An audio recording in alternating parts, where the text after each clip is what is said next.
Lesson 279 is all about human connections. Tang Zixuan was stressing over art school exams. With auditions and joint tests right around the corner, his pressure was off the charts compared to regular seniors.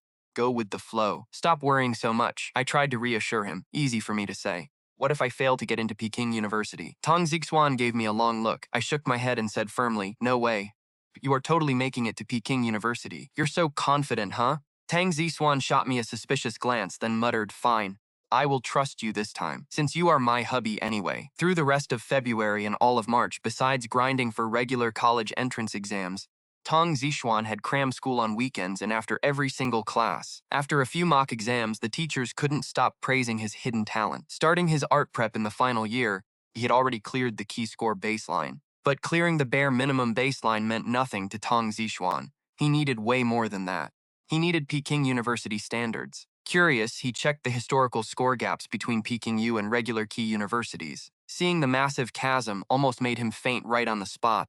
The only good news was that his 2 mock exams for academic subjects at school both hit Peking U territory. Of course, that only mattered if his art scores actually qualified too. Finally, mid-April rolled around, and it was time for Lu's school auditions. Hubby, what do I do? I'm so nervous. Standing right outside the school gates, Tang Zixuan nervously clutched my hand. His palms were dripping with sweat.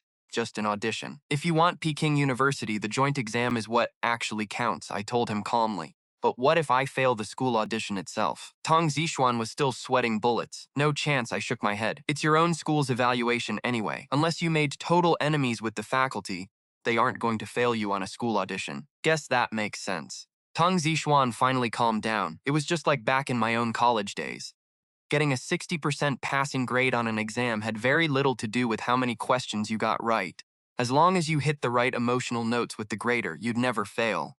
Back in my freshman year, I even complained to Jiang Chen about it. High school test academic knowledge, but college test human connections. Same logic here. As long as you didn't tick off the teachers, school arts auditions usually go pretty smooth. Look over there, see? On the other side of the gate, Lin Xiaohua's mom had specially come to drill her about her music audition. Lin Xiaohua's mother demanded, "Are you hiding secrets from us?" "No, Mom. Why do you keep asking? Today is my art exam." "It is not like I am getting suspended," Lin Xiaohua muttered. Her mom fired back. "What do you know? I have been there, kid."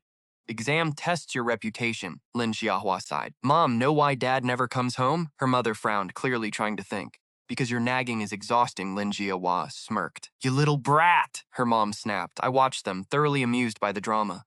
I smiled at Tang Zixuan. "Makes sense." Tang Zixuan did, seeming relieved. "Then we should be safe." "I will wait for you at the gate," I said. It was exam day, so the school was closed to everyone not taking the test.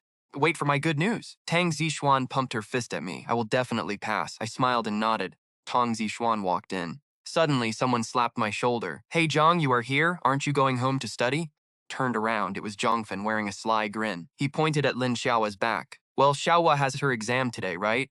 "Look at you, caring so much," I teased. Zhongfan lowered his voice. "Not bad. I actually took her out for late-night snacks last weekend." "Nice, a late-night date." I felt proud. My wingman efforts with Tang Zixuan had paid off. But Zhongfan looked totally confused. "Wait, you think grabbing snacks is progress?" Zhongfan asked. I was speechless. If that is not progress, what is? "Well, yes, but it still feels like something is missing," Zhongfan muttered. I frowned. "Missing? Like what?" "Let me break it down," Zhongfan said, counting on his fingers. "The first time you and Tang went out, you shared a boba straw. By your second date, you two were practically glued together." "Stop," I interrupted immediately. "Do not use us as an example." Zhongfan looked puzzled. "We are different," I said flatly. Zhongfan just muttered under his breath. "Difference. We are both dating," I smiled. "Let me correct you. It is only dating if you are not married yet." "So married people do not date? Damn, Jiang, you are already thinking about marriage?" Zhongfan smirked, looking incredibly amused. "You claim you do not want to date, yet you jump straight to marriage." I just laughed, keeping quiet. Forget dating. We had already been married once. At 11:30 a.m., students started pouring out of the school. Lin's mother had left for work after dropping her off. When the morning session ended, Tang Zixuan and Lin Xiaohua walked out together. "All done?" I asked. Tang Zixuan nodded. "Yeah, finished an hour ago. I actually went to watch Lin Xiaohua's test." Honestly, I wish I had not watched. Tang Zixuan sighed. I was confused. "Why? Hey, Lin Xiaohua, how did you do?" Zhongfan leaned in, eager to hear Lin Xiaohua's score. "Need you even ask?" Lin Xiaohua smirked confidently. "During the morning theory exam, I was the only one who turned my paper in early." "Awesome." Zhongfan gave her a thumbs up. "See? She's built different." Tang Zixuan sighed. It was obvious she regretted watching because she felt inadequate. Her own head was still spinning from that art theory paper. 4 of us grabbed lunch at Joe's restaurant. "Hey, you are back," the server called. "Take this freshly cleaned table." The owner saw Zixuan and me and waved us over. Joe's restaurant was packed, just like we remembered. The food here is seriously killer. Prices are cheap too. "Dang, Jiang, even the owner knows you guys now," Jiang Fan teased. Bahua nudged Zixuan. "Guess you and Jiang Chen come here a lot." Zixuan nodded. "Yeah, we eat lunch here every single day." Jiang Fan groaned. "No wonder I never see you guys in the cafeteria. Just habit," I laughed. "More like habit eating with pretty Zixuan," he smirked. Jiang Fan sounded bitter, glaring at Lin Xiaohua. Anyone could see why he felt stuck. Zixuan and I were a constant reminder of his slow progress. Food arrived. "Drink some soup first." "Decompress a bit," I said, pouring a bowl for Zixuan. Zixuan handed me her bowl with a sweet nod. Lin Xiaohua glared at Jiang Fan, but he was just stuffing his face, making her totally fume. Classmate Jiang Chen Zixuan chimed in.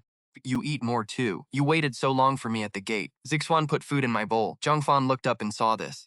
He glanced casually at Lin Xiaohua, only to find her death staring him. "What did I do?" Jiang Fan mumbled. "Nothing. Just eat," she snapped back.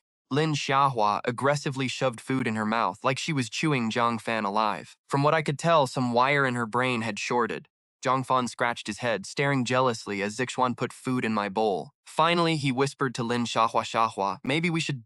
"Should what?" Lin Xiaohua snapped, glaring at him. "Oh, nothing," Jiang Fan said, instantly chickening out and shutting his mouth. He went back to stuffing his face. Lin Xiaohua stared, completely exasperated. "If you want to do something, say it, or just do it already." No way she was making the first move. Judging by his face, Jiang Fan envied how Zixuan always initiated things with me. We finished eating by 12:30. Furious, Lin Xiaohua stormed off. "I am going home to practice singing." Jiang Fan followed. "I will go review too." Only Zixuan and I were left. "What time is your exam this afternoon?" I asked Zixuan. "Xiaohua's at 1:30. I am at 2:30, Zixuan replied. "How are you feeling?" I asked. "Well, the drawing exam shouldn't be a problem," Zixuan answered. "But the theory test this morning gave me a massive headache." Zixuan pouted. "Wait, isn't the art theory test supposed to be easy points?" I asked. "That is what they say. But my situation is totally different," Zixuan grumbled, letting out a heavy sigh. "You forgot I failed Chinese literature last year? It is still my worst subject. I realize the issue. You are just terrible at memorization, huh?" "Yeah, my brain is basically full," Zixuan sighed. "It is fine. Just treat it as a test of your hard work. At least you love art." Honestly, when I first suggested she take the art exam for college, I just wanted her to do what she loved.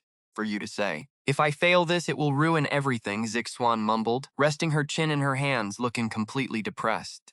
I opened my mouth but kept my thoughts to myself. We left the restaurant and chilled at a boba shop across from the school for a bit. Around 2 o'clock, Zixuan said goodbye and headed back to her exam. Right after she walked inside, I headed into the school myself. But I wasn't heading to a classroom. I walked straight to the principal's office. "Knock, knock. Come in," the principal called out lazily. Pushed the door open. "Oh, class 1's Jiang Chen. Come on in. Take a seat," the principal said warmly, gesturing to the sofa. To him, I wasn't just some random student. The college entrance exam was huge for the school, especially with me being a top contender. If I scored the top spot in Lu City, enrollment would skyrocket next year. Our school hadn't produced a top scorer in ages. Despite being a top-tier school, our enrollment lagged behind second high school just because they once had a top scorer. That is the power of a top scorer. "No need to be so formal, principal," I smiled. No, I have to be formal. Absolutely must," the principal insisted. He looked so serious it actually made it hard for me to bring it up. I rubbed my nose. "Principal, I actually need a favor." I felt a bit awkward. "A favor? No problem, count on me," the principal promised without even waiting to hear what I actually needed. "School? Or are things tough at home?" "Oh, wait, I remember now. Your family's financial situation isn't great, right? Need me to apply for a scholarship for you?" I didn't know whether to laugh or cry. "It's not school or life, principal, and I'm not broke." "Then what can I do for you?" the principal asked, totally confused. "Well, you know how the school art exams are happening right now?" I asked. I pointed to the building opposite us. "Yeah, but with your grades, you don't need art exams for extra points," he said, staring in confusion. After all, I could easily compete for the national top score. "Actually, this favor isn't for me," I explained. "Not for you? Then who?" The principal looked even more baffled. I took a moment to gather my thoughts. Then I laid out my entire plan. "Principal, here is the deal." He listened quietly as I explained the whole situation. He asked a quick question, then fell silent. The grade dean had already warned him that Zixuan and I were basically dating. But since I was top of our class and Zixuan was actually improving enough to hit college cutoffs, the school let it slide. Any other kids would have been dragged to the dean's office daily. Yet here I was, asking a direct favor for Zixuan. Jiang Chen, this violates regulations, the principal said after a long pause, choosing to focus on exam integrity rather than our relationship. I know, I replied, nodding slowly. That is why I wanted to ask. If we do this, what are the consequences? Actually, there is no major consequence for the school, the principal said, shaking his head. But for the student, it might be bad. Why? I pressed. The principal sighed, weighing the pros and cons. Look, I do not care why you want to help Tang Zixuan. But with her current grades, as long as she stays steady, even if she misses top-tier schools, her academic scores are solid. She can easily get into a decent college. And then I asked, then if she aces both the school and provincial exams, they might audit her files. If they suspect cheating, her entire art career is over. The principal paused, looking dead serious. He looked straight at me. So, Jiang Chen, if you really want Tang Zixuan to succeed, messing with this school exam might actually ruin her future. You get what I am saying? Yeah, I get it, I said, smiling calmly. So if you help, there are no other consequences besides the art exam risk? Yes, that is correct, the principal nodded. Helping you is actually very easy for me, but I wanted to give you a realistic warning. Okay, I interrupted. Principal, since you put it that way, I will have to trouble you. Wait, what? The principal stared at me. You mean you actually want me to do this? I nodded firmly. He looked extremely worried. Does Tang Zixuan even agree? What if she asks questions? Do not worry, she will not ask, I said confidently. Besides, this exam is just a formality. She does not need it, or the college entrance exam. The principal looked completely baffled. Why? Skipping both exams meant only one thing. She had to be a specially recruited, recommended student with guaranteed admission. I smiled. Did you forget my speech competition reward? It is for her, specifically for Professor Li Yuanshan. I thought that was non-transferable. The principal knew my plan. He will agree, I said, nodding firmly. I am absolutely sure. Fine. I will do my best for Tang Zixuan's school exam. The principal finally agreed, but he gave me one last warning. I can only help with the school exam, not the provincial one. That is fine. The school exam is enough, I replied. Well, I told him I'd get out of his hair since non-candidates weren't allowed on campus anyway. The principal just nodded. Left the office with a sigh of relief. Outside the school, I checked the time. Tang Zixuan's exam was almost over. I chilled in a boba shop, ordered 2 drinks, and texted Tang Zixuan to head straight over once her exam wrapped up. Second I hit send, my phone rang. It was Professor Li Yuanshan from Peking University. I picked up right away. I knew he'd call. Jiang Chen, what is this about? Professor Li asked anxiously. Why did your principal just call me saying, your girlfriend is taking your spot? Judging by his tone, he was dead serious. When you brought this up last time, I never agreed. Take it easy, Professor, I said, taking a slow sip of boba. Didn't you say if she was exceptionally gifted in some way, you'd let me give her my spot? Forget giving her yours. If she were like you, I'd apply for a whole new spot myself. Professor Li sounded totally decisive. I smirked, raising an eyebrow. Are you actually serious about that, Professor? Well, yes, he said, sounding a bit unsure. From what I knew, he had one spot, but getting a second depended on the university president. He went on, but what is her actual talent? Don't say art. Your principal said you had to pull strings for her to pass. Of course not, I replied calmly. She is brilliant at the exact same things I am. Jiang Chen, you think I can't trace those futures trades? I know those massive profits for the Liu family came from you. If I'm right, you're at least a multimillionaire. He was teasing me, but I ignored it. Professor, do you have a case on your phone? I suddenly blurted. Sounded totally lost. A phone case? What? Remember that charging case from 6 months ago? I asked. What did you think of it? I prompted him. Oh, that, he exclaimed. I'm using it right now. Even the Lingxia group noticed that invention. Truly impressive. Still sounded puzzled. But why bring this up? Do you know the name of the company that developed that case? I asked, smiling. Yeah, Innovation Tech. Wait, is that company yours too? Don't tell me? He gasped. I laughed. Exactly. She's the boss of that company. Chapter 282. Put her name on that spot. No way, he gasped. But there is no record of any other student having your kind of talent. He wasn't fully convinced. My moves in the market had caught the eyes of top finance professors. If not for me, he'd have never heard of Tang Zixuan. But the truth was right there. You don't think I'm joking, right? I asked casually. No, you wouldn't joke about this. From what I could tell, he was thinking. Sat in the boba shop, waiting patiently. After a moment, he spoke up. Jiang Chen, you aren't just making this up to help her, right? How would I even do that, Professor? I asked, not denying it. Look, if you said you owned the company, I'd believe it. But her? I just can't buy it, he admitted. Still, since you're claiming this, if I actually went and investigated, I bet that company's manager would tell me the exact same thing. I nodded confidently, smiling. But you're missing the point, Professor. What point? He asked. I replied calmly, it's simple. Zixuan has her own tech company, and it is already famous locally. Doesn't that count as outstanding talent? He agreed that it did. Professor Lee nodded, but argued that owning a company did not prove her ability. He obviously still thought I built it. Professor, let me be clear. You let her run a company, she can easily make it a Fortune 500 business, I said seriously. Professor Lee gasped in utter disbelief. Making a claim like that was no joke. Yes, she has that talent. You do not doubt my eye, do you, Professor? I asked. I chuckled. Professor Lee paused for a second before laughing along. Of course not, he replied. My legendary vision was my biggest asset after the speech contest. In futures trading, foresight is everything. So, Professor, I said, trust me, I promise she has the exact talent I claim she does. I was completely serious now, letting all playfulness drop. Li Wanshan hesitated, conflicted, but this worry was different. Earlier, he feared my reckless suggestion would ruin the university's reputation. Now he had no choice but to believe me. He had just found two business prodigies who both wanted to attend Peking University. It was a massive win, but he had a huge problem. He only had one early admission spot. Professor, let me guess, I said. Do not have enough spots, do you? My voice broke his silence. Professor Lee laughed dryly. Jiang Chen, you know I only secured this spot for you. I know, I replied calmly, and I am not asking you for two. One is enough. Professor, I just need you to keep your promise and let me give this spot to her. What about you? He asked, sounding panicked. He cared way more about my future. I will take the exam, I promised him. Give her the spot, and my first choice on the exam will be Peking University. I said it casually, though for anyone else it sounded insane. He would have hung up on anyone else. This was a top-tier school. If getting in was that easy, it would not be elite. But he had looked into my grades. Since my sophomore year, my scores consistently ranked me as a top contender in the state. Since I had delivered on my end, backing out now would ruin his reputation. People would say the professor could not keep his word. Fine, he finally relented. I will write Zixuan's name down. Just do not forget your promise. He meant my college choice. Of course, I replied, glancing at the school gate. See you at Peking University, Professor. I have to go now. Isn't your school testing right now? Your little girlfriend is done? You are not leaving, are you? Professor Lee asked, confused. I cleared my throat. I am not leaving, but she is out of class. Chapter 283. The exam results are out. Hubby, who was that? The moment I hung up, Zixuan slid into the chair opposite me and snatched my milk tea. I already drank from that, I said. One is yours, I added, pointing to the unopened cup. Whatever, I do not mind sharing, she said, taking a sip anyway.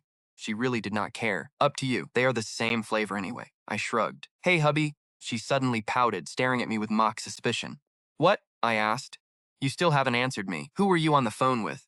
She glared at me. I wondered if I should just tell her about the tech company. After all, I had signed the transfer papers in her name. I had even used her exact ID. Back then, the seller asked who she was, but my aunt quickly snapped that it did not matter. Just wanted the deal done. Suddenly, Zixuan smiled. What? I asked, confused. You do not have to say anything. I already know, she teased. She leaned back, resting her chin in her hand. You went to see the principal, didn't you? I raised an eyebrow. How did you know? Of course, she nodded. While I was drawing, the principal came in and whispered something to the proctors. What did he say? I asked. How should I know? They were outside the door. I couldn't just run out and eavesdrop, she said. But when the proctors came back, they both stood right next to me, staring at my board. I was confused. Why would they do that? They kept praising my art, saying I would get a high score. It was so fake. Yeah, sounds fake, I agreed. She leaned closer, lowering her voice. Come on, hubby, be honest. Did you go say something to the principal? Was that him on the phone just now? I didn't deny it. Yes, something like that. Ha! I knew it, she smirked. She sighed softly. But you cannot keep doing this, hubby.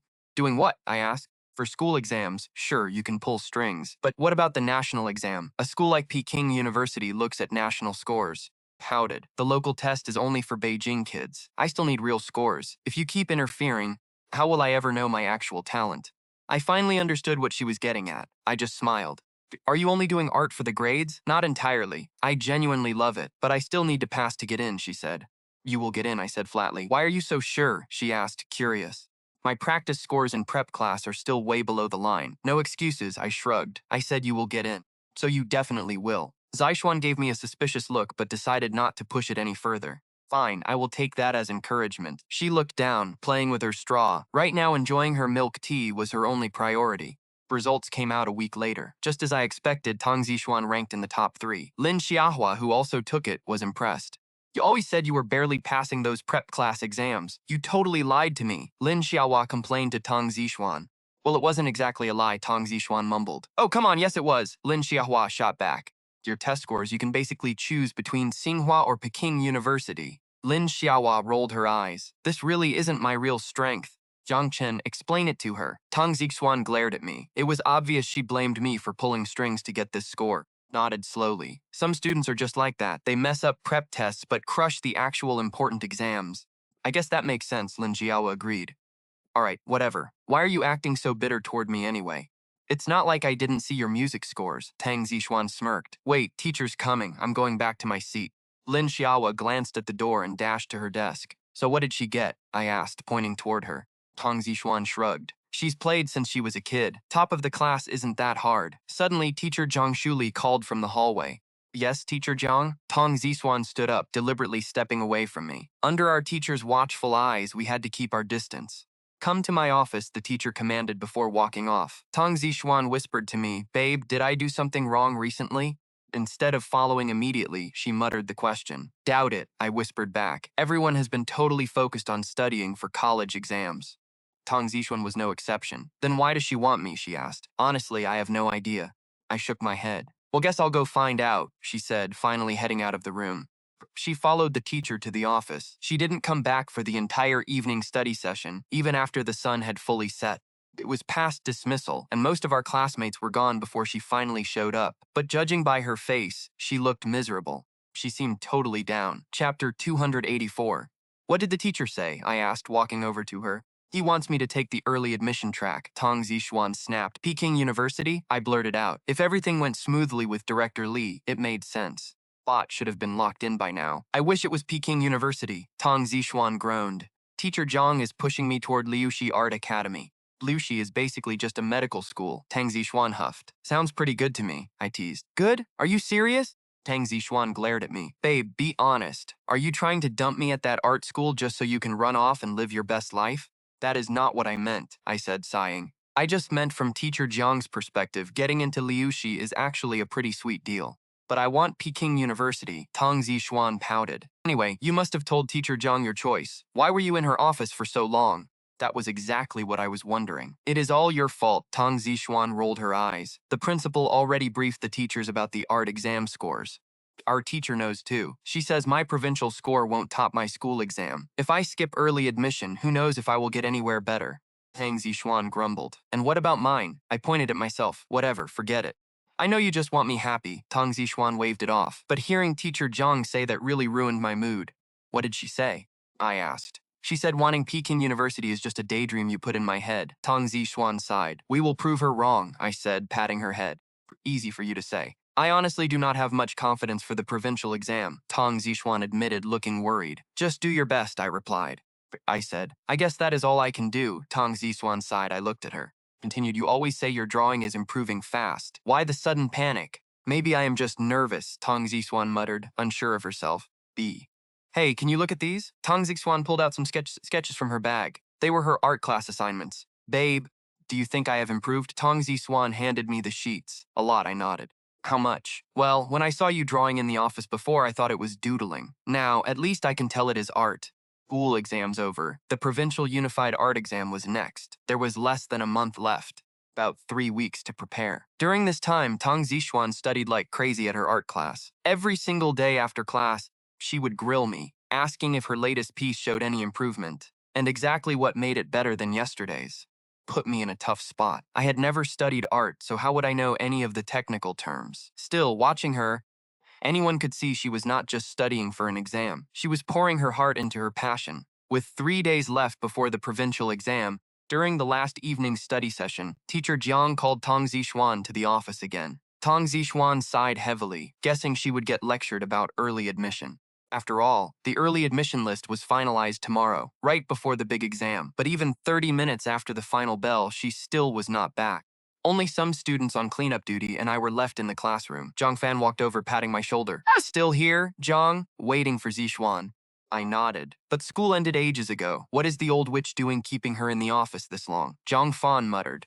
No clue. I shook my head. Do you think she found out you two are dating? Maybe she is lecturing her so your grades do not drop, Zhang Fan suggested. I mean, you are the school's top student. Yelling at you might backfire, but scolding the pretty girl. Zhang Fan trailed off, looking at me. I frowned. Hearing Zhongfan say that, it actually felt possible. Although I knew teacher Zhang called her in to talk about art school admission, it was highly likely she would use it as an excuse to attack our relationship. And knowing Tang Zixuan's temper, they could easily end up clashing. I am heading out, I said. Grabbing my backpack, I bolted out of the classroom. Come on, Zhang. I thought you were waiting with me. Zhongfan complained behind me. I ignored him and headed straight for teacher Zhang's office. Reaching the door before I could even step inside, I heard a familiar voice. It was not Zixuan or the teacher. It was her mom, Wen Xinlan. What is wrong with you? I kept wondering why you were running out every winter break afternoon. You were painting. Her mom's voice sounded absolutely furious.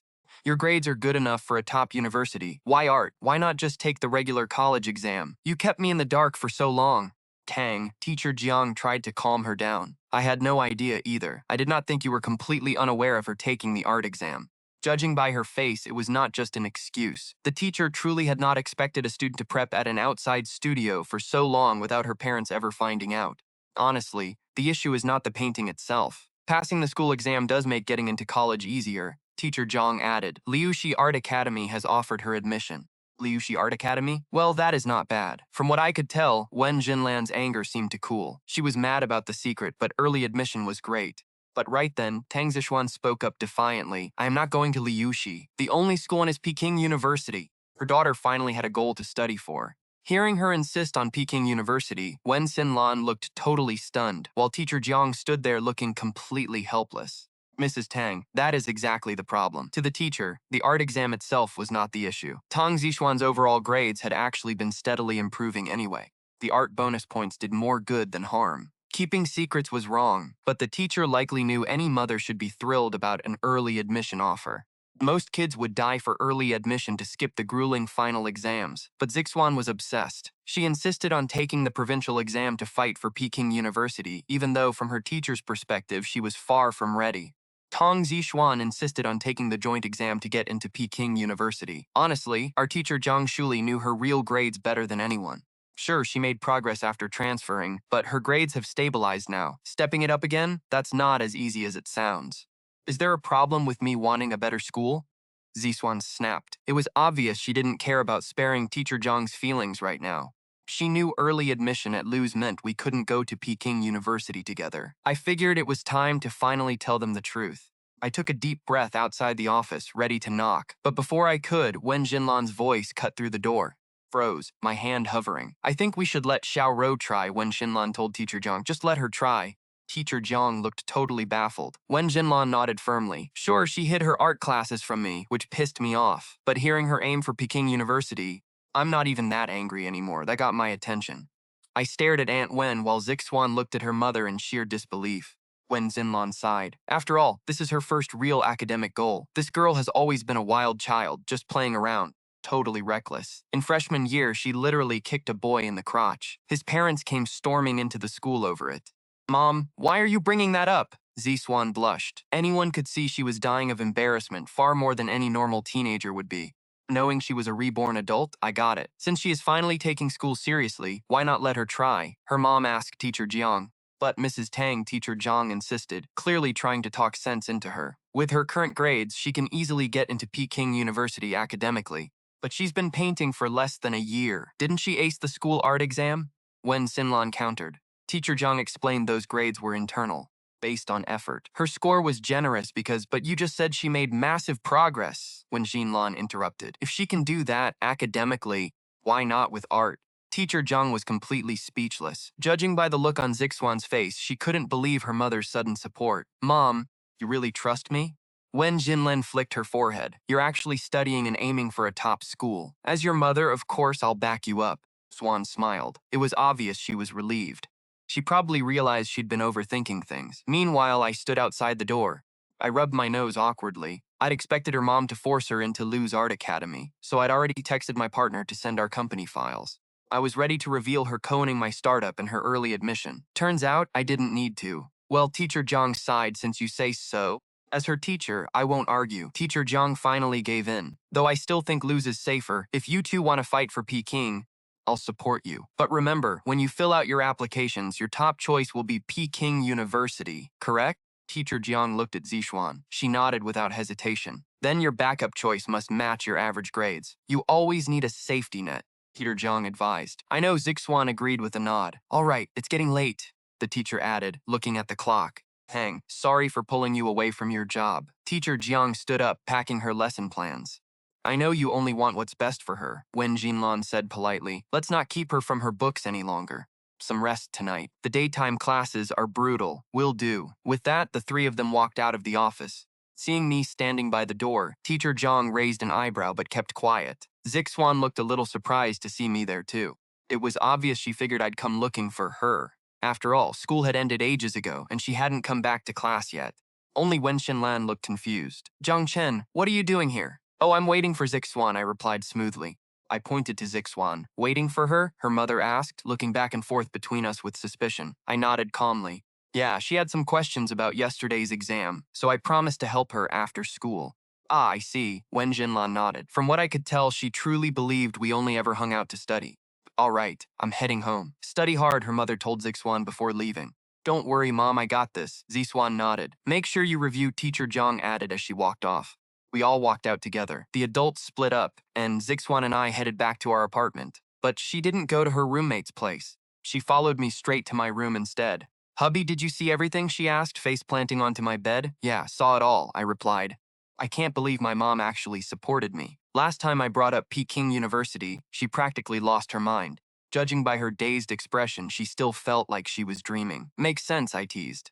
After all, she is your mother. Before, she probably thought you had a screw loose, especially after that freshman crotch-kicking incident. Zixuan popped her head up. You heard that too? Hey, as a fellow guy, just hearing about that makes me break into a cold sweat. I joked with her. Well, that was before I reborn. She shot back, rolling her eyes. Besides, what are you worried about?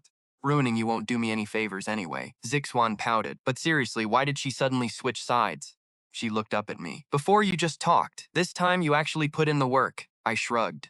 Clear she got it. Empty promises don't mean anything. Actions show her I'm serious. Exactly, I nodded. All right, I should head back. The big exam is the day after tomorrow. At least we cleared things up with everyone. I'm still way behind, Tang Zixuan mumbled. She clearly knew her own limits, even if her past college club experience gave her a head start. But compared to kids who grew up holding sketch pads, she stood no chance. From my perspective, they had real talent while she just had a hobby. Do your best, I said to cheer her up. You've actually made huge progress. Tang Zixuan stood up and clapped her hands. Duh, obviously, Tang Zixuan scoffed. If I don't get better, I'll look bad when I draw your portrait and make you look totally hideous. After Tang Zixuan left, I rested a bit before getting a text from Qin Shan. He said everything was ready and sent the ownership papers. Document clearly named Tang Zixuan as the owner. Thanks for the help, I texted back, even though the papers were useless to me now. Soon Qin Shan sent another text asking, Boss, can I ask why this Tang Zixuan person is listed as the chairman of the company? While you are just listed as the agent? I smiled and replied that Tang Zixuan was the real boss. My text left Qin Shan completely stunned. Person boss? Qin Shan asked. Just a classmate of mine for now, I replied. Back in the Innovation Tech office, Qin Shan froze. Qin Shan nearly dropped his jaw. It was crazy enough that I was running the show, but now the whole company belonged to someone else? That person was just a high school senior, exactly like me. Confused and desperate, Qin Shan immediately dialed my phone number. Since our company's future was on the line, Qin Shan had to be serious. I answered on the very first ring, asking why he called. Boss, Qin Shan blurted out, is our real owner actually just your high school classmate? Yeah, that is exactly the deal, I replied calmly. But some teenager knows nothing about business. Qin Shan panicked. If they take over, all our hard work goes down the drain. I sighed, Brother Qin. I am only 18 myself, you know. Sorry. I did not mean you, boss, Qin Shan stammered. I just meant that besides you, no kid your age has the guts to lead this company to success. I laughed, but Qin Shan sounded dead serious. Boss, hear me out. For this company to survive, you need to run it. Your hot charging phone case brought in crazy profits, and we need you in charge. I asked. So, boss, you obviously care about this company, Qin Shan said. Otherwise, you wouldn't have built it up so well. Qin Shan whispered a crazy idea to me. What if we cook the books and pass all the profits to you? We don't want a dime. Buy the company yourself. What do you think? It was obvious Qin Shan trusted me way more than some random teenage stranger. A new boss might ruin us like Li Bin did. Brother Qin, I know you doubt her abilities, I said, but let me tell you. She has the actual experience to turn us into a Fortune 500 company, I said casually. My confidence completely stunned Qin Shan. Qin Shan knew I wasn't lying, but he still insisted. I still trust you more. Brother, I never said I was leaving, I laughed. Why are you acting like I'm abandoning the company, I asked, amused. But aren't you just the proxy? Boss Qinshan whispered back. Nodded. I'm the proxy, but I won't let her run things. Besides, she doesn't even want to. She doesn't want to? Qinshan asked. Why? From what I could tell, Qinshan found that hard to believe. Our company now had a hit battery case on the market. Plus, we had an amazing tech project in development. Anyone taking over would make a killing, yet she was turning down free money. Well, he thinks it is a drag, I said slowly. Honestly, building a Fortune 500 tech giant once was enough. Doing it again? Total bore. Boss, one last question? Sure, shoot. Give me a date. How long are you acting, boss? My whole research team will jump ship to follow you. Well, my acting boss gig might last a lifetime. Chapter 287. I am a lucky charm. One day left before the big exam. What can I even do? I could memorize all the theory questions again, go over mock exams to spot sloppy mistakes, or figure out what else to pack for the joint exam. Just thinking about it made the day vanish. When school let out, Tang Zixuan and I walked home, both of us feeling completely dazed. I looked up and saw the sky was pitch black. We are doomed, babe. What am I going to do? Tang Zixuan panicked. Walking down the street, Tang Zixuan frantically turned to me. What do you mean? What are you going to do? I asked, keeping it chill. Joint exam. It is tomorrow, babe, Tang Zixuan said, totally stressing. Just take it like any other test, I replied, keeping my cool. But what if I do not get into Peking University? Tang, impossible, I said flatly. Ugh, stop coddling me. I am not a kid. It was obvious she thought I was just trying to boost her confidence. I am serious, I insisted. Fine, I will definitely pass, she said. But even so, I am still going to study like crazy when I get home tonight. Do not forget your exam gear. The next morning at 8 in the morning, Wuxin Lan came to Tang Zixuan and Lin Xiaohua's room to take them to the test. Lin Xiaohua's mom joined them too. Even though it was Friday and a regular school day, I had skipped class, telling my homeroom teacher I had family business. That was my excuse. Jiang Chen, what is going on at home? Do you need any help? Wen Xinlan asked kindly as we walked. Ever since Tang Zixuan transferred to First High, our families had gotten close. At parent-teacher meetings, she would always chat with my dad about my grades. They would chat about school and life. Yeah, probably house renovations, I lied casually. It is almost done and my dad wants me to check on it. But why are you tagging along with us then? Wen Xinlan asked curiously. Jiang Chen, my friend, why do I feel like you are lying? Lin Xiaohua's mother said with a knowing look. Lying? I asked, trying to play it cool. Wen Jinlan looked at her, confused. True, why follow your classmate to the exam if you have family stuff? Maybe it is family, but not your dad.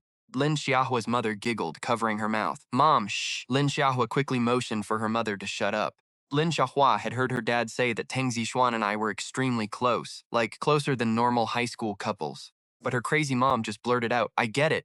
They are not just dating, they are madly in love. Hey, just kidding, her mom laughed. Changing the subject, Lin Jiao's mom blamed a drama she watched, but Wen Jinlan was still curious. Right, Jiang Chen, if you have things to do, why come with us to the exam? Oh, the renovation stuff is tonight. I got the time wrong, I stammered. But since I already got the day off, I figured I would hang out. I was totally sweating it. Making up excuses on the spot is hard. Anyone could tell I was lying, and Wen Xinlan was no exception. Mom, I asked him to come, Tang Zixuan suddenly chimed in. Why did you drag Jiang Chen here? Wen Xinlan frowned. Because he is my lucky charm. I stood there, totally baffled. Tang Zixuan argued her case like a pro. Look, ever since I transferred, my grades have soared whenever he is around. As long as he is here, I will ace this. Nonsense, he is just your classmate. Is everyone a lucky charm then? Wen Jinlan rolled her eyes. Whatever, I say he is. Tang Zixuan was just being stubborn now, but then Wen Xinlan stopped to think. It was obvious she did not want to push it. This exam was a big deal for her daughter. If some superstition helped, where was the harm? So she turned to me. Jiang Chen, thanks for putting up with my daughter. No trouble at all, I mumbled.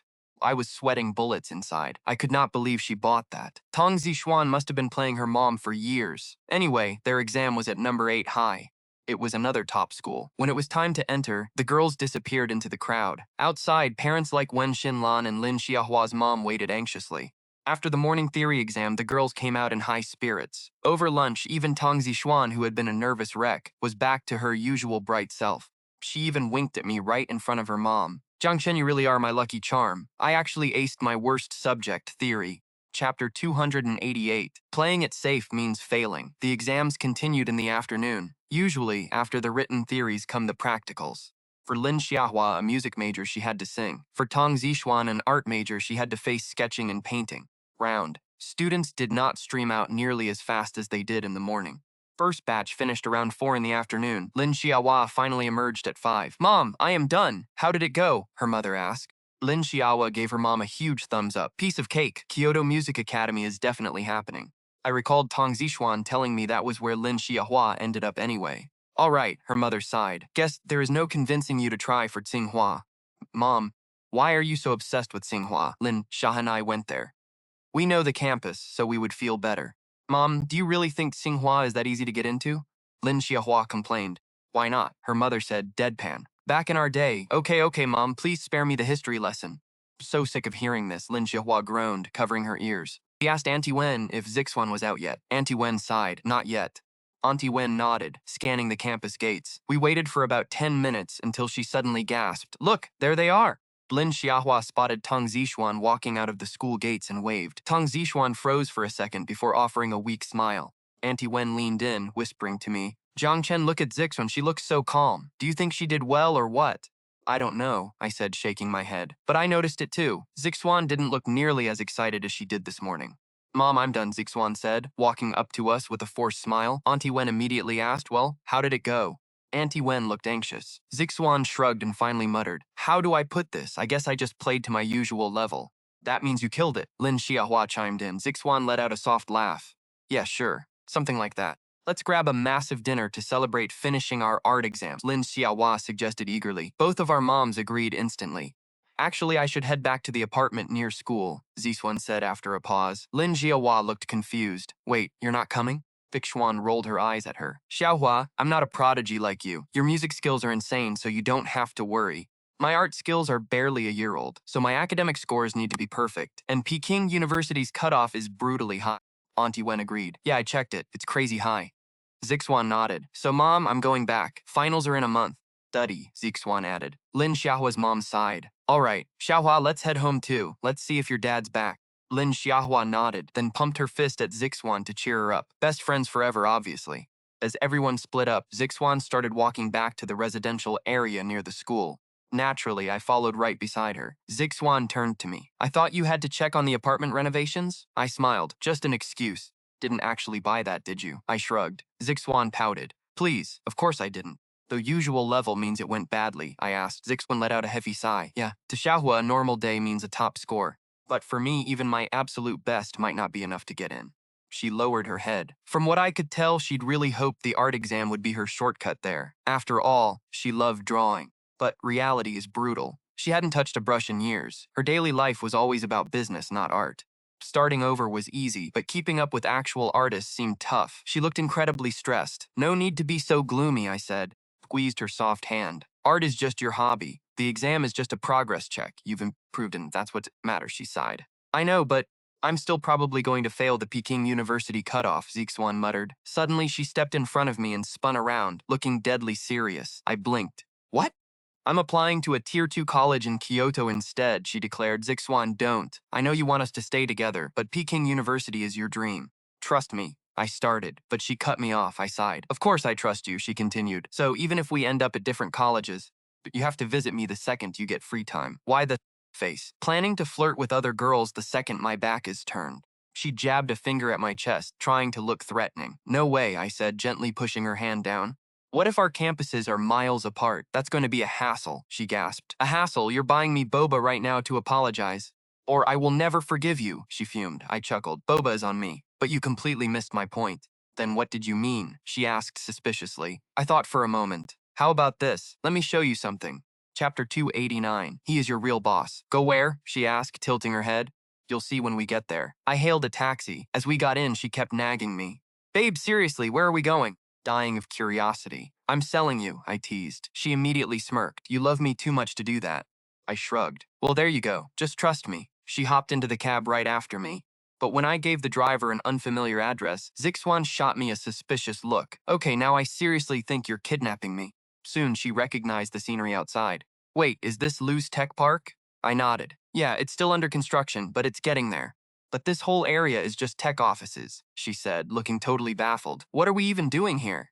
Smirked. Where did you think we were going? She pouted. Somewhere romantic, obviously. To do romantic things. To comfort my broken heart about failing Peking University. I rolled my eyes. We're adults. You still need me to baby you? Duh, she snapped. If I don't get in, we won't be at the same college. You won't get to see my face every single day. We aren't going to different schools, I smiled. She stared at me, totally lost. What do you mean, why? Suddenly, a thought hit her. Wait a minute, she said, narrowing her eyes. Every time I complained about Peking University, you seemed insanely confident. Literally swore I'd make it in. I nodded. I did. Well, I failed, she cried. But the exam scores weren't even out yet, but I already knew my numbers. I shook my head at Jiang Chen, totally confident. You already got in. Wait, what? I stared at Jiang Chen, totally lost. Sure, he could pull strings with the principal for school exams to get me a decent grade. But who could Jiang Chen even talk to for the joint exams? Those tests are just as strict as the SATs. Right then, the taxi pulled up. Jiang Chen paid and opened the door. I followed him out, looking around. I had absolutely never been here. Not before my accident and not after. Innovation Tech. The name sounded weirdly familiar. I stared at the company sign, trying to place it. You remember Qinshan, right? Of course this place rings a bell, Jiang Chen said, flashing a smirk. Qinshan? Was Qinshan actually here? I asked him right away. Jiang Chen nodded. Yeah, this was his old company, my uncle's place. Bulk, where are Li Bing and his wife? I had zero respect for Jiang Chen's uncle and aunt, so I used their real names. They were always incredibly fake. Back when we started our business, they complained that Jiang Chen should have stopped me. From what I could tell, they just wanted a lifelong free ride. Every new year, they used to treat me like trash. But the second our startup took off and grew, they completely flipped their attitude. Suddenly, they were calling me their sweet niece-in-law. I already hated fake business people. Having them bring that garbage into our family was just disgusting. But why did you bring me here? I looked around, asking Jiang Chen. He just smiled. Come inside and you'll see. Jiang Chen pulled me into the building. Welcome, boss. The moment the employees saw Jiang Chen, they immediately greeted him. When are you the boss? I stared at Jiang Chen, totally baffled. He laughed. Well, my uncle and aunt did ask me for a loan. Yeah, and? I asked. I knew they'd never pay me back, Jiang Chen said. So I made them hand over the company instead. Jiang Chen shrugged. But you said before that their company was drowning in debt, I pointed out, totally confused. Why on earth would you take that on? He was the one who told me that. Because Qinshan is here, Jiang Chen replied with a mysterious smile. Almost instantly it clicked. I figured it out.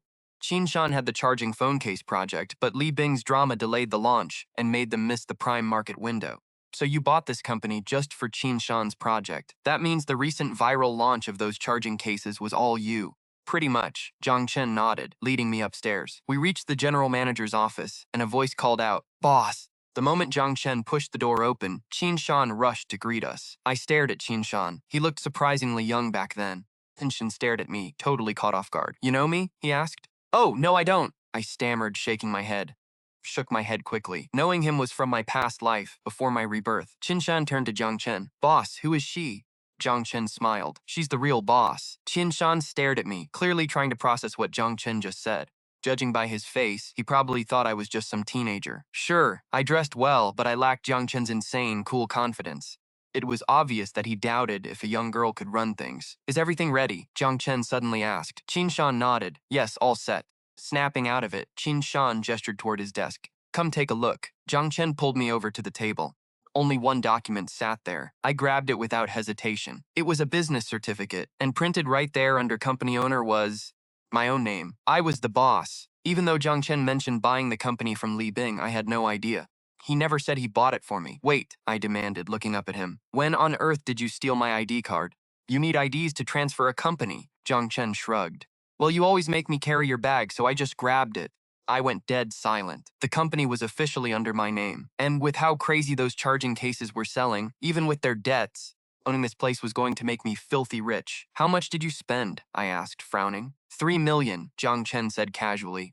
Spent 3 million on this? My eyes nearly popped out of my head. Jiang Chen shrugged. Most of that was just paying their debt. I stayed totally silent. Anyone could see Qinshan was standing nearby, looking incredibly awkward. It seemed like he believed guys gifting girls whole companies only happened in cheap romance dramas. Yet here we were, in his own office. No, absolutely not, I blurted out. Qinshan stared at me in total shock. I could tell he thought I was crazy for refusing it. I guessed he thought I was stupid. Most girls would kill to marry into wealth, and here Jiang Chen was, handing it to me on a silver platter. He even put my name on the legal deed, and I was rejecting it, but I had my reasons. Maybe I was just young and stubborn. Why not? Jiang Chen asked. Because you promised me, I said, my eyes locked onto his. Said you'd support me. Why should I have to work hard? I don't want to run a company. No way. Qin Shan scratched his head. I noticed he looked incredibly confused. Refusing a free company was pure insanity to him. He wanted to see Jiang Chen's reaction. From what I could gather, Qin Shan thought I was being greedy, but Jiang Chen just chuckled. "Stop being silly," he said, treating me like a spoiled brat. Based on his expression, Qin Shan finally realized I was just teasing. Jiang Chen continued, "It's just under your name. I'll be the acting boss." "I'll run everything," Jiang Chen said. "No," I pouted. "You promised to spend time with me." "Fine, fine. I usually let Brother Chin handle things anyway." She was totally playing the cute card. The business stuff was settled, but she still wanted answers. Suddenly, Tang Zixuan pointed right at me. "Go ahead," I nodded. Tang Zixuan immediately snapped back. "Why on earth did you waste $3 million buying a company like this? Didn't I tell you? If you wanted a company, we could have used connections or started one together." "I can't promise much," she continued, "but making it a Fortune 500 company is totally doable." Bold claim. Qin Shan wiped his brow, but judging by his face, he was reconsidering. I had told Qin Shan before that she was a genius. He probably realized I wasn't lying. Because we ran out of time, I said calmly. Tang Zixuan looked at me, totally confused. I explained, "Professor Li from Peking University said, if I wanted to give you my early admission spot, you needed a massive talent. So running a company became mine." I nodded. It was obvious that Tang Zixuan was finally starting to calm down. Why I bought it, why I put it in her name. It all clicked for her. I wanted to prove to everyone that her business skills matched mine. She could get into her dream school without a hitch. All her doubts vanished. Tang Zixuan looked up and whispered to me. "Why not let me prove it myself?" she asked. "Building a startup is brutal," I replied. Tang Zixuan stared deep into my eyes, searching for answers. "What about me?" I asked. "You took a company $3 million in debt and turned it around. Don't tell me you aren't exhausted." From what I could see, she wasn't happy about the admission. She just felt bad for my struggle. I scoffed. "Please, like this is my first business." "Liar," she pouted, clearly not buying it. "Why keep it a secret? I sat in that exam hall stressing my mind out for hours today. You were so focused on your art. I didn't want to ruin your drive," I said, shrugging. She squinted at me. "Just that?" Tang Zixuan looked suspicious. "Fine. I wanted to surprise you," I admitted. "Surprise? You almost gave me a heart attack," she complained. "I thought we were going to be trapped in business forever." Tang Zixuan playfully stuck her tongue out. "No way. Do whatever you want." I smiled. I chuckled and pulled out my phone. Tang Zixuan immediately leaned in close. "What are you looking at? No more hiding secrets from me." She crowded my space as I opened the text. It was a photo from Professor Li Yuanshan. It was her official admission certificate. The text below read, "Sent it to lose. Should arrive soon. Remember our deal. Peking University must be your first choice." Tang Zixuan looked up, eyes wide. "I really got in? Why would I lie?" I shrugged. Suddenly, she frowned, noticing a detail in the text. "Wait, why is Professor Li telling you to put them as your first choice?" "Simple. He only had one slot. I gave it to you, so now I have to take the entrance exam," I explained. "But what if something goes wrong?" She worried. "It won't," I said. With my cheat-level intelligence, a high school exam was child's play. She nodded slowly. "Fine, but no running off to some other college. Why would I do that?" I asked, completely baffled. "Who knows? What if you fall for some girl there?" She teased. It was obvious she was secretly thrilled now that everything was cleared up. I could tell she was touched. Buying an entire company just for admission was insane, even if a few million was pocket change to us. Most couples wouldn't dream of spending that kind of cash. Money doesn't measure love, but it sure reveals someone's true colors. So many couples tear each other apart over cash during fights. But after surviving that near-death car crash, we were on a different level. We weren't just cute partners. We were survivors, anyway. "There's something else we need to see," I said, waving over a dazed Qin Shan. "Brother Qin?" I called out. He snapped out of his daze, staring at me. Judging by his face, our dramatic CEO routine totally broke him. "Check out the new project," I smiled. "Ours?" Qin Shan looked at Tang Zixuan. "This classified project was a strictly guarded company secret." "Is there a project the boss isn't allowed to see?" I asked. His face clearly showed he thought Tang Zixuan shouldn't be here. Shan slapped his forehead. "Right, she's the real boss. No, please don't." Tang Zixuan waved her hands. "He is your boss, not me." She was clearly terrified of the workload. If she took over, she'd be worked to death like in her past life. Absolute pass. "All right, follow me," Qin Shan said. I could tell he was deeply confused. Giving a whole company to a teenager was already wild, but the girl treating a multi-million-dollar company like a ticking bomb? It was obvious he felt his old-school brain couldn't keep up with us. We walked into R&D, finding everyone grinding away. It was a complete turnaround from the chaotic mess I walked into on day one. Back then, they only cared about personal survival. Without stable backing, they worked in constant fear. They were busy, but completely miserable. Now everything had changed. I had pumped millions into this place, and our first product launch was already pulling in massive numbers. Team wasn't just chasing a paycheck anymore. They saw a real future here. Lao Yu, our head researcher, bowed as I approached. Lao Yu was one of the OG staff members. "How are we looking on progress?" I asked casually. "Exactly on schedule," he replied. "We are sticking strictly to Manager Chen's blueprint." "Excellent," I nodded, continuing my tour through the lab. Tang Zixuan noticed the automotive designs. "Babe, why does this look so familiar?" she whispered. It was obvious she recognized the technology. "Remember that old energy car partnership?" I teased. "We had that major drama back then." "Of course I remember," she nodded. "Wait, wasn't that because our autopilot system lost control?" "Exactly. That is why this project is a fully autonomous driving system," I said. I gave a firm nod. From what I could tell, Zixuan just couldn't wrap his head around it. Sure, autonomous driving had potential, but this? But bringing it to the real world is brutal. Code is preset. Even the best AI can't predict chaotic roads. One tiny glitch, tragedy is born. I shrugged. We derived our semi-autonomous system from full AI, didn't we? But Babe, Zixuan argued, even if you build it, have you considered that it's impossible for real life? Zixuan rushed on. We downgraded to semi-smart to prevent accidents. He stopped mid-sentence. Zixuan froze. It was obvious he just remembered something. Right after we returned to this era, I told him I wanted to end car crashes forever. Back then, he probably thought I was being incredibly stubborn. But watching my entire research department hustle right now, I was actually making that stubborn dream real. I nodded. "I know, the issue is getting every car to use our system." Zixuan shrugged. "Exactly. But if they did, the system could predict everything. Sure, minor traffic delays might happen, but compared to losing your life, those lost minutes mean absolutely nothing. Once it's done, I'm pitching it to every car brand," I said flatly. Judging by his face, Zixuan wanted to shut that down instantly. He obviously thought it was totally unrealistic. There are too many auto brands. But the second he saw the determination in my eyes, he stopped. He cracked a smile. "Babe, you really are stubborn." I looked at him, totally surprised. "You don't think I'm being ridiculous?" "I do. But I'm still backing you up," Zixuan said, nodding. "Besides, if you pull this off, what happened to us will never happen again." Chapter 292, "Make a key to my place. We won't relive that nightmare ever again," I added. Zixuan sighed. Okay, get it. "That's why I'm supporting you." Zixuan pursed his lips and gave me a soft nod. "But think about it," he added. "Even if we launch this after marketing costs, we might not make a single cent of profit." Zixuan used to be a businessman, so he was way better at crunching numbers than me, especially since I wanted this in every single car. "I have, but I don't care," I chuckled, leaning down to whisper in his ear. "Did you forget how I really make my cash?"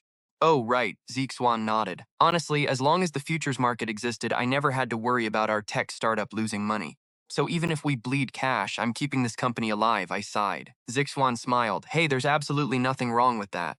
He hummed in agreement. It was obvious Zixuan knew I was trying to prevent another tragedy. But looking back at how I started things, he probably felt you can't avoid every butterfly effect. But Zixuan kept that to himself. Our personalities were just completely different.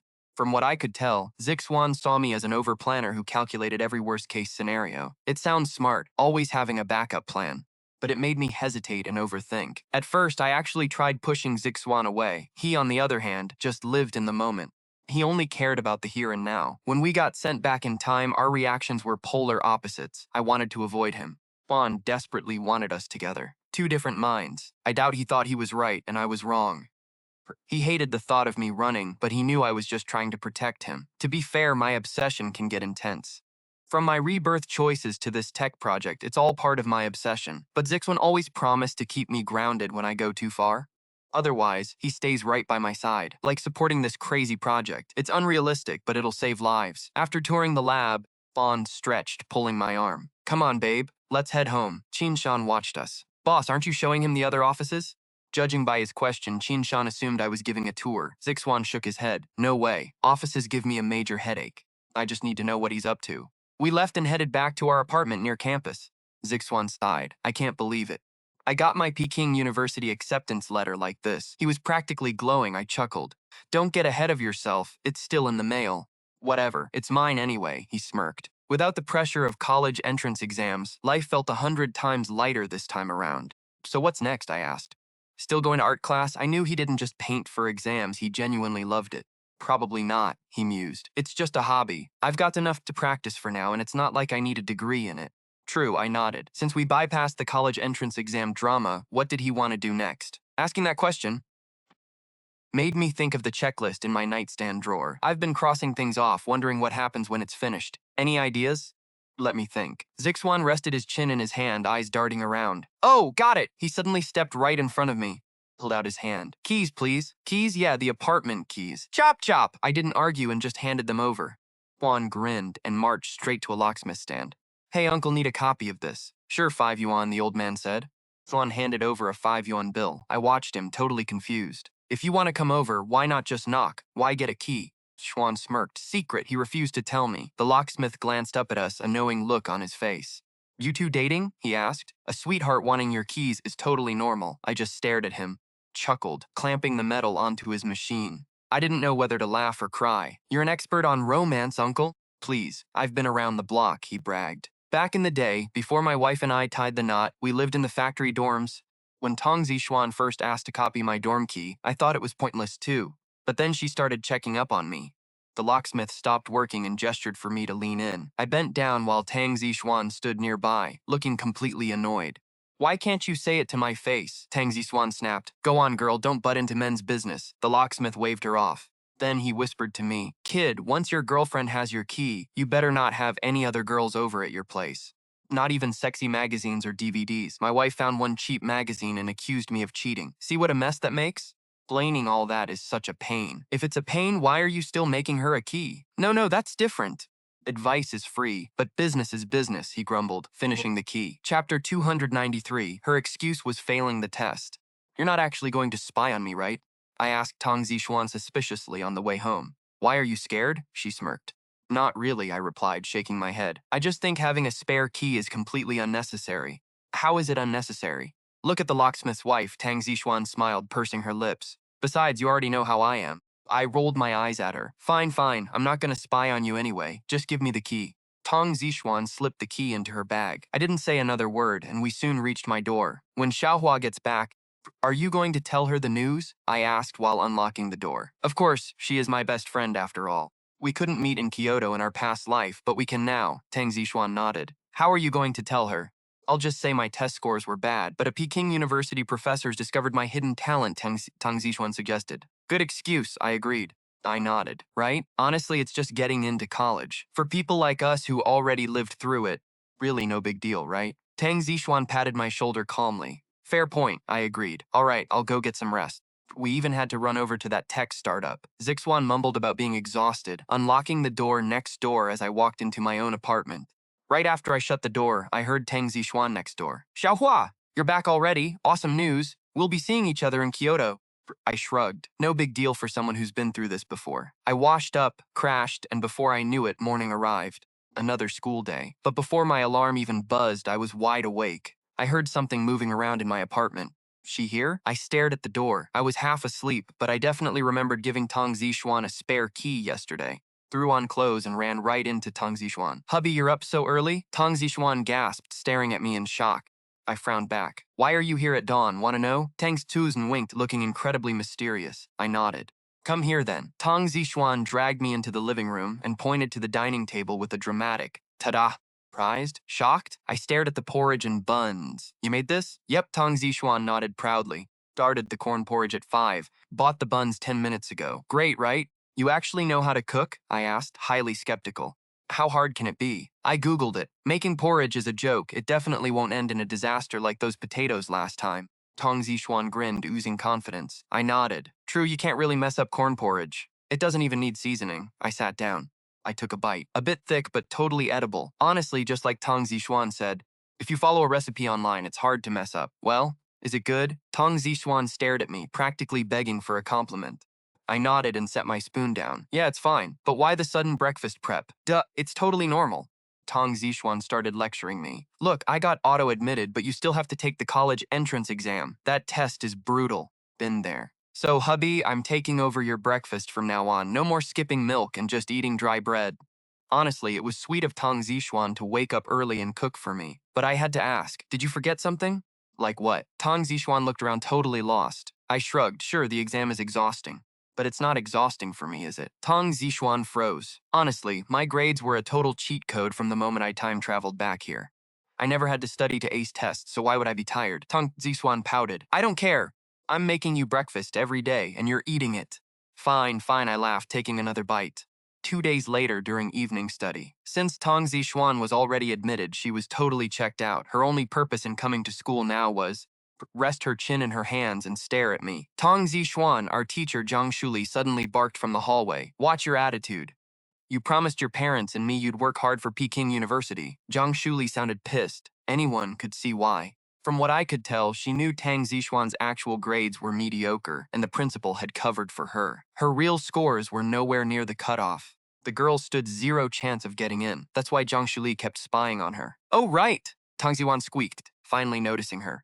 She quickly pretended to study. The second Jiang Shuli walked away, Tang Zixuan dropped the book and let out a massive sigh. I was sitting with Zixuan when some guy snuck over from the front. What are you doing here? Luan glared at Lu Ziyang. I stopped what I was doing, looking up as he smirked. Classmate Tang. Bird. Heard your mock exam scores crashed. True, Zixuan snapped. So what? None of your business. Anyone could see Zixuan was disgusted. She once thought he was decent, but he sneered, oh, it matters big time. Lu Ziyang gloated. Since you failed, top colleges are out. No way you're going to the same university as Jiang Chen. I just smiled and went back to checking stock news. No matter how wicked he was, judging by his tone, still just a kid. So what? Zixuan scoffed. He grinned. So, we might go to the same college. Zixuan was speechless. What a pathetic pickup line. Just then, sharp footsteps echoed right outside our classroom. I saw the grade director rush past. Ms. Zhang, look what we got. Peking University's early admission letter. She looked completely baffled. 2012. Who still wrote letters? But he held a real envelope. Of course, it wasn't a standard letter.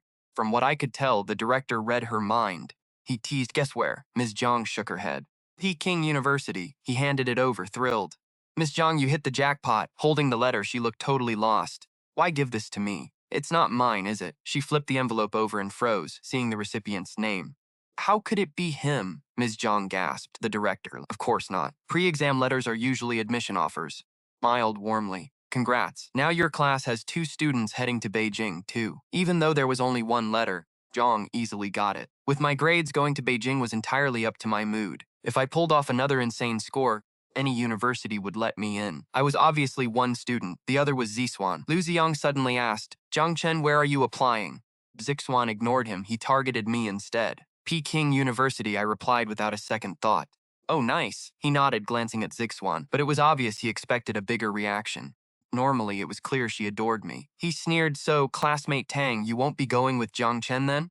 Just trying to stir trouble. Zixuan scoffed, who says? If he goes to Peking U, I am too. Lu Ziyang smirked. Wishful thinking. Jiang Chen has to listen to his parents. Besides, your grades aren't good enough. It looked like he saw this as his golden chance. Even if he was just playing, he wanted to slide right in. Lock Zixuan down before college. Who told you that? I asked. Lu Ziyang blinked at me, totally confused. It clearly had nothing to do with him. Who told you my parents are making me go to Peking U? I repeated. He laughed. Come on, Jiang Chen, with your scores. Where else would you go but Peking U or Tsinghua?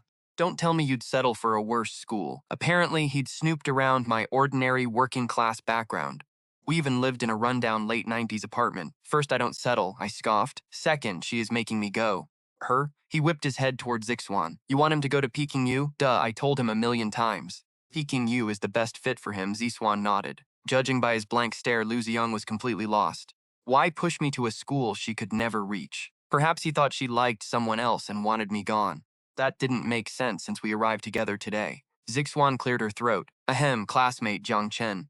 She looked serious. You better get into Peking U. Otherwise, if I don't see you in Beijing, I'm staying at your place. She's in Beijing? Lu Ziyang looked utterly baffled. Suddenly, sharp clicks of high heels echoed outside our door. Brambled back to his seat. Everyone knew those heels belonged to our homeroom teacher, Ms. Jiang. Everyone went dead quiet, except for Zixuan and me. Hubby, is Lu Ziyang insane? How did we not notice before? She whispered. People change between 18 and 20, or maybe he was just really good at faking it back then. Within seconds, Bong walked in. Quiet down, everyone, she said, tapping the desk and placing an envelope on the podium. All eyes turned to her. I could tell she seemed different today. She sounded a bit nervous, almost overly excited as she spoke.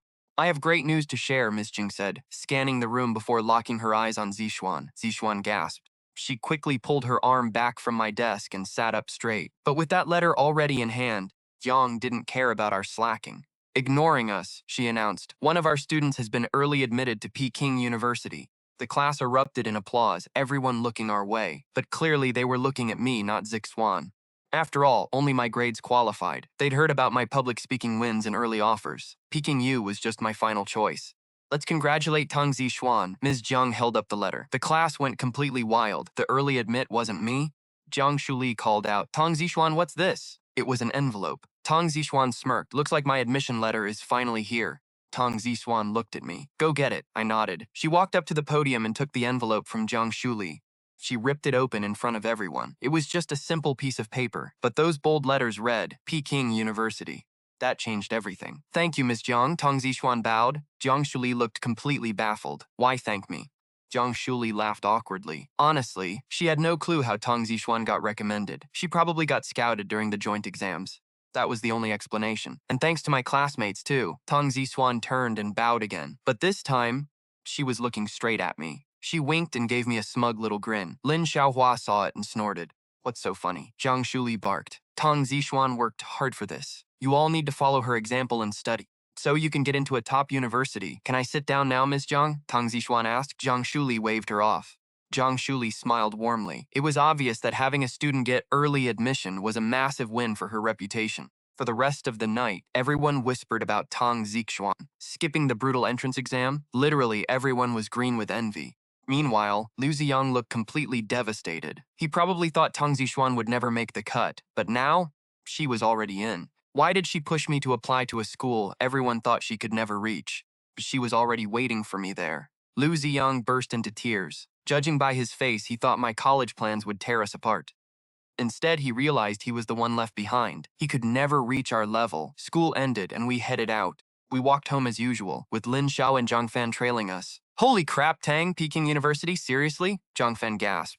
Zhang Fan gave a thumbs up. What's that supposed to mean? I can't get in? Tang Zixuan rolled her eyes in disgust. No wonder this idiot still hadn't won over Lin Xiaohua. No, I just didn't expect it, Zhang Fan stammered, scratching his head.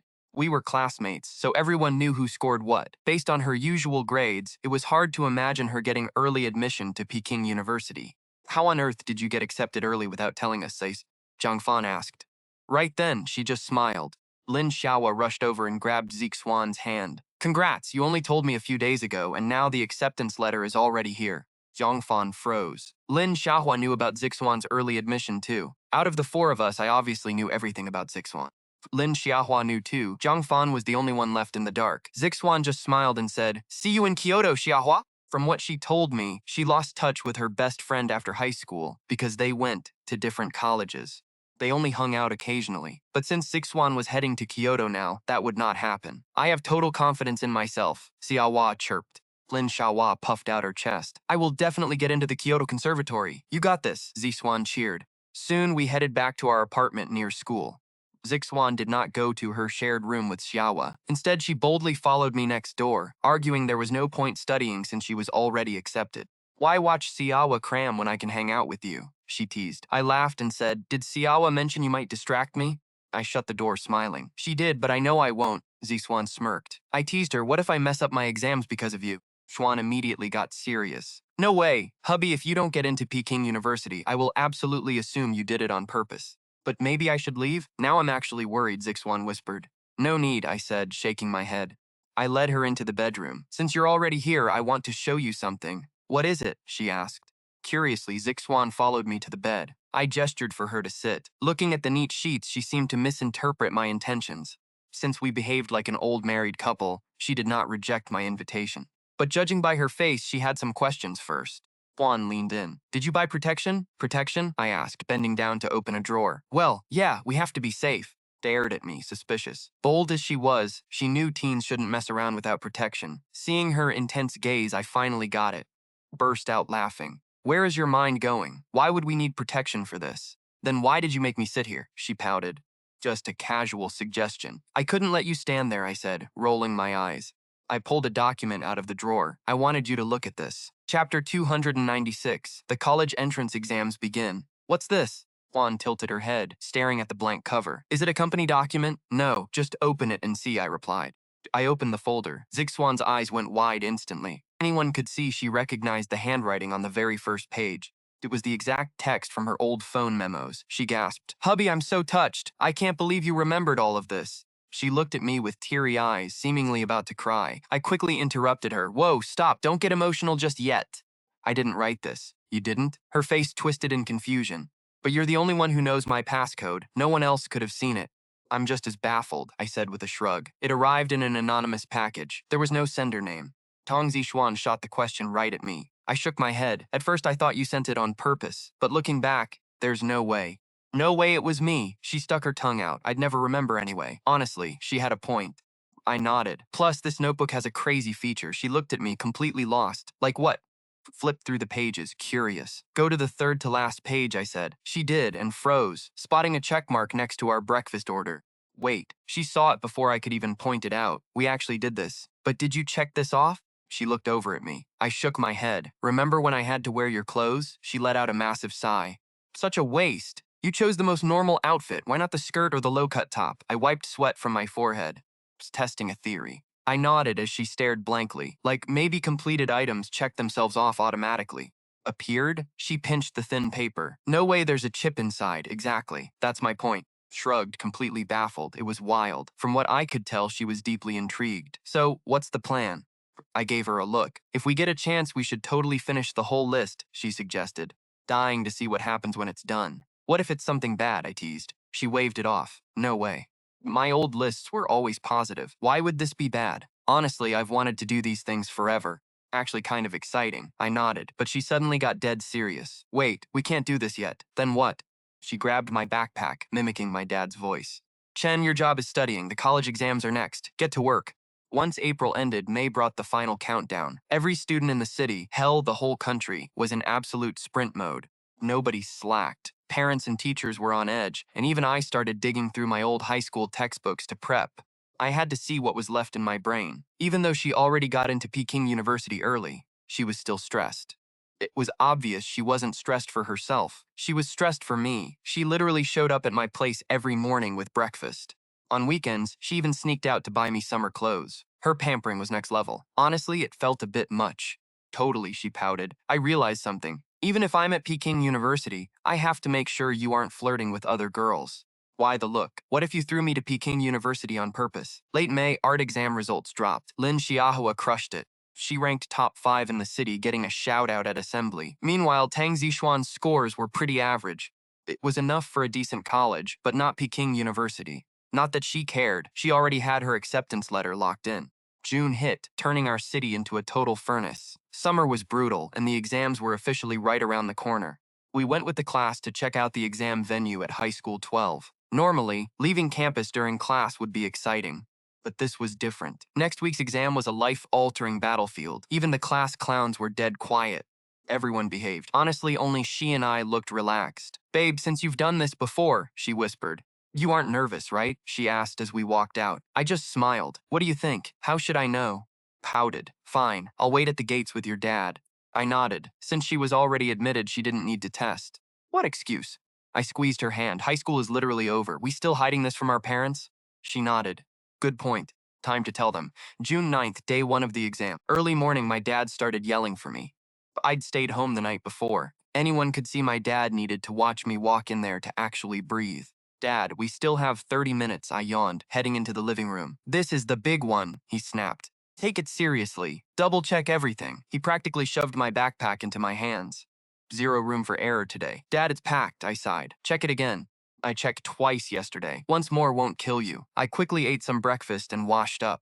Knock, knock, knock. Someone was here before 7 a.m.? I stared. Probably Aunt Ni, my dad said, running over. Dead, it was Ni Yongchuan holding a helmet. Hey, Brother Jiang, he yelled, barging right inside. Where's your sister? My dad asked, looking past him. Oh, she already went to the venue to secure a spot. Oh, we have a place to wait. Saving a spot? I practically facepalmed. Dad, are you serious? Dead serious, he snapped.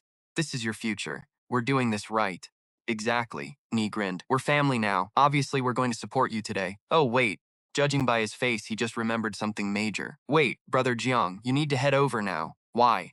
Dad frowned. The streets are totally gridlocked out there. Parents everywhere. If we cab it, we're late. Ni Yongchuan patted his helmet, bragging his bike would beat any traffic. My dad, Jiang Chen practically breathed a sigh of relief and thanked him. Ni Yongchuan waved it off, saying family doesn't do thank yous. I couldn't help but tease him right then. Don't ride on the sidewalk, bro, I warned. Ni Yongchuan's face flushed red, waving me off. Stop, I wouldn't dare after last time. So the plan was set. First exam was at 9 a.m. By 8:30, the school gates were already a total zoo. Even local news crews were camping out early. Since it was day one, there were fewer reporters and way more stressed out parents. Aunt Nee and my dad waited in a tea house across the street. Dad anxiously stared out the window, wondering why I wasn't there yet. Aunt Nee worried I was stuck in traffic, suggesting they would sit outside. They had already paid for the booth anyway, so who cared? Let's go, my dad said, immediately getting up. When it came to me, his son, waiting in comfort did not matter. Comfort was nothing to him. Nearby, Lin Xiaohua's dad promised her a reward if she aced it. She smiled, holding him to it.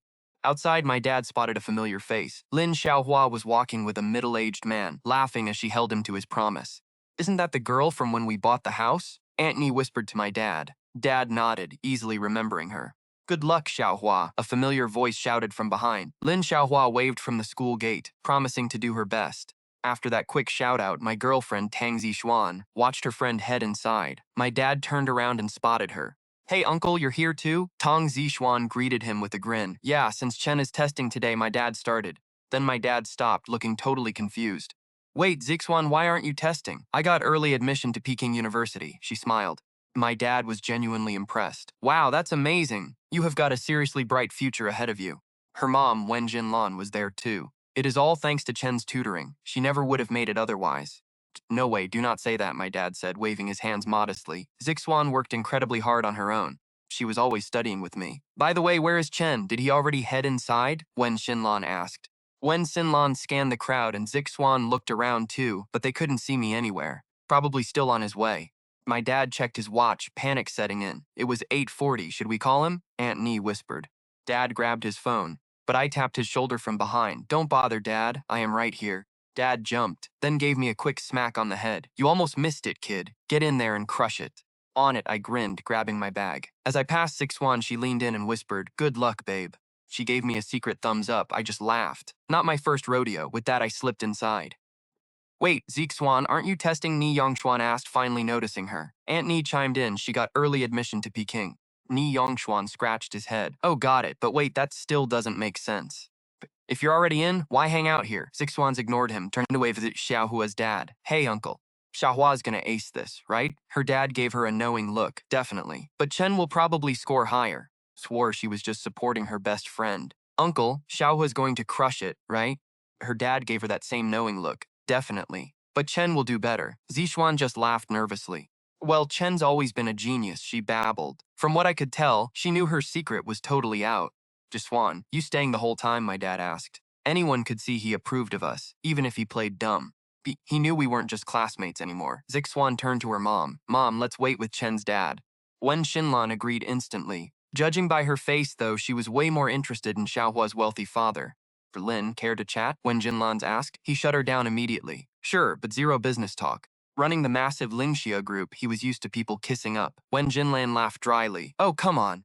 Totally stumped, since business was her only goal. Meanwhile, inside, my first day exams were math and language. For me, it was a joke. I just glanced at the papers and wrote. My maxed-out intelligence cheat made this easy. Standardized tests were a breeze. The exam ended at 5, but I walked out at 4:30. Why are you out so early, my dad asked. Family crowded around, completely baffled. Too easy, I shrugged. I even triple-checked before turning it in. Shouldn't you check again? Aunt Nee worried. I was super thorough, Auntie, I muttered, trying to reassure her. It is not like I could explain my cheat anyway. They would never believe me. Dad nodded. Fine, as long as you are confident. Honestly, me being confident was a good sign. If I had complained it was hard, they would be having a total meltdown right now. Zixuan slipped over, whispering in my ear. Babe, how did we do? I grinned, bumping her shoulder. Piece of cake. I smiled and said, that's good. Tang Zixuan nodded, admitting we hadn't told our parents yet. I casually asked her about it. I'm afraid if I tell my mom now, she won't let me see you, Tang Zi said. So when's the plan, I asked. After the exams. Duh. I'll give you a huge hug and shock them, Tang Zixuan promised. The Gaokao lasted 3 days. From day 1, I was the first to hand in my paper. At first, the reporters outside thought I was just lucky with those subjects. But when I walked out early on day 2, they lost their minds. By day 3, the final date of the Gaokao, every reporter in town was waiting at the school gate. After 2 days of this, they were ready. They had dug into my background. What they found left them speechless. A high school kid from number 1 high who made $1 million overnight trading futures. Ever since my sophomore year, I aced every single exam. I even won a major speech competition, scoring early admission offers from Peking and Tsinghua. But then I turned them down. Any normal kid would kill for those offers, but I walked away. They couldn't believe my guts. It was obvious they thought I was gunning for the top spot. A prodigy walking out early was the golden story they needed. Everyone was waiting. Final bell rang. True to form, I walked out 30 minutes early. Immediately, the crowd surged forward, swarming me. Reporters lunged at me. Watching from the tea house, my dad, Jiang Chen, and the others froze. They wanted to celebrate, but this was total madness. What is going on? Jiang Xinhua muttered. Aunt Ni explained that the first kid out always gets interviewed, and since I finished early every day, they targeted me. Aunt Ni knew her stuff from her teaching days, but my dad was still worried. How is he going to get out of that crowd? Jiang Xinhua asked. Tang Zixuan was panicking nearby. We had promised to tell our parents about us today. Even though we had done this before, it still felt huge. Big deal for us. 10 minutes dragged by, the gate still packed. Finally, Xiaoro and Lin Xiaohua stepped out. Wen Xinlan nudged her daughter Tang Zixuan. They only waited here every day because of Lin Xiaohua, who was Tang Zixuan's best friend. Plus, Lin Xiaohua's family was rich, and Wen Xinlan wanted to climb that social ladder. Mom, I'm going, Tang Zixuan said, running toward the crowd. Why are you in such a rush? Wen Xinlan sighed. Lin Xiaohua waved back at Tang Zixuan, but then things took a weird turn. Lin Xiaohua realized Tang Zixuan wasn't running to her. She was heading straight to me, buried in reporters. Our parents saw the whole thing. My dad and Wen Jinlan exchanged a confused look. Wasn't she here for her bestie? Why was she running to me? Student Jiang Chen, a reporter shouted, as the first one out any words for the live broadcast. I thought, what a stupid question. Move, let me through, another yelled. Jiang Chen, is it true you gave up early admission to top universities just to sit for this exam? Did your parents support that decision? Are you really that confident in yourself? The questions kept coming. What's your dream school? Are Tsinghua and Peking not good enough for you? At first, I tried giving them short, casual answers. But as the crowd grew, I couldn't even hear what they were screaming, let alone answer. I decided to just shut my mouth. I let them fight over the spotlight. Then, through the noise, I heard a sweet voice call out, Hubby. I knew it was Tang Zixuan. The crowd was too thick for me to see her. I grabbed some random reporter's mic and spoke right into it. Everyone, back up a bit, I said. Realizing I was finally speaking, the reporters instantly went dead silent. They knew who held the power here. I pointed toward the spot where Tang Zixuan's voice had come from. Hey, the reporter from Lou's Entertainment, you're blocking someone.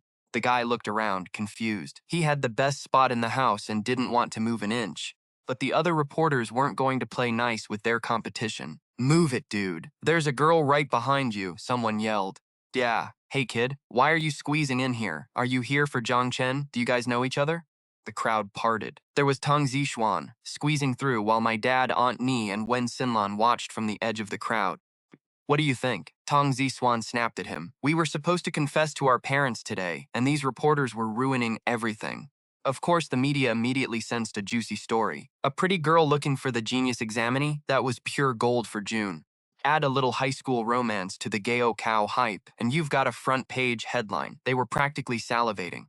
Besides, spinning fake rumors is what they do best. Look, I told them, either clear out or let her through. Hurry, let her in, they yelled. They cleared a path instantly. No way they were letting me leave. Tang Zixuan leaned in and whispered, Wow, this feels like a corporate press release. I shrugged helplessly. Honestly, I didn't expect this either. Tang Zixuan frowned. How are you going to deal with them? We have real business to handle, Tang Zixuan added, glancing toward our parents. I smiled. What's the rush? Are you worried I won't marry you? Who knows? Tang Zixuan pouted. The reporters around us exchanged knowing looks, sensing the chemistry. Watching us whisper like that, anyone could see something was up. They didn't even need to make up rumors. It was already a scoop. Turning to the crowd, I finally asked, All right, what do you want to know? One reporter immediately pushed forward. Student Jiang Chen. Which college are you targeting? Is it really better than Peking or Tsinghua? The other journalists cursed him silently. Why waste time on basic questions? That was just standard Gao Cow filler. But my situation was entirely different, and they wanted the real dirt. Straight up said, Wait, isn't Peking University on my early admission list? That reporter mumbled and scrambled to switch gears. Let me ask. Another reporter shoved a mic in my face. Jiang Chen, I heard you are a straight A student. But besides studying, what do you do for fun? He glanced at Tang Zixuan. From what I could tell, he wanted me to leak our relationship. I calmly added, I do futures trading too. His eyes lit up, but I knew he didn't care about finance. Why beat around the bush? Move out of the way, a third reporter cut in. So Jiang Chen, as everyone already knows, For top students like you, after the Gaokao, college is next, and college life usually means romance. Do you plan on dating once you get there? Now that was actually a solid question. Finally, a reporter with actual brains. The others asking about exams or dropping weak hints couldn't compete with this guy. With my grades, a top-tier university was guaranteed. When the results dropped in a few days, they could write a killer gossip piece about my love life. So, is there a girl you like? He asked bluntly. Anyone could see that Tang Zixuan and I were tight. I smiled, grabbed her hand, and said, yeah, we made a deal. We are dating in college. Tang Zixuan looked at me, then faced the camera. Judging by her face, she was absolutely thrilled. I figured she wanted to hug me and tell our parents right away. But live TV was way more exciting. Going public on live TV in front of the whole city was honestly so romantic. We felt great, but others so much. The reporters stared at us, completely lost. Who said high schoolers get shy on camera? We clearly didn't care. Not even a little. Behind the crowd, my dad Jiang Chen and her mom Wen Xinlan stared at each other in total shock. I didn't care about the stunned reporters. I pulled Tang Zixuan toward my dad and her mom. Dad, I'm done, I said. Good, good, my dad nodded. He used to worry sick about my exams, but that live interview changed his focus real quick. Now he wanted to know what was going on between Tang Zixuan and me. Were my past hints about her real? It was obvious he was guessing. Her mom Wen Xinlan looked completely panicked. Jiang Chen, what did you just say to them? She rushed over, demanding answers. Tang Zixuan just laughed and said, Mom, you're not that old. How did you miss it? I said we are dating, I told her. She gasped, dating? But isn't that? She cut herself off, realizing her mistake. Teen romance? What a joke, we were both 18, and even if grades mattered before, the exams were finally over. That label didn't fit us anymore. Suddenly, Wen Lan glared sharply at her daughter. Tang Zixuan flinched. Mom? What are you doing? Tang Zixuan gasped. Her mom snapped, Spill it. How long have you and Jiang Chen been dating? I know you didn't just start. She stared at how Tang Zixuan held my arm. That comfortable grip screamed long-term relationship. They had to be acting out of habit. Other school couples were shy, just holding hands, but my girlfriend? She went straight to clinging onto me in front of her mom. Tang Zixuan looked at me nervously, murmuring, well... I gave her an understanding smile and faced Wen Jinlan. Auntie, sorry, I was the one who asked her to hide it. We really liked each other, so we wanted to try. She sighed, but Jiang Chen, why her? Jinlan looked at me, confused. She hates studying, just messes around, and is never serious. You seem way more mature. Hearing her own mom say she wasn't good enough for me made Tang Zixuan look completely betrayed. Was she adopted? Auntie, maturity doesn't matter, I smiled, shaking my head. If we like each other, that's enough. But she still looked doubtful. My dad stepped in. Are you against them being together? Unlike her, my dad was totally chill about our relationship. He hadn't managed my life in over a year. He probably felt I was fully capable of handling my own stuff. Honestly, I handled life better than him anyway. I don't mean that, she sighed. I just find it strange. She looked between us. Usually, any mom would be thrilled to have a straight-A boyfriend like me with a bright future. But she just couldn't shake that awkward feeling. That's when Aunt Nee smiled and stepped in. You raised your girl for years, Aunt Nee said. Seeing her cling to another guy is hard. She admitted it. She was a panicked mess. Tang Zixuan grabbed her arm. Mom, we liked each other for a really long time. Focused on studying first, she insisted, pulling her mom's arm. Her mom shot back. Are you sure? She didn't buy it for a second. Anyone could tell our relationship was way deeper than that. Whatever, we like each other, and honestly, it is your fault. Suddenly, Tang Zixuan shifted the blame to her. Wen Xinlan looked shocked. My fault? Tang Zixuan replied, yeah, you forced him to tutor me and even hired him. You literally handed us those opportunities, she said, sounding completely logical. How could I not fall for him? How could I look at other guys with Jiang Chen around? It looked like Auntie Xinlan had absolutely no comeback for that.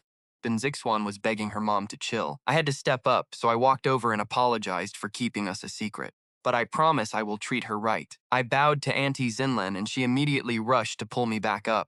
Oh, Jiang Chen, what are you doing? I can't thank you enough normally. You really didn't have to do that. Xiaohua chimed in, telling Auntie Xinlan to let us give it a shot. Auntie Xinlan just sighed, saying she needed to go home and process. Auntie Xinlan rubbed her temples. This news obviously hit her like a truck. She never expected this on the very last day of exams. Finding out her daughter was dating, and with me of all people. Soon everyone split up outside the school gates. Auntie Nee and my dad booked a private room to celebrate the end of my exams. Once we sat down, my dad asked how I did. He looked at me anxiously the second we sat down, asking how it went. I just nodded and said it was good. Dad let out a huge sigh of relief. He did not really get how the exams worked, but it was obvious he trusted my word. Every time he asked about my practice tests, I always gave him the same answer. But on the day the grades actually came out, He would get a text saying I aced it with near-perfect scores. Auntie Nee then asked what college I was eyeing. Peking University, I told her straight up. She and my dad exchanged a look. Normally, they would have hyped me up. It is the top school after all. But things were different now. They already knew about me and Zixuan, and she was already fast-tracked into that exact school. Then Dad cleared his throat. He rubbed his hands together nervously and asked when Zixuan and I actually started dating. Are you guys really together? Yeah, Dad, I'm sure, I said with total confidence. Since our senior year. Auntie Nee laughed and told my dad to back off. She said kids dating nowadays is totally normal, especially since we were desk mates for a year and are basically college students now. There was no way he could stop us. Teacher, she got it. But she was dead wrong about one thing. The senior year I meant was from my past life. My dad shook his head. He said he had no intention of controlling me because I already knew how to do things right. Patted my shoulder, telling me he had my back no matter what. Looking at his serious face, I had to laugh. Come on, Dad, it is just dating, not a crisis. He just shook his head. He told me that if I am going to be with Zixuan, I better treat her like a queen. His eyes were so intense that it made me pause. For some reason, I saw a glimpse of my mother in them. I nodded, promising him I would. We kept eating and chatting. Meanwhile, on the other side of town, Bishwan and her mom got home. Her dad immediately asked how Xiaohua did on the exam. Dinner was already steaming on the table. Auntie Xinlan turned to Zixuan, repeating the question about Xiaohua. Xuan just shook her head, admitting she forgot to ask. Her dad looked totally confused. He pointed out she went there every day just for that. Zixuan looked at the ceiling, and her mom immediately caught on. Auntie Xinlan demanded to know if Xiaohua was just an excuse to check on me. Zixuan tried to dodge it. She ran to the kitchen to get rice. Her dad was left completely bewildered about how I was involved. Auntie Xinlan sighed, warning him he wouldn't believe it. Judging by his face, he just got more curious. She nervously dropped the bomb. Zixuan and I were dating. She kept stressing that Zixuan just turned 18. But her dad did not see the big deal. He shrugged and said if it was me, it made total sense. Auntie Xinlan stared at him in shock. He calmly pointed out that she was the one pushing us to study together. He said I seemed like a grounded guy, and since Zixuan was a teenager, catching feelings was completely normal. Auntie Xinlan rolled up her sleeves, asking if he was blaming her. He quickly backtracked. He said he just did not get why she was panicking. She muttered back that she was not nervous at all. He reminded her that our daughter is of age. Wanting to be with a guy she likes is just life. Auntie Xinlan fell silent. Her husband sat down and admitted he actually liked the idea of us dating. She sat next to him, asking why. He asked if she would prefer Zixuan dating some random street punk. Auntie Xinlan shook her head. Next to a straight-A student like me, she probably felt Zixuan was the wild one. Her dad pointed out I was a good kid who even helped Zixuan study. How could she not trust me?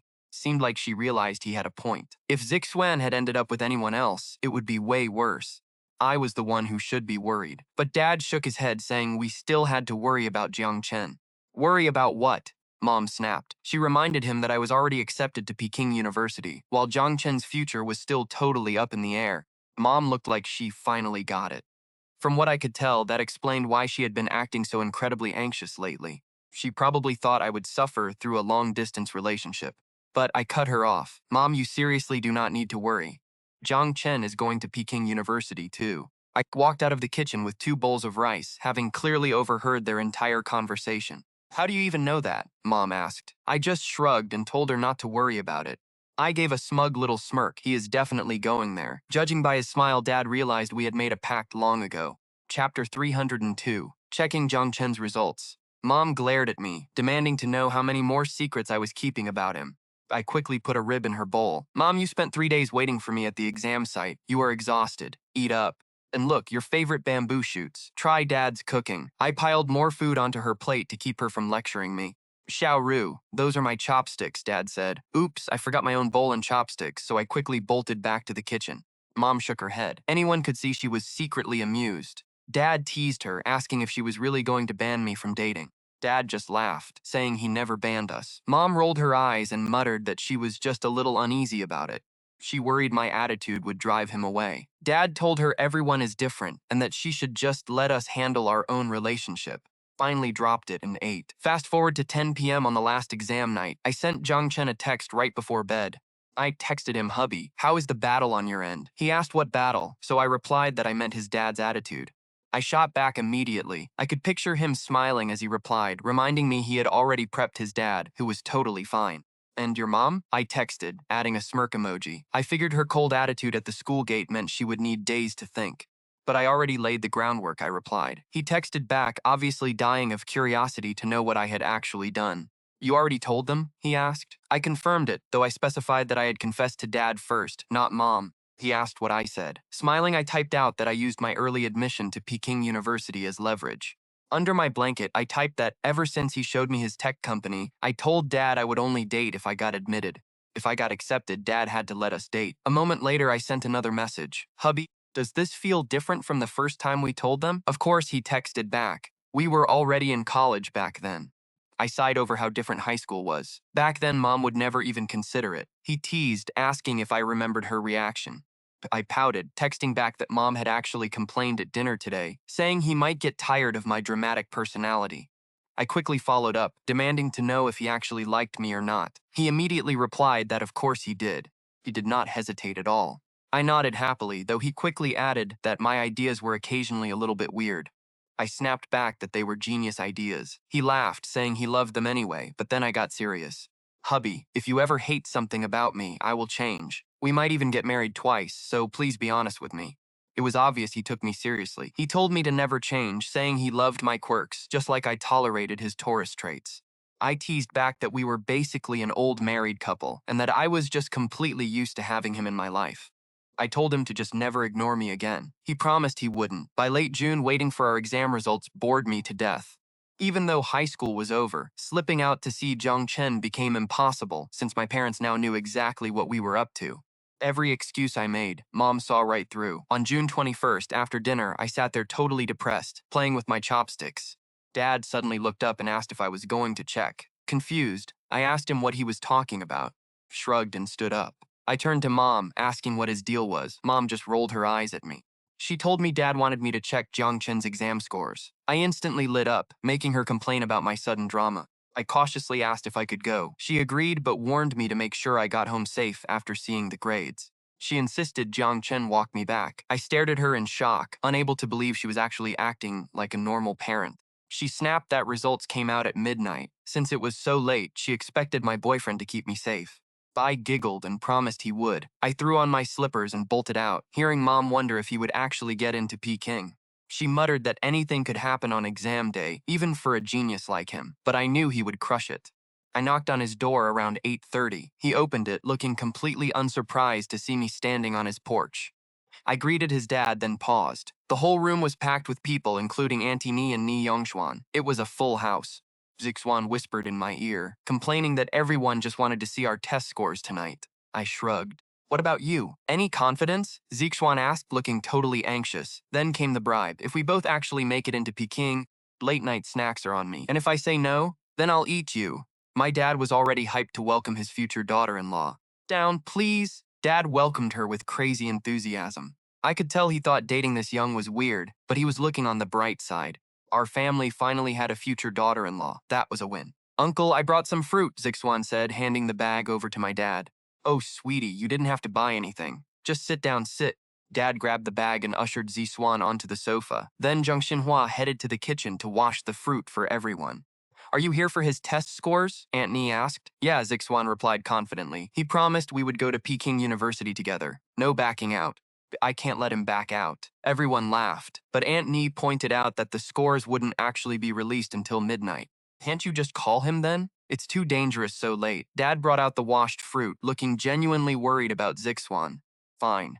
Mom said if it's too late, Jiang Chen can just walk me home. Facing 3 elders, Juan wasn't shy at all. Honestly, only my dad had a say in my life anyway. The others couldn't control who I dated or married. Besides, she had already called my dad Dad before. Why be shy now? Right. After the scores, my boy will walk you home. Must. Did you hear me, son? Dad demanded, aiming a sharp look at me. Dad, I got it, I answered, totally exasperated. Last time I brought Zixuan over, Dad was just as intense. But Dad, isn't just sitting around waiting kind of a waste of time? I shrugged. Our old apartment was tiny. The living room sofa barely fit 3 or 4 people at a time. Once Zixuan arrived, I stood up to give her space. It wasn't about being tired. It was just getting insanely stuffy crammed in here. Fair point, Dad muttered, nodding. He turned to Zixuan. Zixuan, our new place won't be ready for another few days.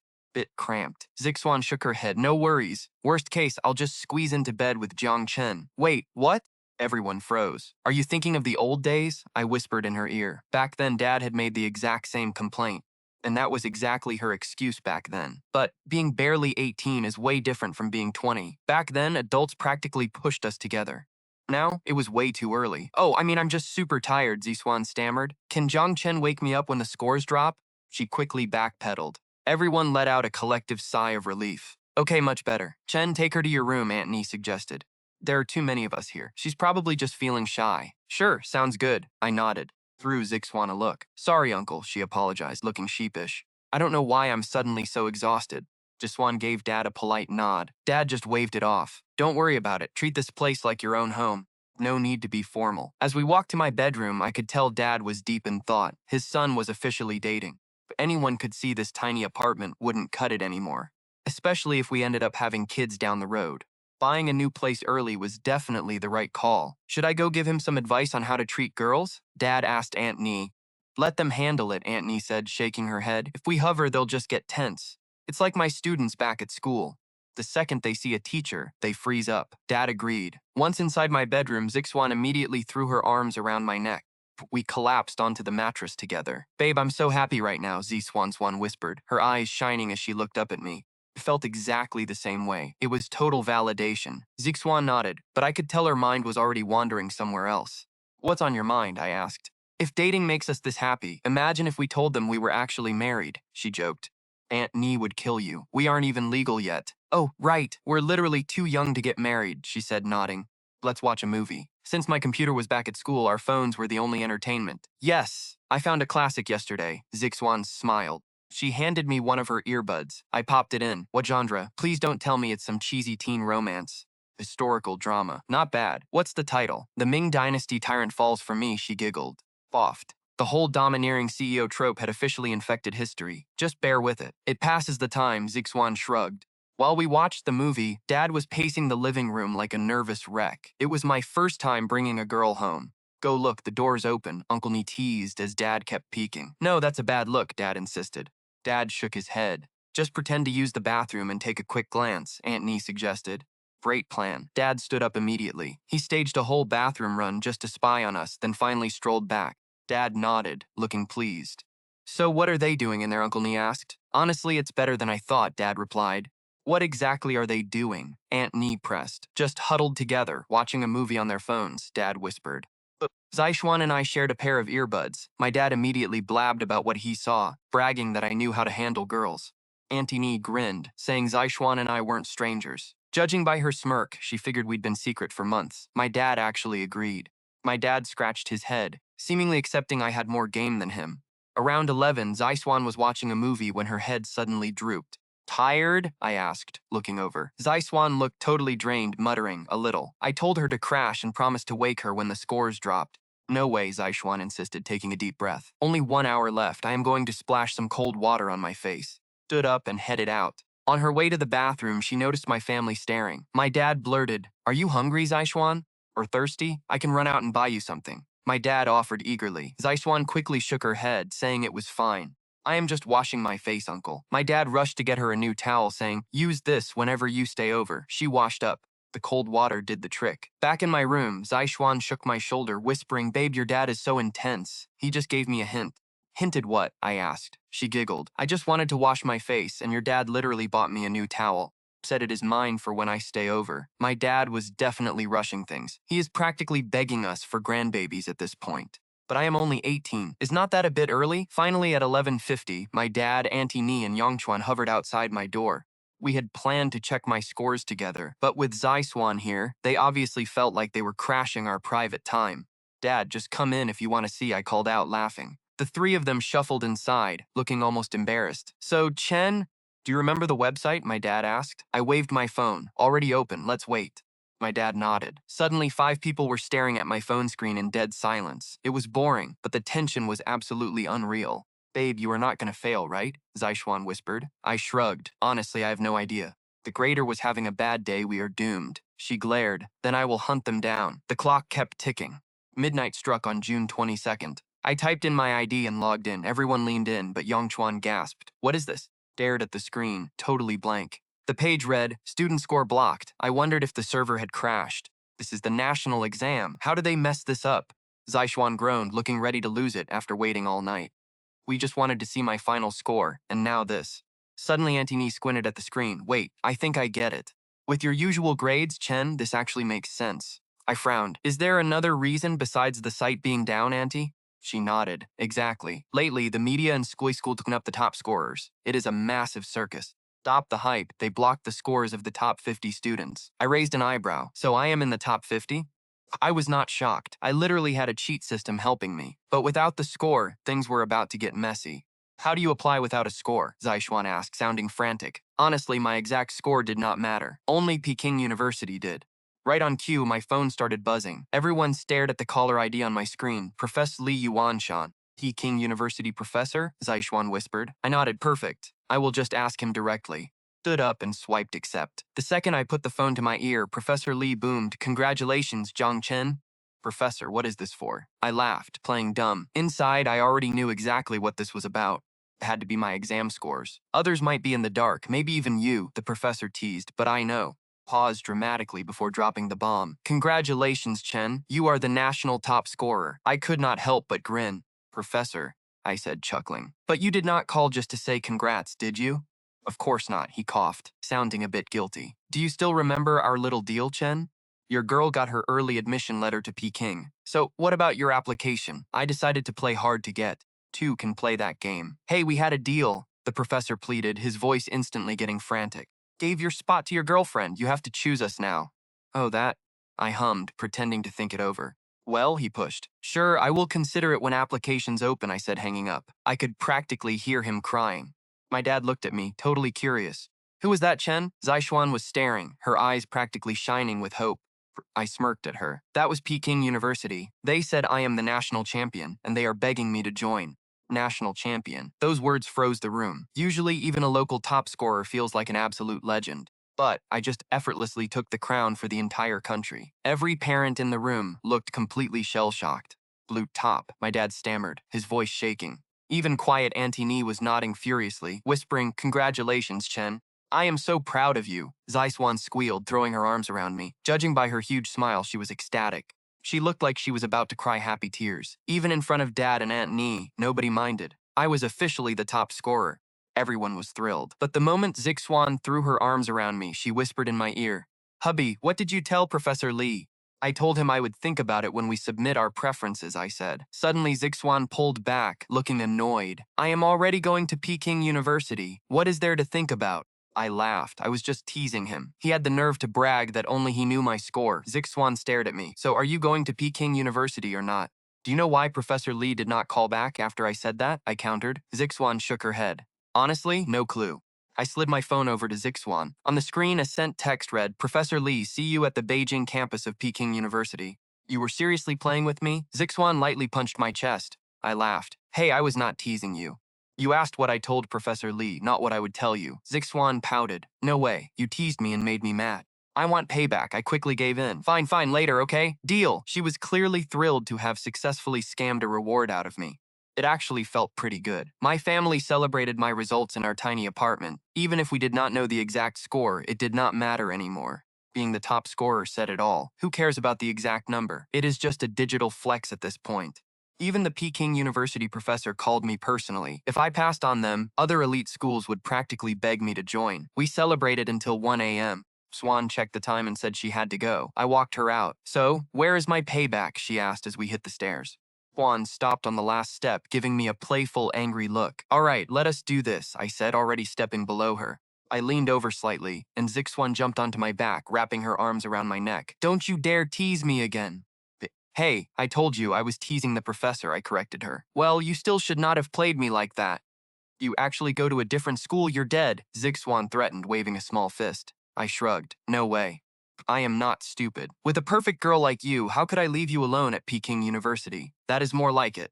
Seeing her satisfied smile, I knew that was exactly what she wanted to hear. Sweet talker, she giggled. Hubby, will college be like high school? Zixuan rested her chin on my shoulder, tilting her head to look up at me. What do you think? I don't know either, she murmured, looking lost in thought. Actually, I have a plan, I said, but I'm not sure if it'll work.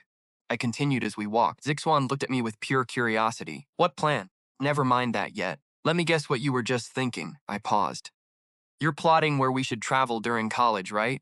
How did you know? Zixuan stuck her tongue out. Since college is way more relaxed, I was just thinking, could we hit places we have never been? Like where, I asked. Zixuan thought for a second, like Xishuangbanna here in China. Then abroad Rome, Hokkaido, oh, and Santorini. What about the Aegean Sea? That's a lot of places. Will we even have enough time, I asked. You already know what my biggest dream is, Zixuan said softly. To travel the world. I smiled. How about I tag along? Zixuan stared at me, completely stunned. Seriously? Totally. I nodded. But right after, Zixuan repeated my exact concern. But wait, we don't actually have that much time, do we? Actually, I think 4 years of college is plenty of time, I replied. Zixuan looked confused. But won't we be stuck on campus? Let me lay out my plan. I explained everything to Zixuan. She got so hyped she literally bounced on my back. Hubby, you're a genius. Stop bouncing. You're going to fall. I tried to calm her down. I'm just too happy, she cheered. But you're right. High school was all about keeping our parents happy. In college, we need to live for ourselves. That's the whole point of our regression, right? I laughed. Exactly. Looks like you're finally getting it, Taurus. Judging by her relieved face, she knew my plan was all about fulfilling our shared dream. After walking Zixuan home, Wen Xinlan greeted me pretty warmly. From what I could tell after her talk with Xu Jinglin, she realized letting me slip away was a massive mistake. On June 30th, after our scores dropped, we all got a text to head back for graduation photos. It was time to say goodbye to high school. With exams done for all grades, Zixuan and I heard freshmen and sophomores cheering as we walked the halls. Once testing ends, freedom begins. 2-month summer vacation was officially here. Hubby, I suddenly feel kind of sad to leave, Zixuan sighed as we walked. Sad? I teased. You barely paid attention in class these past 2 years. Zixuan pinched my arm. I didn't say I missed studying. I just mean high school life is so good. No real worries. I paused, letting that sink in. Honestly, high school is the only time worth missing. Before that, we were too clueless. In college, it's just endless pressure for certifications and internships. People say college is less stressful, but that's only academically. The creeping dread of entering the workforce and finding a job gets heavier every year. By the way, why did you always insist I go to Peking University? I asked Zixuan. At this point, we both had our admission letters. Zixuan smiled. Didn't you say you wanted to start a venture capital firm and be a hands-off boss? I shrugged. Yeah, that is the plan. Ben, maybe it's connections, Zixuan smirked. Didn't you say you wanted to start a venture capital firm and be a hands-off boss? That's the plan. I nodded. Zixuan mentioned she had an old business partner at PKU who specialized in venture capital. Zixuan explained that this guy actually got scammed when he was a college professor trying to learn the investment game. But by our senior year, he'd built a top 5 national firm from scratch. I frowned, asking, so, what's your point? If you want to be a hands-off boss, you need a killer manager first, she said. It clicked for me, but she smirked. I don't want you grinding day and night like in our past life, Zixuan said, waving her hand. Anyway, there's more. She explained his real power was his network. He knew the biggest players in every single industry. Every industry? I asked. I was genuinely curious. Everyone has their own specialty. How did he pull off networking with so many different elites? No clue, Zixuan said, poking her tongue out. But back then, no matter what insane demands we threw at him, he always found the perfect people to deliver. Sounds like someone I definitely need to meet, I said, nodding thoughtfully. Plus, she's actually a gorgeous blonde foreigner, Zixuan whispered, winking at me. My eyelid twitched. A gorgeous blonde? Didn't seem like her to introduce me to a hot girl. Don't get any ideas, Zixuan warned, swatting my shoulder. 20 years older than us. You'll be calling her auntie. We finally reached our old classroom. Yo, the top scorer's here. Our class president, Zhang Hao, threw his arm over my shoulder. Congrats, man. Heard you got into PKU too. I nodded, giving him a look. How do you know I'm the top scorer? I asked. Zhang Hao blinked. Aren't you? I shook my head. No idea. Then you definitely are, Zhang Hao insisted. Look downstairs.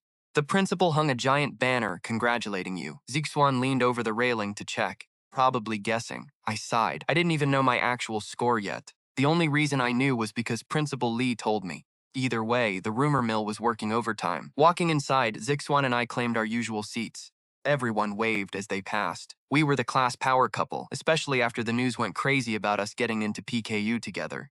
From what I could tell, every guy envied me. Having a gorgeous, sweet girl like Zixuan chase me was basically winning the lottery. Judging by the girls' faces, I was the dream boyfriend, smart, and loud and proud about our relationship in public. Most guys hide their relationships to keep their options open, but I was all in. Suddenly, my friend Zhang Fan slapped my shoulder. You're early, Zixuan, and I said, turning around. Zhang Fan grinned. Had to get here early to drop some good news on you two. Zixuan asked. Zhang Fan laughed proudly. I got accepted into a college in Kyoto too. He was heading to the Kyoto Institute of Technology. A solid school, honestly a massive win for any normal high schooler. Bragged to me a million times already. Lin Xiahua laughed, leaning over to nudge Zixuan. Hey, Zixuan, let me drop some good news too. Zixuan smiled. You got in, didn't you? Xiahua gasped. How'd you guess? Kyoto Conservatory of Music. Tons of celebrities went there, Zixuan said, looking at her bestie. Are you trying to become a star?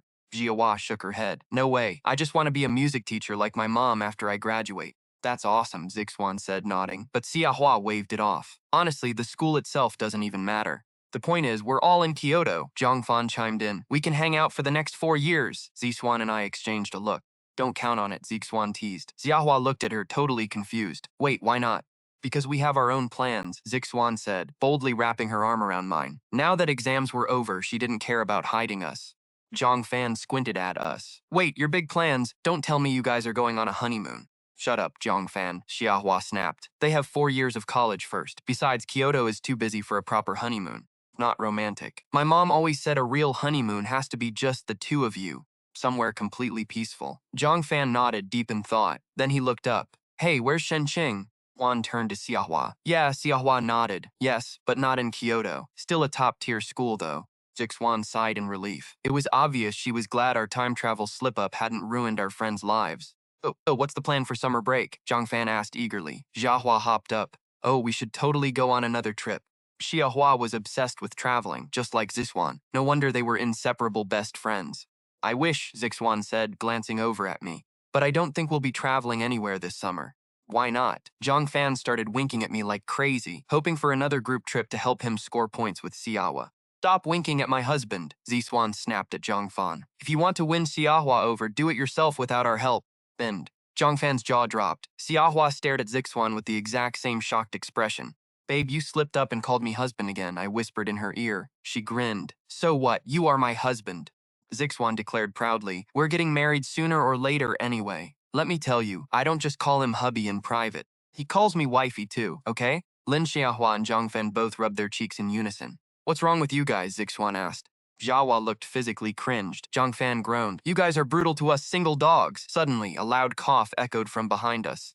Zhang Fan instantly whipped his head back, while Xiahua bolted to her desk. Graduation was near, but our teacher, Zhang Shuli, still possessed terrifying authority. She scanned the classroom from the podium, and everyone sat up straight. Is everyone here? She asked, her voice echoing. She let out a long sigh. After today, you all graduate. From now on, your lives truly begin.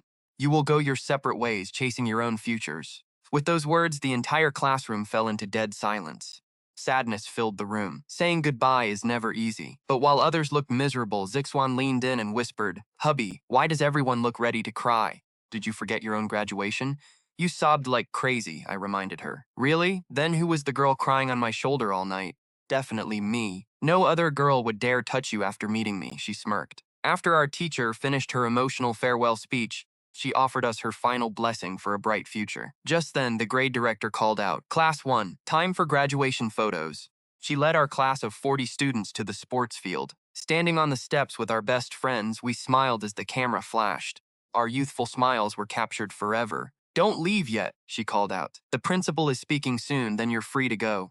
Feel free to hang out on the field for now. We all cheered and agreed, savoring these final moments.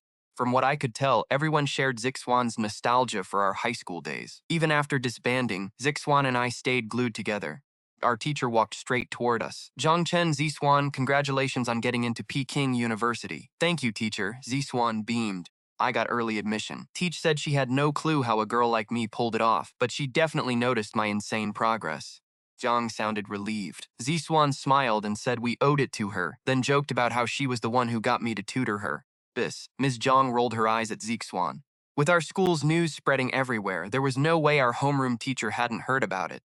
I asked if she had something to tell us. Ms. Jiang nodded and told me to grab my graduation speech from the media room soon. She said as the only student entering Peking University through the exam, my speech would help the underclassmen. I agreed, realizing she knew I aced the exams. Zixuan asked why she specified the entrance exam. Mrs. Jing scoffed, reminding her that she was already fast-tracked and accepted without even taking it.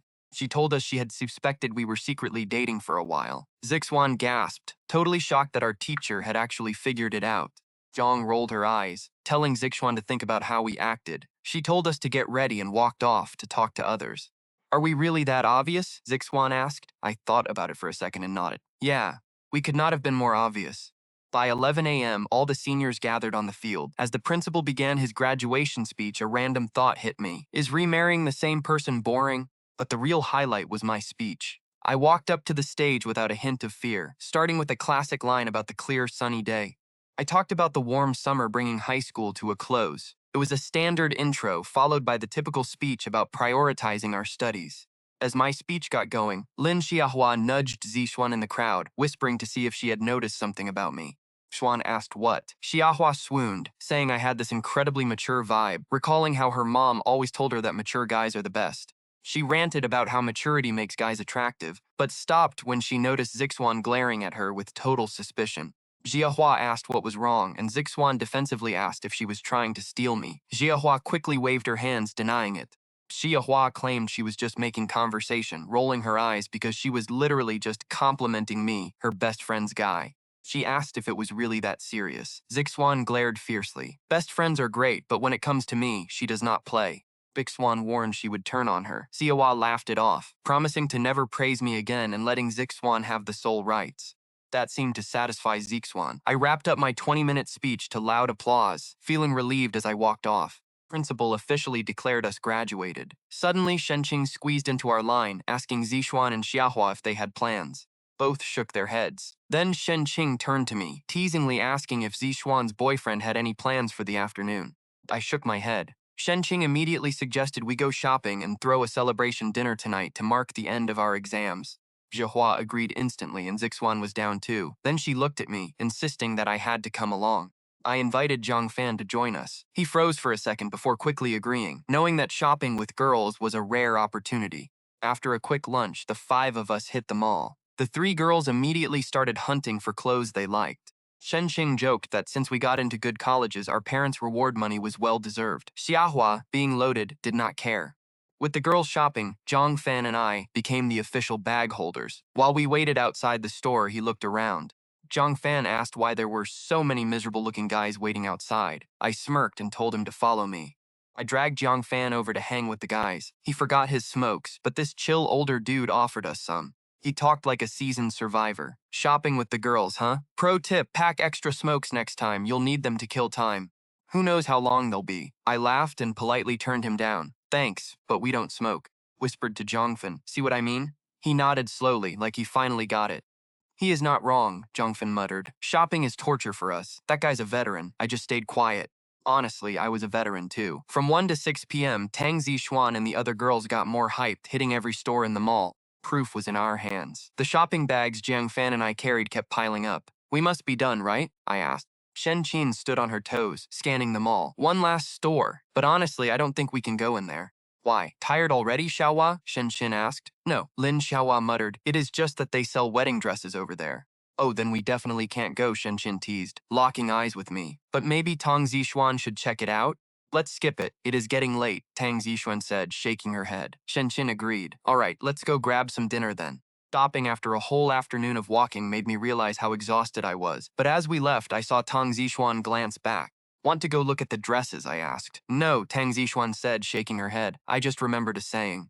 What's that? A woman is most beautiful in a wedding dress, she said, tapping her chin. So I get to be beautiful twice, right? Tang Zixuan sighed. It is just such a shame. Why? I asked. I forgot what our wedding photos look like, Tang Zixuan muttered. I laughed. Then let us shoot another set. You promised, she beamed.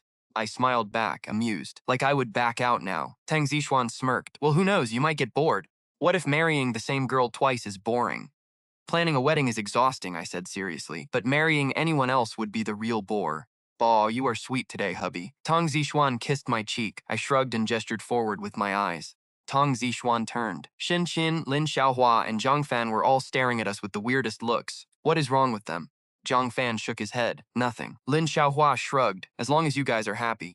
But maybe keep it PG next time? Shenqing teased. We are in public. We ended up at a seafood buffet to celebrate our graduation.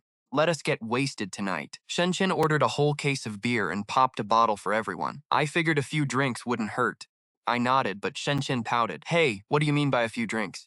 We are celebrating high school graduation. A light drink won't cut it. Tonight we go all out. Lin Xiaohua agreed instantly. Yeah, you can drink, Lin Xiaohua added. I could tell she wanted to let loose. Back in high school, we barely got to drink. Fine, fine, I said, giving in. Tang Zixuan smirked. I know why he is hesitant. He is worried you guys can't keep up with us. Who can't keep up? Don't look down on us. Zhang Fan poured himself a full glass. Oh, please, Lin Xiaohua scoffed. Who passed out on the table last time? Zhang Fan opened his mouth but shut it. He really couldn't handle his liquor back then. Based on what we know, you two are heavy hitters, Shen Qin said, pointing from Lin Xiaohua to Jiang Fan and then to herself. 3 against 2. You down? Let's just keep it casual, I suggested. Drinking games are a bad idea. Scared, buddy, Zhang smirked. Scared? Please, Tang Zixuan chimed in, rolling up her sleeves. Do this, she whispered to me. Hubby, it is their big graduation. Even if it is not our first time, let's make it fun. All right, let's do it, I agreed. First toast. Happy graduation, everyone. Shen Qin stood up like a boss and led the toast, chugging her glass. After that, she was totally fired up. Come on, who is going to chicken out first? An hour later, Tang Zixuan teased. Giving up already, Qin? The entire case of beer was gone. Only Tang Zixuan and I were still sitting up. The other 3, completely wasted. They had knocked out cold. Hubby, did we go too hard? Tang Zixuan whispered. They really couldn't keep up with us. I shrugged. No helping it. Our tolerance was built from endless business dinners in our past lives. Her body might be young again, but she still knew how to hold her liquor. Suddenly, Lin Xiaohua mumbled, I am going to miss you guys so much. She sobbed against the table. Tang Zixuan rubbed her back gently. What's wrong? We won't be in the same class anymore. Xiaohua choked out.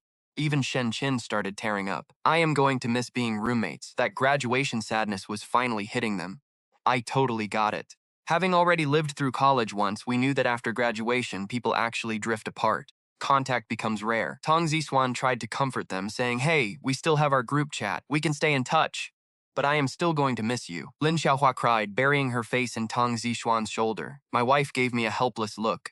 I walked over and whispered, you used to be just like this. Zixuan nodded. Yeah, who knew we'd actually get into the same college? It was time to get them home. I glanced at my watch. I'll drop off Aizawa and Shen Qin. You take Jiang Fan. Fan pointed at Jiang Fan, who was passed out on the table. Meet at the school gate after, I added. Zixuan looked confused. This late? Exactly because it's late. That's why I'm taking you home. Oh, so you're worried about me? Zixuan teased, a smirk playing on her lips. Not allowed? I challenged. Totally allowed, she laughed. We hailed 2 cabs. Jiang Fan grabbed me, slurring, bro, you gotta take me home. In the cab, Jiang Fan seemed to sober up a tiny bit. Wait, why are we going home already? I nodded. Yep. Let's keep drinking. Wait, I don't think I can handle more. Jiang Fan face planted right back onto the seat. A second later, he groaned. Bro, how much did I have? 4 beers. Crap, only 4? I'm pathetic. Jiang Fan actually slapped his own face. Rolled my eyes. This idiot is brutal to himself when he's drunk. Wait, bro, he stammered. Did I confess to Ziahawa yet? Stared at me with completely wasted eyes. I don't think so, I said. Jiang Fan froze, looking devastated. Damn it, I forgot. You actually had a plan, I asked. Duh, we graduated. Jiang Fan sighed, his head slumping down. Shook his head. I'm not like you. Already locked down with Zixuan. Who knows when I'll ever get Xiaohua to like me. College is gonna make it way harder. Aren't you both going to Kyoto? I asked. That's different, Jiang Fan mumbled miserably. We were in the same high school class and I still couldn't do it. In college, we'll be miles apart. He actually had a point.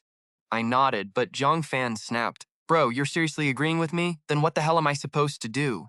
Help a brother out, Jiang Fan begged. Just find some time this summer to tell Xiaohua how you feel, I suggested. Fine, but can you and Zixuan wingman for me? Jiang Fan asked with a sly grin. Probably not, I said, shaking my head. Why? You're just gonna let me go to war alone? Jiang Fan wailed. It's not that, we just won't have time. You guys have plans? Jiang Fan asked, confused. I nodded. Yeah, we might not even be in Liushi this summer. But where are you going then? Kyoto. After we finally dropped Jiang Fan off at his place, I headed out. I waited at the school gate for about 20 minutes. It was midnight, the streets empty. Then a taxi pulled up. Swan rolled down the back window and waved. Get in. All right, I said, opening the door and climbing inside. Seat smelled faintly of alcohol, likely from Xiaohua or Shen Qin. After giving the driver Zixuan's address, I turned to her. Did you get both of your besties home? Yep, safe and sound. Zixuan looked at me. So we start prepping once we're home? Remember to drop hints to your parents or they'll worry, I reminded her. Relax, it's fine. We're not kids, just going on a trip, Zixuan said casually. But to them, she was still just an 18-year-old girl. I ruffled her hair. And you're just a 19-year-old college kid, Zixuan teased. Anyway, let them know, or they won't find us if they visit Peking University. True. When do we leave? She asked. I'm going to get my driver's license in Liushi first. Once that's done, we leave, I said. For a long trip, I needed a license. I could pay extra to fast track. Since I already knew how to drive, it would be easy. Plenty. Zixuan nodded. Great, you go get it. I'm definitely not going. You're really not getting one? I asked. No way, absolutely not, Zixuan said, shaking her head. I'm with you anyway. Why drive when you're here? Fine, I agreed. We both knew exactly why she refused to drive. June ended, and I basically spent the entire month of July at the driving school. Zixuan got pretty bored, staying home to watch shows and gossip. Around mid-July, she got an interesting call. Jia Hua apparently called her in a panic because Zhang Feng had actually confessed. She wanted advice since Zixuan was technically the experienced one. She was dating me. Zixuan just shrugged. Xiahua, I'm not surprised. But aren't you dating Jiang Chen? You've met his parents. Because I've never actually accepted a confession, Zixuan said, completely justified. In both this life and the last, she was the one who chased me. Other guys had confessed, but she'd always rejected them. She had zero experience being confessed to by someone she actually liked. So what do I do? Xiahua asked, completely lost. Follow your heart. My heart? On my left chest? Oh, too small, you probably can't feel it. Meanwhile, on that same day, right after I finished my driving test, I got a frantic call from Zhang Fan. Bro, even if you're busy, you gotta help. Analyze this with me. Go ahead, I replied calmly. I confessed to Xiaowa, but she said her mind is a mess. She needs to think. Then let her think. What is there to analyze? I asked. That's why I need you, the expert, to analyze it. Zhang Fan blurted. Do you think she'll say yes? Although I was technically the experienced one, honestly, I don't have any experience with that, I admitted with a sigh. Wait, Zhang Fan scoffed. Aren't you dating gorgeous Tang and already meeting her parents? Then why say you're inexperienced? Zhang Fan asked, looking confused. Because I've never actually had to confess to anyone, I replied, shrugging helplessly. Damn, I forgot that gorgeous Tang actually chased you. Zhang Fan muttered. I just laughed. Just keep your cool. If Xiaohua really likes you, she won't reject you. Just think about it. Seriously? Can you guarantee it? How can I guarantee anything? That's entirely between you two.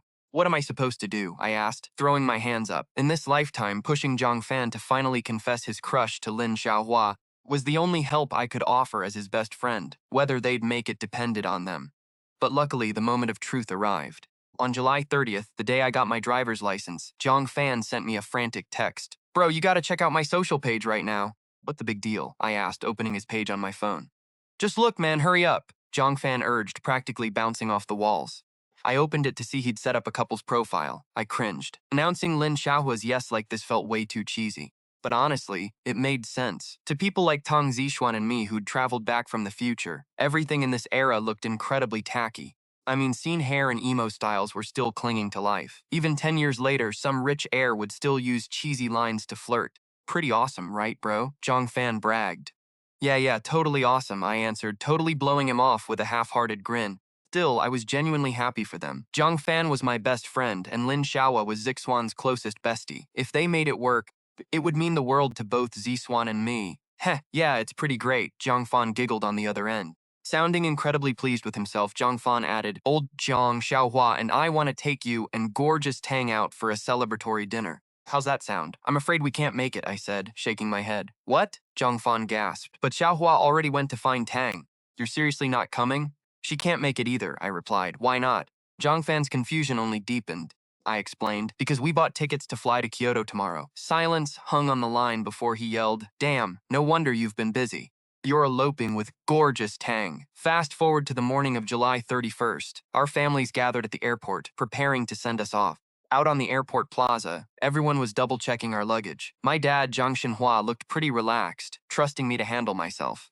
Juan's mom, Wen Xinlan, wouldn't stop nagging her. Xiao Ro, got all your toiletries? Zixuan sighed. Mom, you literally checked twice this morning. What about clothes? Wen Xinlan pressed. You've loved dressing up since sophomore year. What if you run out? Mom, Zixuan groaned. You went through my suitcase 3 times yesterday, and if you ask about my admission letter again, you've already asked 5 times. Did you bring the tuition money? Mom, my tuition is completely waived. Full ride, remember? After agonizing for what felt like hours. When Xinlan realized there was actually nothing left to check, Zixuan's dad, Xu Zhonglin, patted her shoulder. Honey, relax. She's going to college. It's not some dangerous wasteland. Plus, Jiang Chen is going with her. But she's so forgetful, Wen Jinlen muttered. I'm sure she missed something. Xu Zhonglin shook his head, looking totally defeated. You're still treating her like a little kid. She's a grown-up now. 18. Moving far away is good for her. Wen Xinlan shot back instantly, but she has no idea how to look after herself. Admit it, you just can't bear to let her go, Xu Zhonglin teased. His words left Wen Yinlen standing there in stunned silence. Xiaoro, come here a second, Wen Xinlan called out. What's up, Mom? Zixuan asked, walking over to whisper to her mother. Anything feels off over there. You call me immediately. Do you hear me? Wen Xinlan demanded, her face turning incredibly serious. Well, I know. Don't worry, Mom. From what I could tell, Zixuan knew her mother was just acting out of pure love. Juan pointed over at me, smiling. I'm going with Jiang Chen. What could possibly go wrong? That is exactly why I'm worried. Wen Xinlan pulled Zixuan close, whispering with a guarded look. Why? Zixuan asked. Because you and Jiang Chen are both dating for the first time. If you have trouble living together or get into fights, who else are you going to ask? Zixuan murmured. Honestly, we'll be fine. Not used to being with me? Judging by her smirk, she was probably thinking about our 10 years of marriage in our past life. Of course, she couldn't say that out loud. Just then, my mom gave me a subtle nudge, gesturing toward Zixuan and her mother. I nodded with a smile. Walking over, I reassured her mother. Auntie, don't worry. I'll take good care of her. Oh, please, she replied. Worried she'll be a hassle. It was obvious Zixuan was thinking, wait, I thought you were worried about me. Truly her real mom. But listen closely, Chen, Wen Xinlan said, suddenly turning dead serious. I nodded respectfully. Go ahead, Auntie. Our Xiaoru can be a handful pretty carefree, but she's still our little girl. Once you're in Kyoto, you two have to look out for each other. Don't worry, Auntie. I promise I'll always protect her, I said, looking her straight in the eyes with absolute sincerity. Good. Hearing you say that makes me feel so much better, Wen Xinlan said, nodding with a sigh of relief. Dad, Jiang Xinhua walked over to Zixuan. If you ever run into trouble in Kyoto, just lean on my boy here. Got plenty of ideas. Don't be polite with him. Oh, don't worry, Uncle, Zixuan giggled. I never plan on being polite. Wen turned and smirked at me. Chen, you treat her right, got it? My dad lectured. I got it, I nodded. Dad smiled at her parents. They know how to handle each other. After all, they were inseparable in high school. Xinlan laughed. True, she was always chasing after me. Dad chimed in. Right? It was weird when she first came over for me, Zhonglin teased. But soon she felt like our own daughter. Brother Zhang, maybe we'll be in-laws soon. Xinlan nodded eagerly. Exact. Even if they're heading to Kyoto, they're starting college together. We must visit each other often, Dad said happily. Absolutely, Zixuan slipped next to me. Judging by her grin, she was loving this. Babe, she whispered. They seem as close as ever. Yeah, they're great parents, I agreed, realizing we were about to enter the airport. Should I drop them a hint? Zixuan asked. A hint? She smirked. Didn't you say we'll be gone longer than normal? Give them a heads up. And how do you plan to do that? I asked. Secret, you'll see. Zixuan gave me a mysterious wink and shut up. After more chatting, Yongchuan warned us it was almost 10. Jinlan nodded, waving her over. Right, get inside, don't miss your flight. Bye, Mom and Dad, we're leaving. Zixuan dragged her suitcase, waving to her parents. Dad, Aunt Nee, we're off. I nodded goodbye. Dad kept nodding, but his face was tight. I could tell he was holding back tears. To him, I was his whole world. Zixuan, if Chen causes trouble in Kyoto, call us, Xinlan yelled. And you two better stay together. If you don't come back as a couple, I'll never forgive you. Got it, Mom? We'll be back together, Zixuan yelled back. And who knows? Maybe we'll bring back a grandkid. From what I could see, the parents instantly froze. Bring back a grandkid? What did that mean? Did we have an accident? Xinlan tried to grab her, but Zixuan was already dragging me inside. Inside, Zixuan asked, Babe, does that hint we won't be home for years? Having a baby takes time. It's a perfect excuse. Thought about it. If I were her, I'd think you're already pregnant. Wait, you're totally right. Xuan grabbed her phone. I need to explain. In the waiting hall, she spent ages typing away.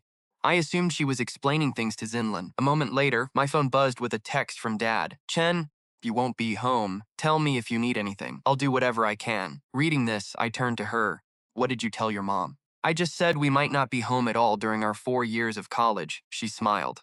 What excuse? I asked. No parent would let their kids skip every holiday. I said we're focusing on our studies, then baby time. Juan smirked. Studies? I was confused. She explained, yeah, your dad knows you're investing in futures.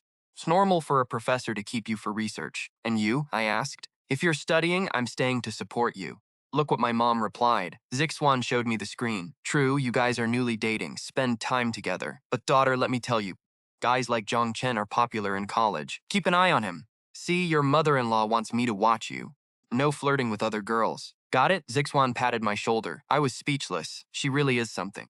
Is this the first time you've said her mom since we came back? Zixuan gasped, as if it were a historic moment. I think so, I nodded. Then why did you call her auntie before? I rolled my eyes. How do you think she'd react if I called her mom to her face? Xuan thought about it, then pouted. Probably freak out. 10 minutes later, boarded the plane. Zixuan stared out the window, looking a bit sad. Babe, we're leaving Liushi. We used to travel for business all the time. I didn't see the big deal. But I'm scared, she sighed, slumping. What are you scared of? Think about it. After college, we're not students anymore. We won't be this carefree. She rested her chin in her hands, appearing completely reluctant to let go of this time. Forgot our plan? I reminded her. But who knows if it'll work, she sighed. Early graduation is too idealistic. What if Professor Li Wanshan already agreed? I smiled. Zixuan stared at me in shock. I nodded. Yep. Well, not exactly early graduation. Our names stay enrolled at Peking University for 4 years, but he'll give us a graduation test. A test? What kind of test? Zixuan asked. We're in financial management, so he'll probably give us some industry cases to solve, I said. That'll be a breeze, she said confidently. From her perspective, business questions were way easier than high school stuff. After all, before we came back, she did this for a living. I figured once we got to Kyoto, we still had to meet her old business partner. That was going to take some time. True, but he's still a professor. Do we hunt him down or wait? I turned to Jiang Chen. Let's just go. Keep it simple.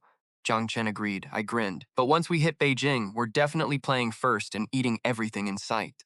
Heading to Beijing? An old lady next to me suddenly chimed in with a thick northern accent. Yep, I replied, looking at her. Granny, are you heading there too? Yes, but I'm going back. My business is there, she said with a nod.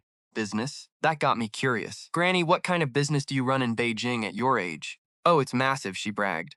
With absolute pride, she declared, almost everything outside the second ring road is ours. Whoa, Granny, that's huge! I stared in shock. I couldn't recall any famous tycoons looking like her, but tech is my world, not whatever she does. Maybe she was a big deal. It felt like a massive opportunity. I leaned over to Jiang Chen and whispered, Hubby is our shot to network in Beijing. Judging by his face, Jiang Chen was skeptical. He turned to her. Granny, what do you sell? Tea, she beamed. We supply the best shops in Haidian and Fengtai. Pretty cool, right? Impressive, I muttered, then whispered to Jiang Chen. Okay, completely useless to us. He flashed a smile. Exactly. Let's stick to our plan. I agreed. So, are you two visiting? The chatty old lady asked, clearly loving the company. Kind of, but we're going to university there. Haidian district, she asked. Yes, Granny. How did you guess? I asked. Well, Haidian is famous for Tsinghua and Peking University. Which one? Peking University, I replied. Great school, she cheered. My tea farm actually collaborates with them. Any local snacks we should try? I asked. I'd been to Beijing before, but only for boring business trips. Was our first real vacation. Oh, please. Beijing specialties are just roast duck and fermented bean drink, she scoffed. Duck is fine, but bean drink? Gross. You should buy my tea instead. Wait, was she pitching us? Unbelievable. She was selling us tea. Chapter 313, arriving in Beijing. The flight took over 2 hours. Usually, I'd just pass out on Jiang Chen's shoulder, but with this chatty granny next to us, I was wide awake. I ended up talking to her the entire flight. She said her tea business always brings her near incoming freshmen like us. She warned me not to slack off just because I got in. Beijing is brutal. It was obvious that she had good intentions. Honestly, Jiang Chen and I weren't worried about that. I just wanted to know the best spots since it was only July. Plenty of time to explore. She suggested the palace or the summer palace, but warned of one absolute no-go. Where? I asked. The Great Wall, she said. It's peak tourist season. Climbing it now means climbing a wall of actual people. I went in August once. I almost got roasted like a Peking duck up there, she laughed. The flight flew by. I talked her ear off. Aside from her constant tea pitches, it was actually pretty fun. Finally, we landed. At the gate, she whipped out her phone. We get along so well. Let's swap numbers. You might want some tea. Yeah. To buy tea, I laughed, putting my number in her phone. She finally left, looking totally satisfied.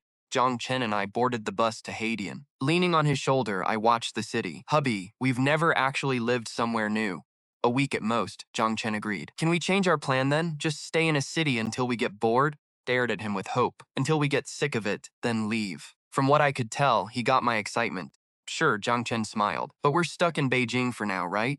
I looked back out as the bus entered the bustling downtown. Probably for about a month, Jiang Chen said. That long? I gasped. Where are we staying first? I asked. Professor Li sorted it out. I asked him to rent us a place, Jiang Chen replied. Oh, perfect. We're living together, right? I pressed. You want separate rooms? No way, he said. Then why ask? Because I need to prepare, I teased. An hour later, we got off in Haidian. Right across the station, a car was waiting. Professor Li Wanshan rolled down the window of his silver Santana and waved. Let's go over, Jiang Chen said. Dragged our bags over. Professor Li got out to help. Long trip from Lu City. You two must be exhausted, he smiled. Must have been a boring flight. Not at all, I laughed. This granny talked our ears off the whole way. The granny looked confused. Yeah, some tea seller we met, Jiang Chen chuckled. Ah, I see, he replied. He nodded, though anyone could see he didn't get why we chatted with her. He started the car. Do you really want to fast-track your graduation? Yes, we have other plans, Jiang Chen nodded. Well, you'll be fine, Li said. Your grades and success speak for themselves. He glanced at me through the rearview mirror. What about your girlfriend's paperwork?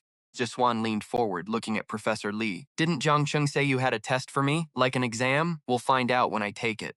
Yes, I have it ready, Professor Li said with a nod. But brace yourself. I wrote these test questions myself. Zixuan looked totally confused. Professor Li explained that, unlike the school's boring theory exams, his test actually measured real-world business skills. If your tech startup is really your own doing, this exam will be a breeze, he said, giving me a knowing look. Hearing that, Zixuan burst out laughing. When it came to real-world business, she knew I was an absolute expert. Honestly, I was only worried about textbook theories. I hate memorizing things, but when it comes to actual market strategy, I have zero doubts. Pulled up to a fairly new apartment complex. School hasn't started yet, Professor Li said. You two can stay here for now. Stopped at the gate and got out of the car. The landlord is a school teacher. It's Building 1, Unit 2601. He handed Zixuan and me our keys but made no move to come inside. Aren't you coming up, Professor? I asked politely. No, thank you. I have a faculty meeting. Things are crazy busy for us teachers, even before classes start. He climbed back into his car. See you tomorrow then, I said, waving as he drove off. I grabbed Zixuan's hand to head inside, but she stood frozen on the spot. Hubby, are you forgetting something? Stared back at her, totally clueless. Forgot what? Zixuan rolled her eyes. Think about it. Thought for a second and shook my head. She sighed. You dummy, grab my bags. Wait here. I'll go buy something, Zixuan said, dashing toward the convenience store at the gate. 2 minutes later, she ran back, clutching her small backpack tight. What did you get? I asked, eyeing her bag. She had stuffed her purchase inside. Let's just go inside. There are too many people out here. It is embarrassing. She dragged me toward the building. Suddenly, the truth hit me. Wait, did you buy? Zixuan grinned. Yup, exactly that. Since we're finally living together, we need to be safe. Get ready, Zixuan said, puffing her chest out proudly. From what I could tell, she was super proud of herself. We headed up to the 26th floor and found door 2601. This is it, Zixuan said, grabbing her keys. I started wondering if we needed to buy basic groceries and toilet paper. I had asked Professor Li to find this place, but expected an empty apartment. When Zixuan opened the door, I realized I was wrong. Professor Li had fully stocked the cozy two-bedroom. Toiletries and household essentials were already set up for both of us. Most things were brand new. Clearly, he went all out after I called him. Looks like we're totally set, Zixuan said. Zixuan explored every room and couldn't find a single thing missing. I nodded, realizing we could settle in tonight. I collapsed on the couch and poured some water. Zixuan ran over and chugged it. It was obvious she was exhausted from the long trip. So, what did you actually buy earlier? I asked, still curious. Zixuan pouted. Didn't you already guess? Pulled a small plastic box from her bag. I can't believe I had to buy these. I stared at her, totally speechless. Well, yeah, safety first if we're living together, Zixuan said. I told her to put them on the nightstand. Impulsive much, hubby. She leaned close and batted her eyelashes. I rolled my eyes. It is just to have them handy. You sure not now? She teased. Zixuan laughed, teasing me. I raised an eyebrow. And what if I did want to use them right now? We're practically an old married couple, Zixuan shrugged. It's totally normal. Anyway, I am hitting the shower first. She grabbed her clothes and ran to the bathroom. Call your parents later, I yelled. While Zixuan showered, I made a call. I phoned my dad, Jiang Chen. He gave me a long lecture about staying safe, studying hard, and looking after Zixuan. He reluctantly hung up after a long chat. He raised me alone, so it was hard. As for Zixuan's parents, I decided against calling them. My future in-laws thought we were just starting to date. They had no idea we were already living together. Hubby, I am done. Zixuan ran out wearing a fresh nightgown, drying her hair. I nodded. Okay, my turn. Swan gave me a playful wink. I will be waiting in bed, I shrugged. Only if you're not too tired. I grabbed my clean clothes and headed to the bathroom. While I was showering, Zixuan hopped into bed with her phone. Swan called her mom to check in. Her mom went on a massive lecturing spree. Before they even hung up, Swan was already yawning. She looked completely wiped out. Mom, I have to go. Talk soon, she blurted out. Hearing the shower stop, she quickly hung up. Before I even walked back in, she noticed a text message on my phone. But it wasn't on her phone, it was mine. Hubby, you got a text, Zixuan called out. I walked in, drying off. Who is it? Professor Li, Zixuan said, glancing at the screen. I grabbed the phone to check. Text was simple. The landlord was coming over around 6 o'clock to pick up some lesson plans he left behind. Zixuan pointed toward the living room, saying she saw something on the coffee table. I agreed we should thank our host later. Lin. I nodded, but Zixuan suddenly sighed, saying it was a shame. I asked her what she meant. She worried about getting caught since it was almost 6. Glancing at the nightstand, I told her we should just get some rest. I asked if she was seriously not tired after the long flight and car ride. Her eyes darted around playfully. She admitted she was exhausted and demanded I lie down with her. I looked at her, confused about why I had to lie down too. I complied anyway. She snuggled up, telling me she was used to sleeping like this, and asked me to wake her when our landlord arrived. She wrapped her limbs around me, happily burying her face in my chest. I rolled my eyes, though honestly I was used to it too. After traveling all day, we were both exhausted, but my stamina was a bit better, so I stayed awake. While Zixuan slept soundly, I browsed the stock news. At 6:10, the doorbell rang, waking her up. She groggily asked how it was already 6. I told her it was time to meet our landlord, so we changed into our normal clothes. Bored. We opened the door to find a blonde woman. She looked about our parents' age, but her skin was incredibly well maintained. She was a classic Western beauty. She smiled and asked in fluent Chinese if we were Jiang Chen and Tang Zixuan. I nodded, but Zixuan stayed silent. I glanced at her and saw a look of total shock in her eyes. I whispered, asking what was wrong. Zixuan gasped and asked if she was Jenny. The woman looked surprised that Zixuan knew her. Jenny looked curious. Zixuan quickly recovered, explaining she had heard about her from Professor Lee and politely greeted her. Jenny smiled, hoping she didn't wake us, and explained she just needed to grab some lesson plans before walking inside. At the door, Zixuan grabbed my arm excitedly. She asked if I remembered that business partner she had mentioned before. You mean he's the partner you talked about? Jiang Chen asked, shocked. I nodded. Yeah. Who knew this place was actually his? Jiang Chen smirked. Didn't you say he's a finance professor? Plus, Professor Lee is the most famous guy there. True, but I was still curious, quietly staring at Jenny's back. What is it? Jiang Chen asked. He once told me he failed a startup in college, yet he has this empty apartment in Kyoto. Loaded. Why start over? I muttered, totally confused. Jiang Chen shrugged. Maybe the guy just loves doing business. From what I could tell, Jiang Chen found it totally normal. Everyone has their own path. Why overthink other people's choices? Just a massive headache. Maybe, I muttered, nodding. I still had so many questions about Jenny based on what I knew. Still, for our first meeting, she was incredibly sweet to us. All right, got my stuff, Jenny said, smiling at Jiang Chen and me. But you two should stay here. Professor Lee says you're great students with sharp business minds. Her Mandarin was literally flawless. Thanks, Professor Jenny, I said, nodding. She smiled. Get some rest now. You must be exhausted after the trip, Jenny added, turning to leave with a warm smile. Wait, Professor Jenny? I called out, suddenly remembering something crucial. Can we get your number? Course. Call me if anything comes up, she replied, pulling out her phone. Here's my number. Give me a ring. Oh, right, I lied, patting my empty pockets. My phone's charging. I grabbed Jiang Chen's phone instead and dialed. Got it. See you next semester, Professor. She shut the door and I proudly waved the phone at Jiang Chen. Hubby, I got her contact. You're welcome. Once our firm takes off, we need her. She's a teacher, but she's got serious business brains. Jiang Chen nodded, pocketing the phone. I stretched, realizing we still had a whole month before college started. Any plans, hubby? Judging by his face, he was stressing over the investment firm Lin Shiran promised us. Still no word.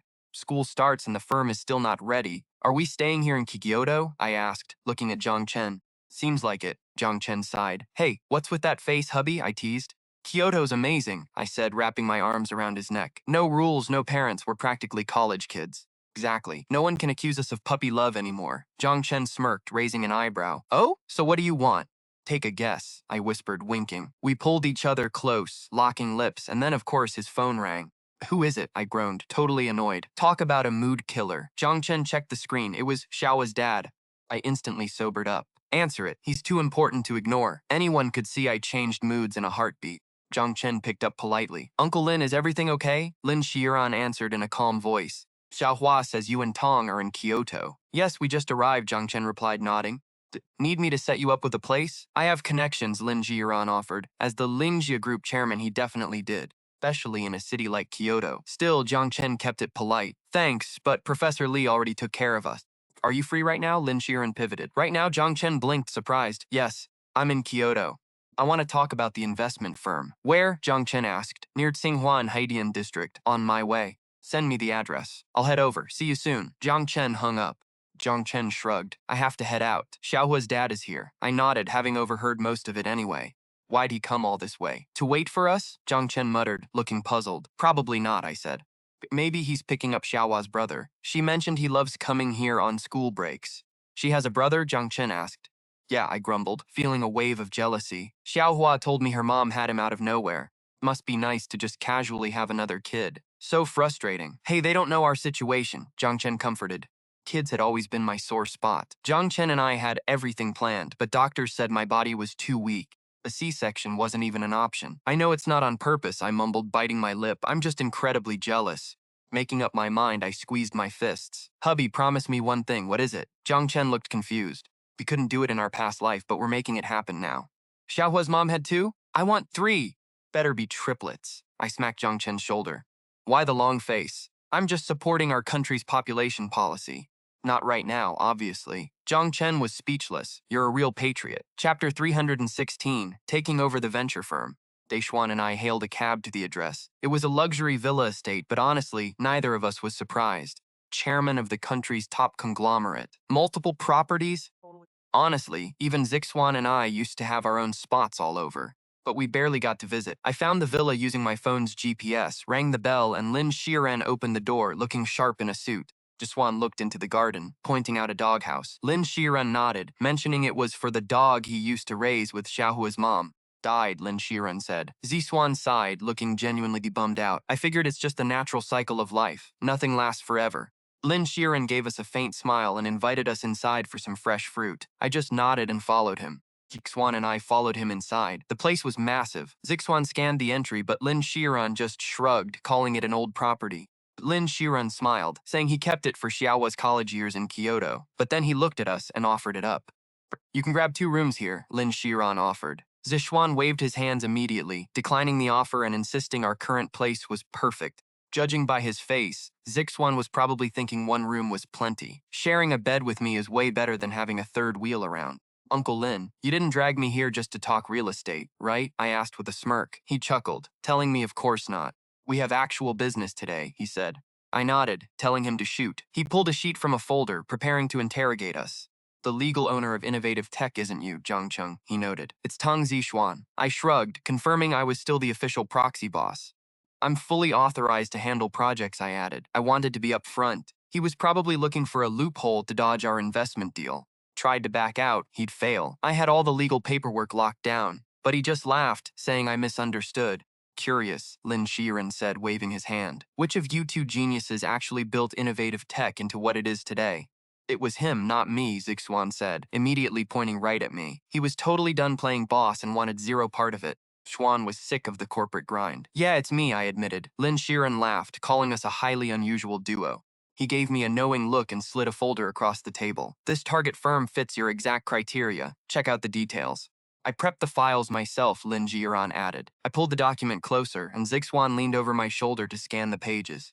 The office was in Kyoto's Fengtai district. The previous owner was pivoting to real estate, which is why he wanted to unload the business. Team was top tier. No crushing debt, no bankruptcy threat. A healthy business like this would be incredibly easy for me to take over. Perfect, Zixuan whispered. We just need the staff to execute our plans, and I've got that covered. Then it's yours, I smiled. I laughed. Deal. But Zixuan quickly clarified he only wanted to manage. Looking terrified, I dumped the entire company's weight on his shoulders. Go for it, I agreed, nodding. Nobody else knew what Zixuan was truly capable of, but I knew his potential better than anyone. Built a startup into a Fortune 500 giant. Taking over this firm was child's play. Suddenly, Lin Shiren asked if Zixuan liked managing. Who, me? No way, I know absolutely nothing. Zixuan shot back, rolling his eyes dramatically and staring straight up at the ceiling. Lin Shiren cracked up. What's so funny, Uncle Lin? I asked. He shook his head, saying Zixuan just reminded him of Xiaohua's mom. She used to lie exactly like that, he teased. Zixuan went totally silent. Lin Shiren then turned to me, telling me to sign. I've got all the paperwork ready right here, he said, shifting back to business. I nodded, agreeing to finalize the deal. I skimmed the documents, found no issues, and signed my name. Uncle Lin, pleasure doing business with you, I said, offering a handshake. Blinked. Clearly surprised by how professional I was, but he quickly recovered, shaking my hand with a warm, approving smile. Pleasure doing business, he replied. Zixuan frowned, interrupting us to ask if we needed to pay a transfer fee. He seemed totally confused. Lin Shiren shrugged, looking at me. Uncle Lin already covered the cost, I murmured, keeping my voice low. Seriously? A firm like this must cost a fortune, Zixuan muttered. Then his eyes lit up as he connected the dots. We had granted his group a 3-year exclusive deal on our phone cases. Suddenly, he smiled, offering another deal. Pulled out a fresh contract, asking for a 2-year extension. Zixuan muttered under his breath, totally calling his move. A classic carrot and stick move. Pure corporate strategy. But I didn't care. No problem, I said, signing the extension. Ever since Zixuan got into Peking University, my tech startup had served its purpose. I didn't mind playing ball to build connections, even if it looked like I was taking a hit. I mean, it's fine if I'm rusty, but how did I get this good? All set, Lin Shiren said, standing up. Stay for dinner? Xiaohua's mom is coming, and we'll bring Xiaohua over soon, too.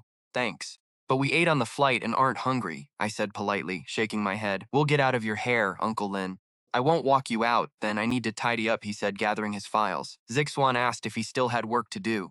Yeah, I have to cook a nice dinner for my wife. He smiled, checking his watch. Wow, it's already 7. Time flies. Seriously, safe travels, he called out, rushing toward the kitchen. Watching him sprint off like that was wild. Swan and I locked eyes. The country's top billionaire, cooking dinner for his wife after 10 years of marriage? Absolutely legendary. Compared to families with actual kids, we're still missing something. Let's go, I said, pulling Zixuan's hand.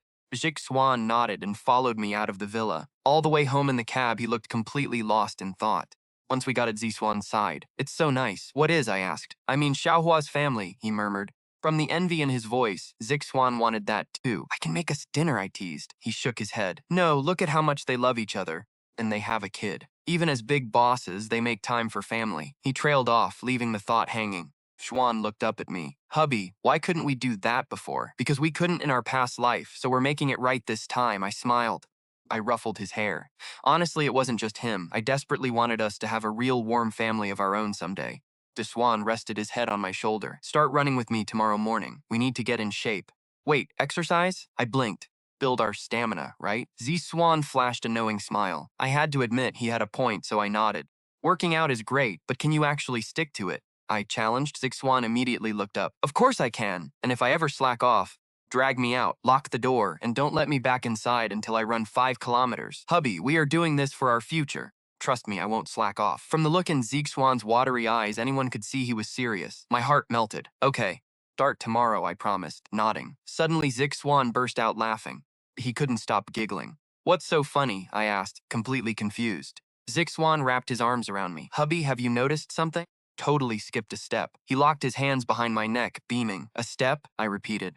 We're talking about preparing for a future kid, but we don't actually have any experience yet, do we? Zixuan teased, pursing his lips. Experience. The realization hit me instantly. We graduated and we're living together now, right? Zixuan whispered, his voice dripping with playful intent.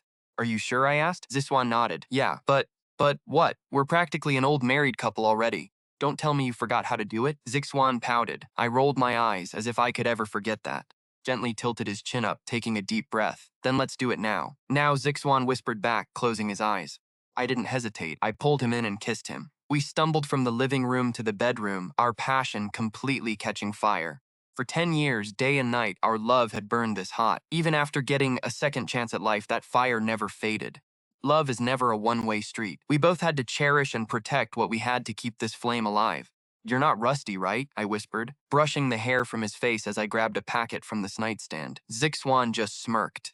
If you're ready, so am I. Outside, a cool night breeze gently lifted the bedroom curtains, breaking the stuffy summer heat. The air felt perfectly warm as it wrapped around us. Just like the drifting curtains, things started out frantic before finding a gentle, rhythmic flow. July was always the season for sudden rainstorms. A light shower began to tap against the window, misting the curtains. The wind lifted them gently, creating quiet ripples in the dark. Once the storm passed, everything finally settled into a peaceful silence.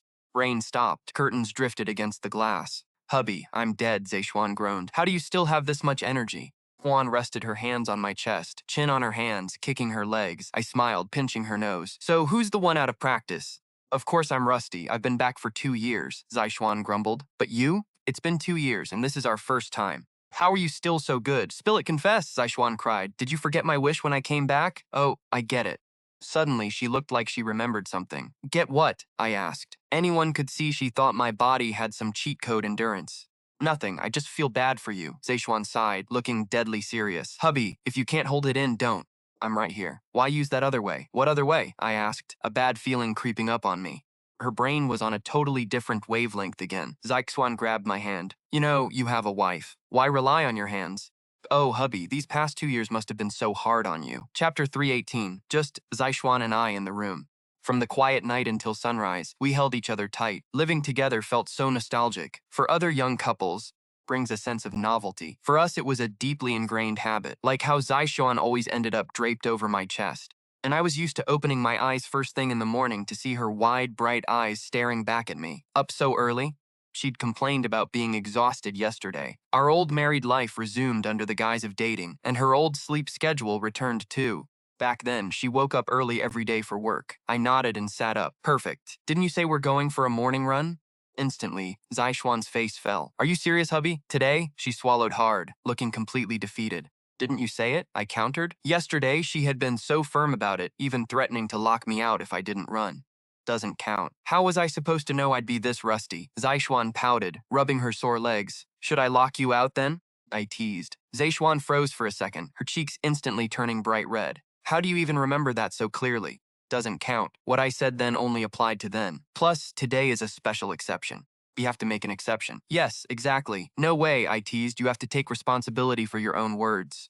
Put on a serious face. Hubby, would you really lock me out? Zixuan cooed, her tone instantly softening. After years together, it was obvious she had me all figured out. All she had to do was act cute, and I'd give in. Teasing. Rest up while I grab us some breakfast. What do you want? I said, pinching her nose before getting up. Soy milk and buns. Make sure they're savory pork, not the fresh pork ones. I nodded, letting her know I got it. I washed up and headed out. 20 minutes later, I returned. Zixuan tiptoed to the table. Wow, you actually bought 4. Of course. Didn't you always eat 4 of these small buns? I laughed. Looks like your habits are locked in. That's good. Zixuan happily took a bite. Hubby, doesn't this feel so familiar? Just like old times. It really does, I agreed.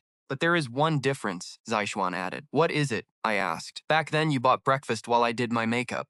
Then we'd rush straight to the office. But now, she slowly swirled her straw. Now we can actually take our time. We can even sleep in if we're tired. Actually, there's another difference compared to before, I said softly. What's that? She asked. I smirked. I recall that after our very first night, you could barely walk the next morning. At least today you made it to the living room. That's your fault, Zixuan pouted. Anyway, hubby, where's your bucket list notebook? Grab it and start checking things off. It's in my suitcase, no rush. Yes, rush. I'm super excited, she chirped. It's like a video game. The quest giver handed us all these missions. Don't you want to complete them and see the reward? Who knows if there's even a reward, I said, shrugging as I pulled the notebook from my suitcase. There definitely is, she insisted. None of my wishes are bad for us. If we don't get a reward, we'll just rip it up. She opened the notebook. Zixuan stared, almost in disbelief. I can't believe the things I wanted to do were this simple. They really were. I nodded. Strange. Why didn't I realize that back then? We never had the time, but now we do. True, she agreed, nodding. She was eager. We can definitely knock out 5 today. Sure, but let's keep it low-key. Some of your wishes are… What about them? Zixuan glared at me playfully. I held back a laugh. Nothing, they're great. From what I could tell, only 2 tasks were actually hard. One was traveling the world, staying in at least 3 countries. The other was having a baby. But besides those 2, everything else was as easy as breakfast. Just a little weird, like the first task, kissing at our front door and getting caught. Zixuan once saw a couple doing it and felt super jealous. But when we actually tried it, things didn't go quite as planned. We waited nearly an hour for our neighbor to walk out. When he finally saw us kissing, he started yelling about shameless youth. Zixuan's face turned beet red. She'd been through a lot, but no one besides her mom had ever called her shameless before. She saw it on some TV show and thought it sounded fun. We never had time to try it together back then, but now we finally could.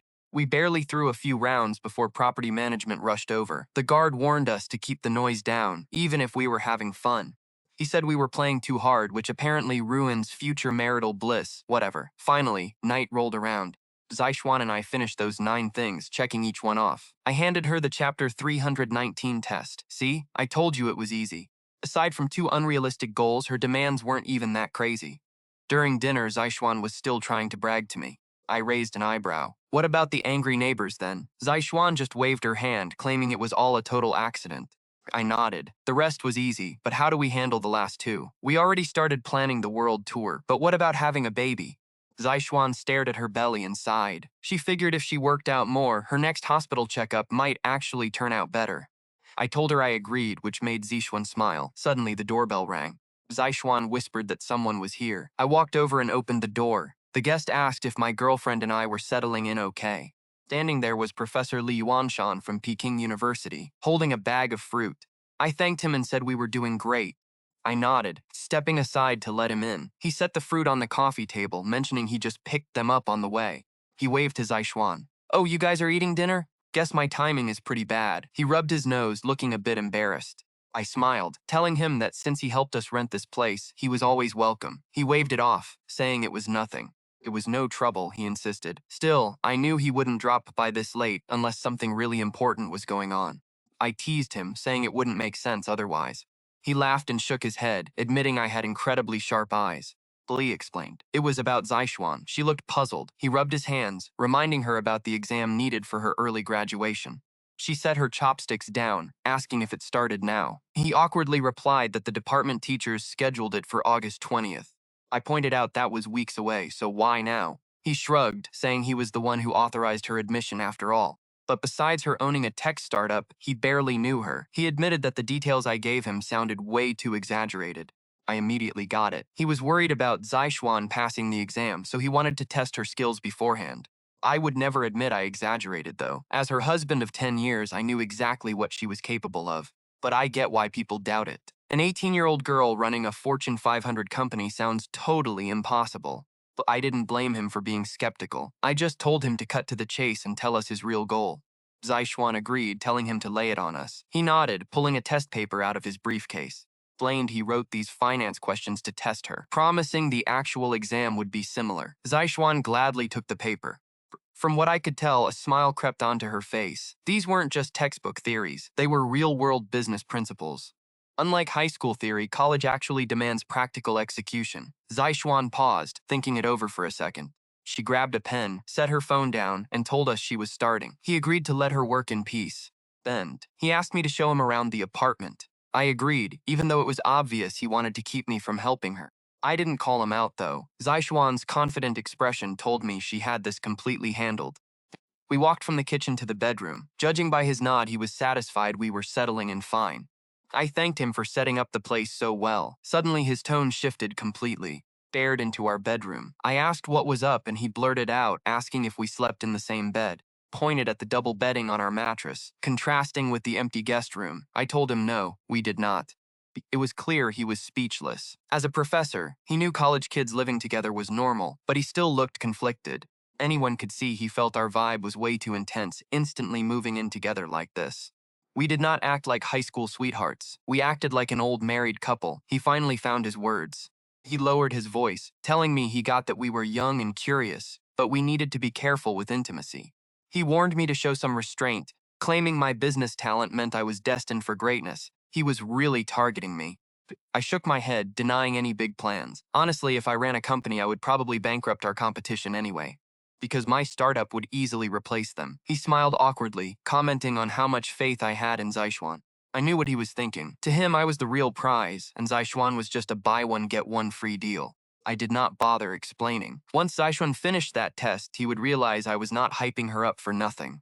We chatted about tech trends in the bedroom. My insights completely blew him away, explaining how traders rake in millions in the futures market. From what I could tell, Zixuan had an insane, natural instinct for business. Even his PKU finance professor wouldn't think of analyzing things this way. But in reality, I had just combined future market trends with the present. It was simple logic. Suddenly, a voice broke my thoughts. "I'm done," Zixuan called out from the living room. Pattering footsteps rushed toward me, followed by a sudden yelp as he tripped at the door. I rushed over to catch him. "You okay?" Zixuan rubbed his knee, grumbling, I'm fine. My legs are just still a bit sore from last night." Professor Li Yuanshan chuckled. "You two youngsters really need some self-control. Anyway, Professor, I finished the test." "Take a look," Zixuan said, handing the paper to Professor Li. "All right, let me see," the professor muttered. Professor Li pushed up his glasses and scanned the answers.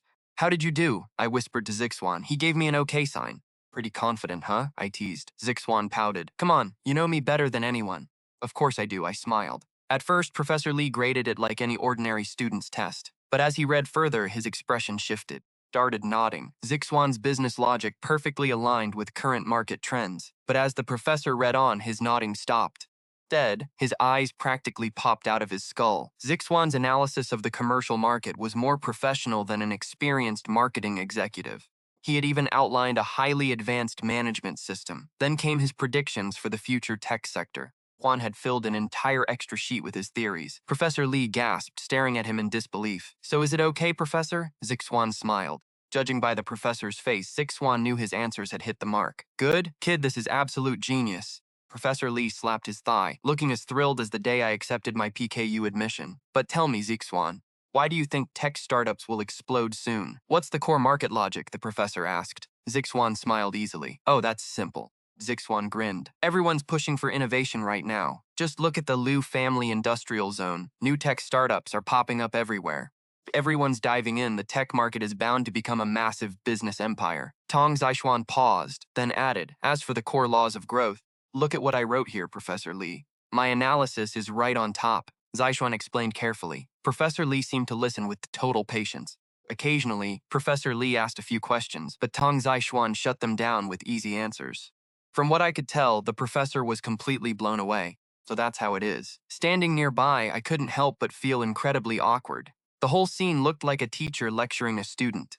Crazy part? The teacher was Tang Zixuan, and the student was a famous PKU finance professor. Yet, this bizarre scene just kept going. Professor Lee probably didn't realize his tone had completely shifted to asking us for advice. When Tang Zixuan stepped out to grab water, Professor Lee waved. "Did you find a problem, Professor Lee?" I asked. The professor waved his hands in a rush. No. I just need some scrap paper and a pen." I nodded, grabbed some paper and a pen, and handed them to Professor Lee. When Tang Zixuan returned, Professor Lee said, "Slow down a bit. Classmate Tang, I need to take some notes on this." A top finance professor was actually taking serious notes while my friend lectured. About 20 minutes later, we finally finished. Test explained, Tang Zixuan lectured him like a kid. "Got it now, Professor? Running a company isn't as easy as you think." Yet Professor Lee just nodded, repeating, Yes, I cleared my throat."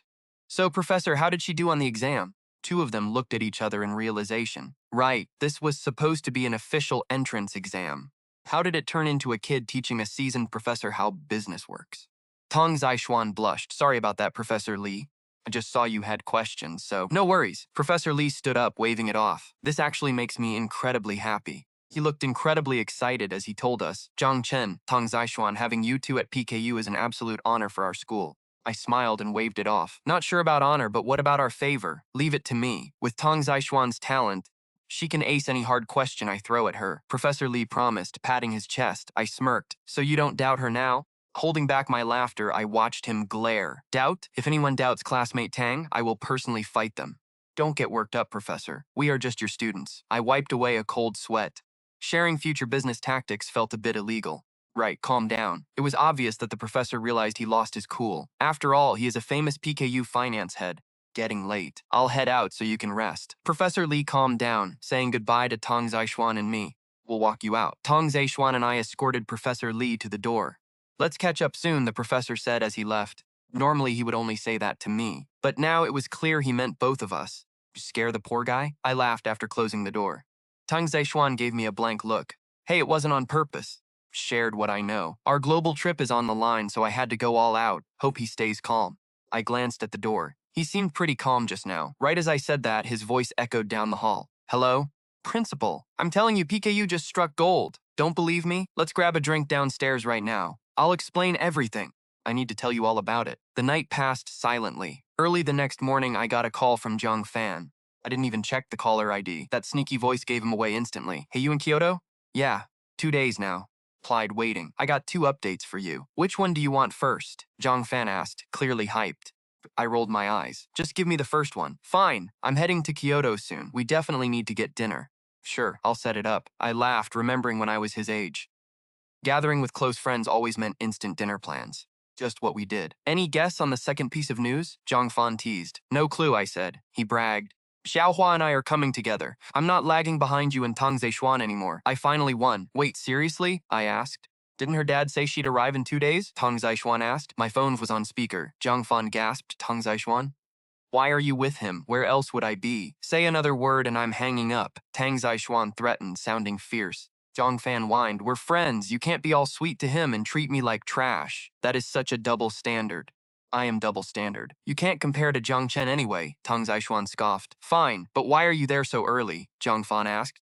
Why are you visiting him at this hour? Jiang Fan sounded confused. What's wrong with the morning? Tang Zixuan countered. What are you doing over there? Eating breakfast. Tang Zixuan took a bite of her bun. Where are you guys? At home. Wait. Home? You guys live together? Yeah. Silence. Then the line went dead. He just hang up on us? Tang Zixuan stared at the blank screen. I guess his little brag backfired on him. Ego took a hit, I said, seeing right through him. Tang Zixuan shrugged. Not my fault he tried to compete. He literally just started dating Xiaohua and already wants to compete. I shrugged. We kept eating, but their arrival was exciting.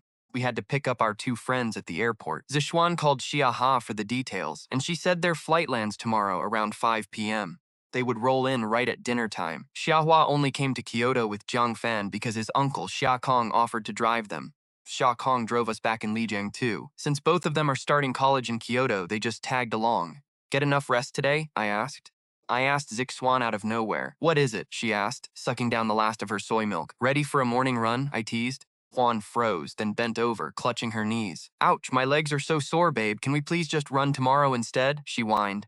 The next morning, Zixuan shook me awake. Babe, time to run. Let's go, let's go. Open your eyes, I groaned, forcing my eyes open. She was already in her workout gear. You're actually running today? I asked, shocked. Duh. I said yesterday that I was going running today, she replied. Juan held up 2 bottles of water. I even bought the water. Are you serious? I asked. I thought you said tomorrow. I sat up. Yeah, yesterday's tomorrow is today, she grinned. Right, but your tomorrow is rarely actually today, I muttered under my breath. Totally serious this time. Zixuan put on a deadpan face. Why? I asked. We need to stay in shape. Fine, we both knew exactly what she meant by for us. There was a lake park nearby, so we started with 2 laps. But Zixuan was already completely out of breath. I figured that was enough for her first day, considering how out of shape she usually was. Any more and she might pass out. How are you not even sweating? Zixuan gasped, staring at my completely dry forehead. Her own hair was plastered to her face. Guess I'm just in better shape, I shrugged. Come on, let's get some breakfast. I brushed the damp hair from her forehead as we walked out. Babe, look at that old guy. He's so weird, she whispered. There were stone chessboards in the clearing. A white-bearded old man was sitting there playing, but strangely, nobody was sitting across from him, just moving the pieces by himself. I got curious too. Let's look, Zixuan whispered, dragging me closer to get a better view. Pieces were barely moved, still in their starting setup. Zixuan tilted her head. It was obvious she was totally confused by what he was doing. Kept moving pieces only to put them right back. Babe, why is he playing against himself and constantly undoing his moves? She whispered to me. She looked at me for answers. No clue, I shook my head. The old man's endless looping seemed completely bizarre to me too. Chess is about winning or losing. If he keeps undoing every move, a single game would last forever. We just stood there, watching in silence. Nearly 30 minutes, the old man suddenly looked up at us. Are you kids watching me play? Yes, Grandpa, Zixuan spoke up. Just thought your style was a little unusual, so we got curious, she said, completely honest. Sometimes just being direct is the best policy. He laughed. Ah, I see. He stood up and began packing away his chess pieces. From what I could tell, he was wrapping things up. Babe, Zixuan whispered, nudging me. Yeah, I'll ask him. I nodded. Bishwan and I caught up to him. Excuse me, Grandpa, I asked. Are you really just playing against yourself? He nodded. So why do you keep undoing your moves? I asked, voicing our biggest confusion. If you're playing against yourself, why can't I? He laughed. Judging by his face, he was definitely the type who cheated in real games. We both silently agreed. What do you think chess represents? The old man suddenly turned to me. Isn't it just a game? I asked, totally lost. Chess, every move counts. You have to think carefully before acting. It's just like life, the old man said with a smile. Jixuan chimed in next to me. So chess is like life, right, babe? Then she whispered, let me tell you something. I've seen this before. Where in those TikTok promo videos? But since the old man was right there, Bishwan and I obviously didn't say that out loud. I just offered a sheepish smile. Grandpa, you really are a deep thinker. Deep thinker? No way, the old man laughed. Playing against myself is just human nature. When we are restricted, we want it even more, even taking back moves. Can you undo your choices in life? Zixuan asked. We looked at each other. For normal people, the answer was no. I guess not, Zixuan murmured. That was the only normal answer. But if you can't undo your mistakes in life, why not rewrite the game to make things better, to get what you truly want? Zixuan stared down in deep thought. Master, I get it now. The old man gave Zixuan a weird look. Never mind, we should head home. Bye, Grandpa, she said. Swan dragged me back down the path. Once we stopped, she turned to me. Babe, didn't what that Grandpa said make total sense? A little, I agreed, nodding. I knew exactly what she meant and what the old man meant. If we could actually undo our choices, we'd subconsciously try to make everything perfect, like the old man's chess game, or how I initially wanted to pretend I didn't even know Zixuan. She could easily start a company or get a driver's license, but chose not to, just like the regrets on our bucket list we tackled yesterday. We grabbed breakfast, showered, and Zixuan passed out on the couch watching TV. Meanwhile, I sat nearby, carefully organizing the business data in my head. Now that the company was mine, I needed a real plan for this priceless data. It was time to write everything down. At 4 p.m., we headed to the airport exit. Around 5:10, I finally heard three familiar voices coming through the gate. Swan waved, and Xiahua lunged forward, hugging her tightly. "Uncle, we made it too," Zhang Fan said.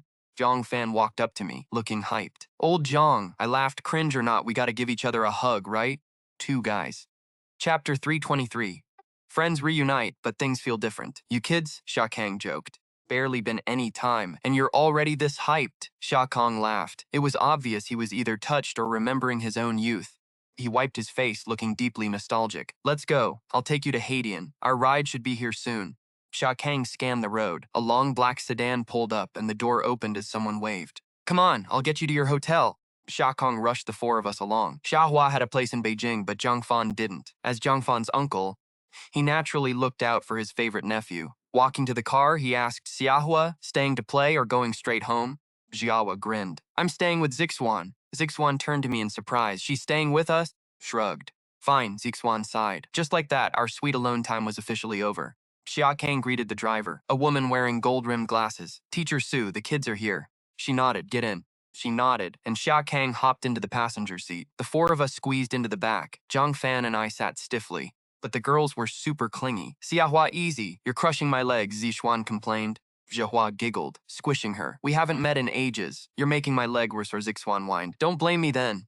Blame Jiang Chen instead." "Why him? Your legs are sore and you blame me." "I don't have those parts." We entered Hadian and pulled up at a decent hotel. The four of us got out, and Xia Kang leaned out the window. "Stay here tonight, Zhang Fan. Uncle will find you a place tomorrow." Zhang Fan nodded. "Xiahua, Teacher Sue and I are meeting your dad," Xia Kang added. "Bye, Uncle Xia," we called out. As the car sped off, Zixuan asked, "Was that driver your uncle's teacher?" "No idea, but she works for my dad," Xiahua replied, shaking her head. Something clicked, and I whispered to Zixuan about Xiaowa's dad. "What's that?" Zixuan asked. I thought for a moment. Forget management skills for a second. The most important thing is trust. "Look at the Lingsha Group's core executives," I explained. "They all knew her dad beforehand." Zixuan nodded slowly. "Right. Are you planning to do the same?" she asked. I shook my head. "Probably not." "Why?" Zixuan looked confused. "Didn't you say we'd hire someone to manage it so we can focus on our own plans?" Smiled. "True," she nodded in agreement. We spotted a decent-looking roast duck place nearby and headed inside. Roast duck is a local specialty. We settled in. Zhang Fan stared at us. "Old Zhang, Sichuan, are you two really living together?" Dill couldn't believe it. "Yeah, we said we'd date after graduation." Zixuan shrugged casually. Popped a piece of duck into her mouth. "Actually really good. Here, babe, try some. It's delicious." She dropped a piece into my bowl. But, Zhang Fan stammered, glancing anxiously at Xiaowa. She'd accepted his confession last month, so weren't they dating too? Later at dinner, things felt totally different. "Why are you being so extra?" Xiaowa complained to Zhang Fan. "Planes, cars, now this? Aren't you hungry?" She scoffed. "Duh." Fan whimpered, looking at her plate, but she just popped a piece of a duck into her own mouth. "Relax." Even Zik waited until the second piece to feed me, she teased, taking a bite. "Wow, this is actually amazing." Fan's eyes lit up. Anyone could see he expected her next bite to be for him, but she just grabbed another piece for herself. She happily devoured it. It was just a classic double date, eating roast duck and catching up on everything. Four of us chatted over the food. "Let's hit karaoke after this," Xiaohua suggested. That flight was totally soul-crushing. "I'm down," Zixuan replied. "But why was it so bad?" Xiaohua sighed. "I read this novel." "What kind of novel?" "Was it terrible?" Zixuan asked. "That's not even the point," Xiaohua said, clutching her chest dramatically. "It had so many typos, it literally drove me insane." Zixuan nodded in sympathy. "Yeah, lazy web novel writers are the worst." Fan leaned over to my side. "Hey man, give me some tips." "Tips on what?" I asked, glancing at him. "With you and Zixuan, Xiahua and I are finally official, so I need advice from the master." "What do you want to know?" I laughed. "Like, your moving in together experience," he whispered. "Yeah, I probably cannot help you with that," I replied, shaking my head. "Why?" Fan frowned. "Isn't going away to college the ultimate chance?" "You think she sees it that way?" I countered. Gestured towards Xiahua. Fan blinked, completely silent. "I mean, she comes from a loaded family after all." Sure, for most couples, moving in together during college is the dream, especially out of town. If dorm life sucks, you rent. But Xiaohua's family literally owns a house here in Kyoto. Once we finished eating, we headed straight to the nearby karaoke bar. We grabbed some snacks and claimed our private room. As a vocal major, this place was basically Xiaohua's personal concert stage. As the songs kept playing, Zixuan and I kept cheering. He actually sounded great, but Zhangfan, he just sat there drinking his misery away. Judging by his bitter face, Jiang Fan was jealous. My girl and I already lived together, while he was stuck at a hotel. There is definitely a massive gap between us. We wrapped up at the karaoke bar around 11. The four of us had kept things totally incessant, just some snacks and barely any drinks. Jiang Fan and Xiaohua had just arrived, and I could tell they were way too exhausted to party hard. Plus, Zixuan's morning run had wiped her out. Jiang Fan stayed at his hotel, while Zixuan and I brought Xiaohua back to our apartment. When I offered to help tidy up her bed, Jiahua nudged Zixuan's arm. Zixuan looked confused. Jiahua pointed and whispered, "Look, 2 bedrooms. Room hasn't even been touched. You guys sleep together?" Xiahua smirked. Zixuan just shrugged. "What is so weird about that?" Zixuan mumbled. Jiahua scoffed, "Not weird? Go look at your own bedroom. What is that on the nightstand?" Jiahua pointed to our bedroom. A plastic wrapper was still sitting on my nightstand. Zixuan blushed. It was obvious she felt totally exposed. Having her private life exposed to her bestie was too much. Zixuan waved her off. "Go away, you are just a kid. What do you know? Don't think I'm clueless." "My mom warned me," Xiaohua said seriously. Zixuan frowned. "Warned you about what?" "Dating is fine, but do not get pregnant." Once everything was unpacked, I pointed toward the bathroom. "You can wash up over there." "Got it," Xiaohua replied, digging through her suitcase. I went to my room. Zixuan followed me. "Hubby, I am torn." She hugged me gently and whined, "What should I do tonight?" I looked at her, completely puzzled. "What do you mean, do what?" Zixuan pointed to the opposite bedroom. "Xiaohua is here, so things will be awkward. Should I sleep with her or just stay here like usual?" "Sleep wherever you want." "Why are you overthinking this?" I asked. She sighed, "But Xiaohua is only 18. Zixuan blinked hard at me. "I got it. Moving in together was normal for us, but for teens like Xiaohua and Zhangfan, they would definitely overthink it. Earlier, Jiang Fan was practically drooling over the idea of living together, until reality slapped him right in the face. "Go sleep with Xiaohua then," I said. "But what about you?" Zixuan pouted, "I'll be fine by myself. No one is going to eat me. No way, I'll miss you too much. It's literally just one night." I laughed, "It might be for a few days." Zixuan frowned. Catching up with her bestie was fine, but our couple time was precious. Barely started living together. "No way," I said, shaking my head. "Why not?" Zixuan asked. Right then, her phone rang. "Hey, Auntie, it was Xiaohua's mom calling." "Zixuan, is Xiaohua over at your place?" "Yeah, she is in the shower right now," Zixuan replied. "Good. That girl didn't even call us. We only found out from her uncle." Her mother sighed. "Auntie, you don't need to worry about her." "Oh, I am not worried at all." Her mom laughed. "Her dad and I live together in college. Plus, she is with you. I completely trust her there." Zixuan smiled. "Your parents are so open-minded. I got it." Suddenly, it sounded like someone was whispering to her mom. "Auntie." "What is it?" Zixuan asked. "Nothing. Her dad wants to take the kids out tomorrow. We need her back home. Bond with her little brother. Keep their relationship close." "Got it. I will definitely tell her."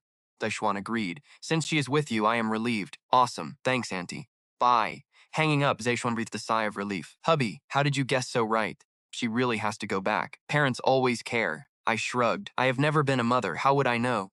Zixuan sighed. I pulled her close, gently holding her hand as she sat down. "It's okay," I whispered. "We'll have kids one day. We came back to fix our past regrets." "You better work hard then." She patted my shoulder and left with her pillow. Late that night, Zixuan and Xiaohua gossiped under the covers. Xiaohua wanted advice on Zhang Fan, while Zixuan asked how Xiaohua's parents raised her. As they talked, Xiaohua realized something was off. Judging by her confused expression, she was totally baffled. "Hold on, Zixuan. This is weird." "How is it weird?" Zixuan asked. Xiaohua counted on her fingers. "I asked about your first handhold and kiss with Jiang Chen. But what did you ask me instead?" "Normal questions," Zixuan countered. From what I could gather, she truly didn't see the issue. "Normal? Not even close," Xiaohua scoffed. "You are asking parenting questions. Is raising kids really something we should be worrying about at our age?" "We have to eventually," Zixuan mumbled. Xiaohua stared at her, completely shocked. "No way. Are you and Jiang Chen already planning a baby? What is so weird about that?" Zixuan replied, totally unfazed. "To us, this cohabitation felt no different from being married. We were totally used to this. A baby would be our next big milestone." Still, Xiaohua clearly thought we were moving way too fast. Xiaohua shrugged. "Actually, never mind. You guys have always moved at lightning speed." Zixuan gave her a quiet nod of agreement. "See? Told you it was normal," Zixuan said. Xiaohua smiled. "In that case, I have one more normal question. What?" Lin Xiaohua suddenly lunged, grabbing at my girl's chest. Blushing madly, Zixuan smacked her away. Keep dreaming, it's all natural. Pounding on your chest sounds like a drum. Chapter 325. Not a bad company. The next morning, Lin Xiaoran arrived to pick Lin Xiaohua up. Zhihua hated leaving after only one night. Before stepping out, she waved at my dad. Uncle, I'll visit again soon. He panicked. No, I'm too busy. One waved her off. Lin Jiahua frowned, asking, what are you guys up to anyway? Zixuan gave her a dead serious look. Actually, Jiang Chen and I have real work to do, Zixuan corrected. Lin Xia rolled her eyes. Fake sisters, I swear. But this time, it was serious. She wasn't kidding either. Once the car pulled away, Zixuan turned to me. Hubby, shouldn't we go check out the company now? Yeah, we should, I agreed, nodding. It had been 2 days since I took over the company as the new boss. Definitely needed to show my face. Not just look, Zixuan added. After all, we plan to leave this Kyoto branch to run on its own. Letting management run the show without the boss around is pretty standard. Before Zixuan's first startup blew up, she used to operate the exact same way. But growth demands hands-on hustle. If Zixuan and I wanted to be totally hands-off, we had to groom a management team we could actually trust. Didn't you say you'd handle it? I laughed. When we first took over, Zixuan had volunteered for the job. Didn't back down. Leave it to me, she smirked. I'll whip your managers into shape. I nodded, letting her take the lead. We grabbed a cab to Feng Tai's business district. It was around 9 or 10 in the morning on a weekday. Employees hurried in and out of offices. Kyoto's cutthroat pace was a brutal contrast to the slow, comfortable vibe of Lu City. Soon we pulled up outside a sleek 3-story office building. Exterior looked sharp. From what I could tell, the previous owner really cared.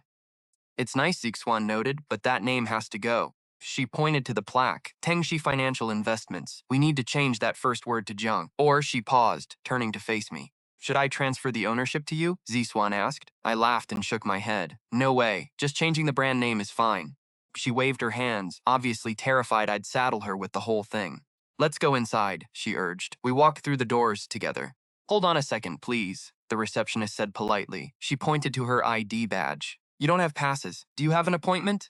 Every employee walking past wore a matching badge. No appointment, I said, stepping up to show her our official company transfer agreement. Her eyes went wide as she stared at me. You're the new chairman. Welcome, sir. Her sudden exclamation caught everyone's attention. A few nearby employees glanced over, confused, but quickly went back to their work. Don't worry about us. Keep at it, I told her, waving. I waved my hand. Where's the general manager's office? 3rd floor, last door on the left, she answered quickly, clearly not wanting to mess us up. Thanks, I said politely. I turned to Zixuan. Let's go track down this manager first. She nodded, and we stepped into the empty elevator. Hubby, the staff here seems incredibly professional, she whispered as the doors slid shut. How'd you figure that out? I asked. Think about it. The receptionist practically yelled your title, but the others barely even blinked. They stayed focused on their tasks. Taking over a disciplined office like this is a breeze compared to your messy tech startup. Zixuan pointed at the elevator door. I nodded thoughtfully. You know, now that you mention it, you're totally right. Xuan added, exactly. We got an absolute steal here. We seriously need to thank Xiaohua later. When we have time, I replied. The elevator dinged after only 2 floors. We stepped out and headed down the quiet corridor. Spotted the manager's office immediately. Suddenly, Zixuan grabbed my arm, pulling me to a halt. Wait, did you bring everything? What do you mean? I asked. The futures market data, she whispered. You said you knew exactly where the market was heading, right? Yeah, it's on my phone. Want to see? I unlocked my screen and opened the memo. Yeah, send a copy to me, she said. Pulled out her device. I nodded and quickly sent over the file. Having this data leaked could completely ruin me. People say couples turn on each other when money gets involved. But we had literally faced death together and chosen each other. A few $1,000,000 couldn't break our bond. Honestly, compared to a global top 500 corporation, this cash was pocket change. Once the transfer finished, a massive roadblock hit me. If we handed this secret data to the staff, how could we prevent betrayal? I voiced my concern. I trusted Zixuan completely, but the corporate world is full of snakes who would sell us out instantly. Thought a plan. Just trust me, Zixuan said, giving me a mysterious wink. I smiled. Always do. I had absolute faith in her. Stepping up to the general manager's door, I gave it a firm knock. Come in. It's open, a woman's voice called. We pushed our way inside. The manager, a middle-aged woman, adjusted her glasses. She eyed us with obvious suspicion. We looked like college kids, not business partners. You must be Manager Yu Jing, right? I asked. Stepped up to her desk. I am, and Yu Jing frowned. I didn't say a word, just tossed our paperwork onto her desk. I'm the new owner. Chapter 326, House Husband. Yu Jing froze, staring up at me like she had just seen a ghost. Zixuan's smirk broke the silence. And I'm the boss's wife. Yu Jing quickly looked down at the papers. My name was signed right there. Please, Yu Jing said. From what I could tell, she verified my age. 19. Fine, I snapped, whipping out my card. Yu Jing nodded slowly, looking totally awkward. So, Chairman, you taking over the office right now? From what I could tell, Yu Jing wasn't going to break corporate rules. Age didn't matter. I was the boss, so he had to follow my lead. I laughed and shook my head. You guys are doing fine. Why would I step in? Anyone could see Yu Jing was shocked by a hands-off chairman. Totally unheard of. But then my girlfriend, Tang Zixuan, chimed in. The chairman won't run things, but his girlfriend sure can. Pointed at Zixuan, grinning. Yep, she's taking over. It was obvious Yu Jing was speechless. To him, we probably looked like kids playing a game. My family runs a company too. Got a problem with that? Zixuan smirked. Yu Jing muttered, your family runs a company? Yu Jing pushed up his glasses. Judging by his face, a rich heir running things actually made sense to him. Right. What kind of company? Yu Jing asked. A phone company, Zixuan replied. Seriously, did tech and venture capital even belong in the same conversation? Zixuan tapped her chin. Honestly, I'm way better at running tech startups. But whatever, it doesn't matter.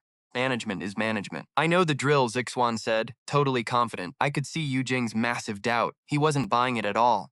I knew he thought she was just a pretty face. Suddenly, Zixuan turned to him. Manager Yu, since the former owner left, you've been running things, right? Zixuan shifted gears fast. Yu Jing gave a slow nod. Of course I have been. I noticed the staff, Zixuan continued. Even with the boss gone, operations are normal. Everyone seems really locked in. Yu Jing shook his head. Honestly, the old boss being here or not never really mattered to us anyway. Why is that? Zixuan asked. I knew she wanted every scrap of info to help me run this place, Yu Jing explained. The old owner was a real estate guy. He only built this VC firm in Kyoto as a stepping stone to build his property empire. Makes sense. But the firm's profitable. Why just dump it here and walk away? Zixuan questioned, genuinely curious. Yu Jing chuckled. Kyoto real estate is a gold mine. Anyone who bought property here 20 years ago, worth millions now. By our time, it'll be tens of millions, Zixuan whispered to me. I had to agree. No matter our profits, they don't touch real estate. Plus, he only sold this place as a personal favor. Yu Jing filled us in. The favor was likely for Lin Shuren, the heavy hitter behind the country's top enterprise Lin Xia Group. Definitely had the power for that. Zixuan nodded. All right, I've got the picture. Yu Jing frowned. That's it? Yu Jing looked baffled. No tour? No checking out our current investments? I nodded, agreeing with him.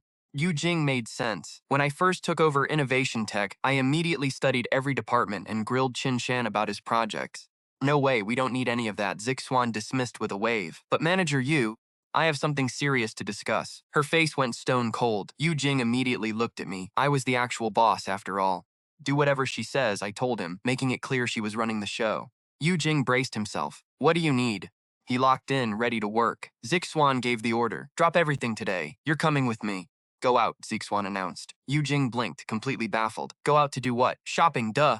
Yu Jing stared at my wife, completely lost. I could tell she had zero clue what Zixuan was planning. Yep, shopping, Zixuan smirked, turning to me. Babe, you go home and wait for me, okay? I stood there, totally dumbfounded. Before I could speak, Zixuan added, why would you even come? Girl time.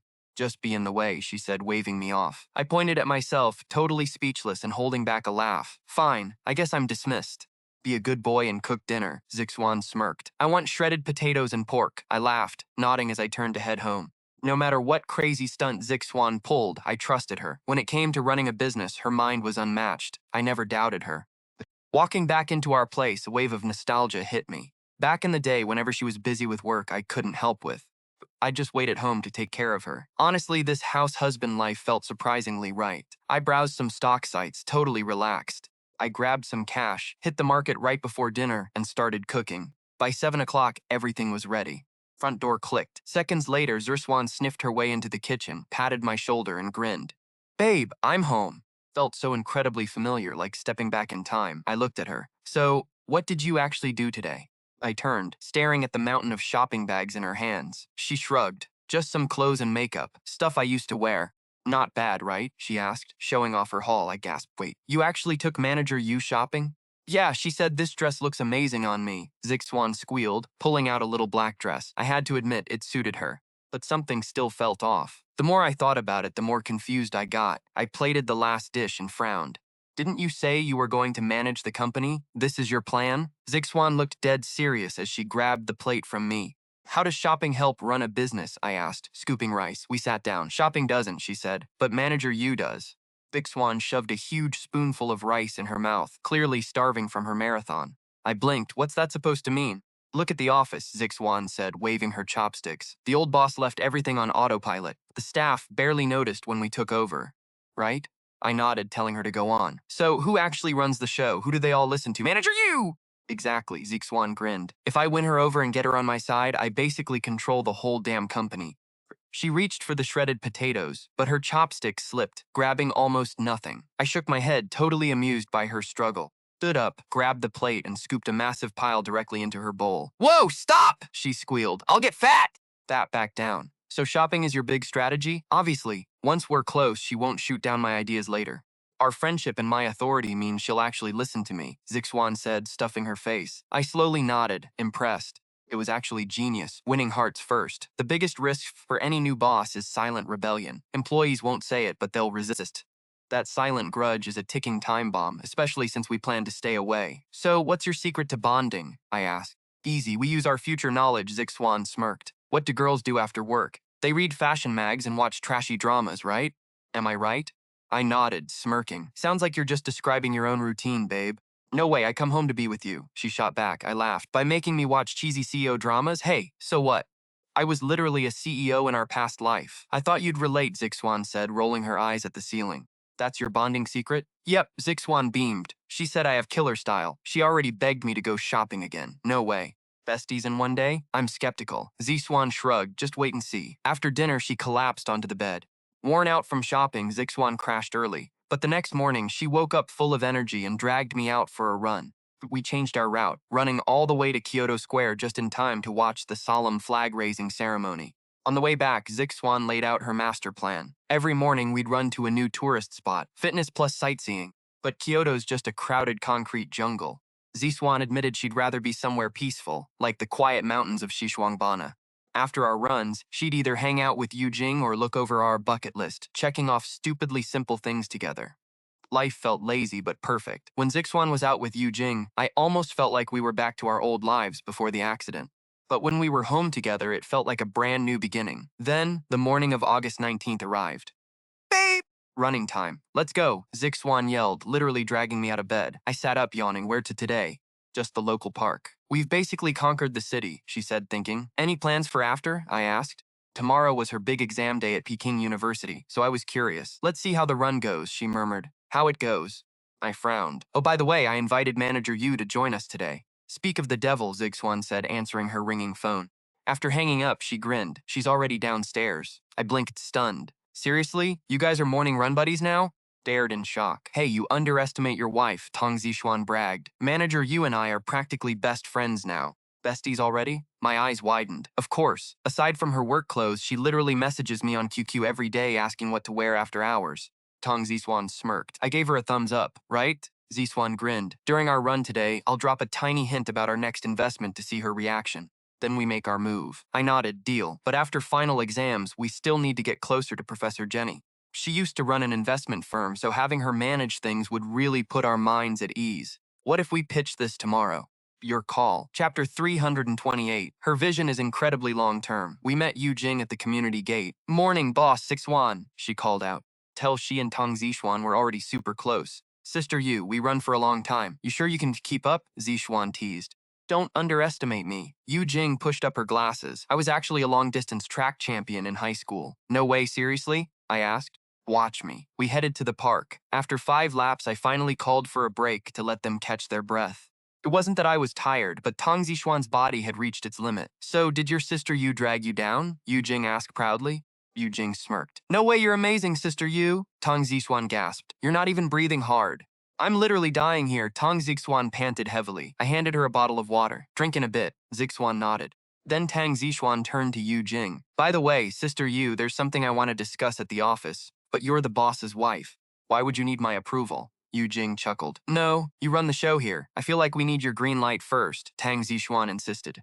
Tang Zixuan looked serious. What is it? Yujing paused, matching her vibe. Clearly, this wasn't some minor issue. I listened quietly. I knew Tang Zixuan was about to pitch our game plan. Sister Yu, since we're a venture capital firm, what about future market investments? Got any plans? Tang Zixuan asked. Of course. I have a detailed layout in my files, Yujing replied, nodding. No wonder this place runs so incredibly well without a boss. It's all thanks to you, Sister Yu, Tang Zixuan praised. Please, I'm just doing my actual job, Yu Jing replied confidently. But actually, I have a future investment roadmap that I really need you to support, Tang Zixuan added. Tang Zixuan waved her phone teasingly but didn't show the screen to Yu Jing yet. I just hope you'll back me on this. An investment direction? Which industry? Yu Jing asked, curious. Take a look. Over the next year, we can target these two brands. Tang Zixuan opened a memo on her phone. It was only a fraction of what I had sent her. Without an NDA, sharing everything was too risky. These two definitely have potential, Yu Jing noted. In fact, one of them is already on my radar.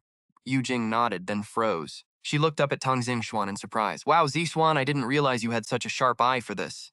Wasn't me. My husband drew this up, Tang Zixuan beamed proudly. Husband? Yep, him. Tang Zixuan nudged my arm. Wait, the boss? Yu Jing laughed awkwardly. Given our young age, she'd assumed we were just dating. Hearing husband definitely caught Yu Jing off guard. Yeah, he handed me this massive investment blueprint, Tang Zixuan continued. If we follow his guidelines, the returns will be insane, Tang Zixuan boasted. Though honestly, with investing like this, nothing is guaranteed, Yu Jing said. She held back her skepticism. Obviously, she wasn't about to call out my mistakes right in front of me. But if he says it, it's a guaranteed win, Tang Zixuan insisted. Yu Jing stared. Zixuan, how can you be so sure? Easy. Do you even know how my husband bought this firm in the first place? Zixuan asked. Yu Jing frowned. Wait, wasn't it Lingjia Group?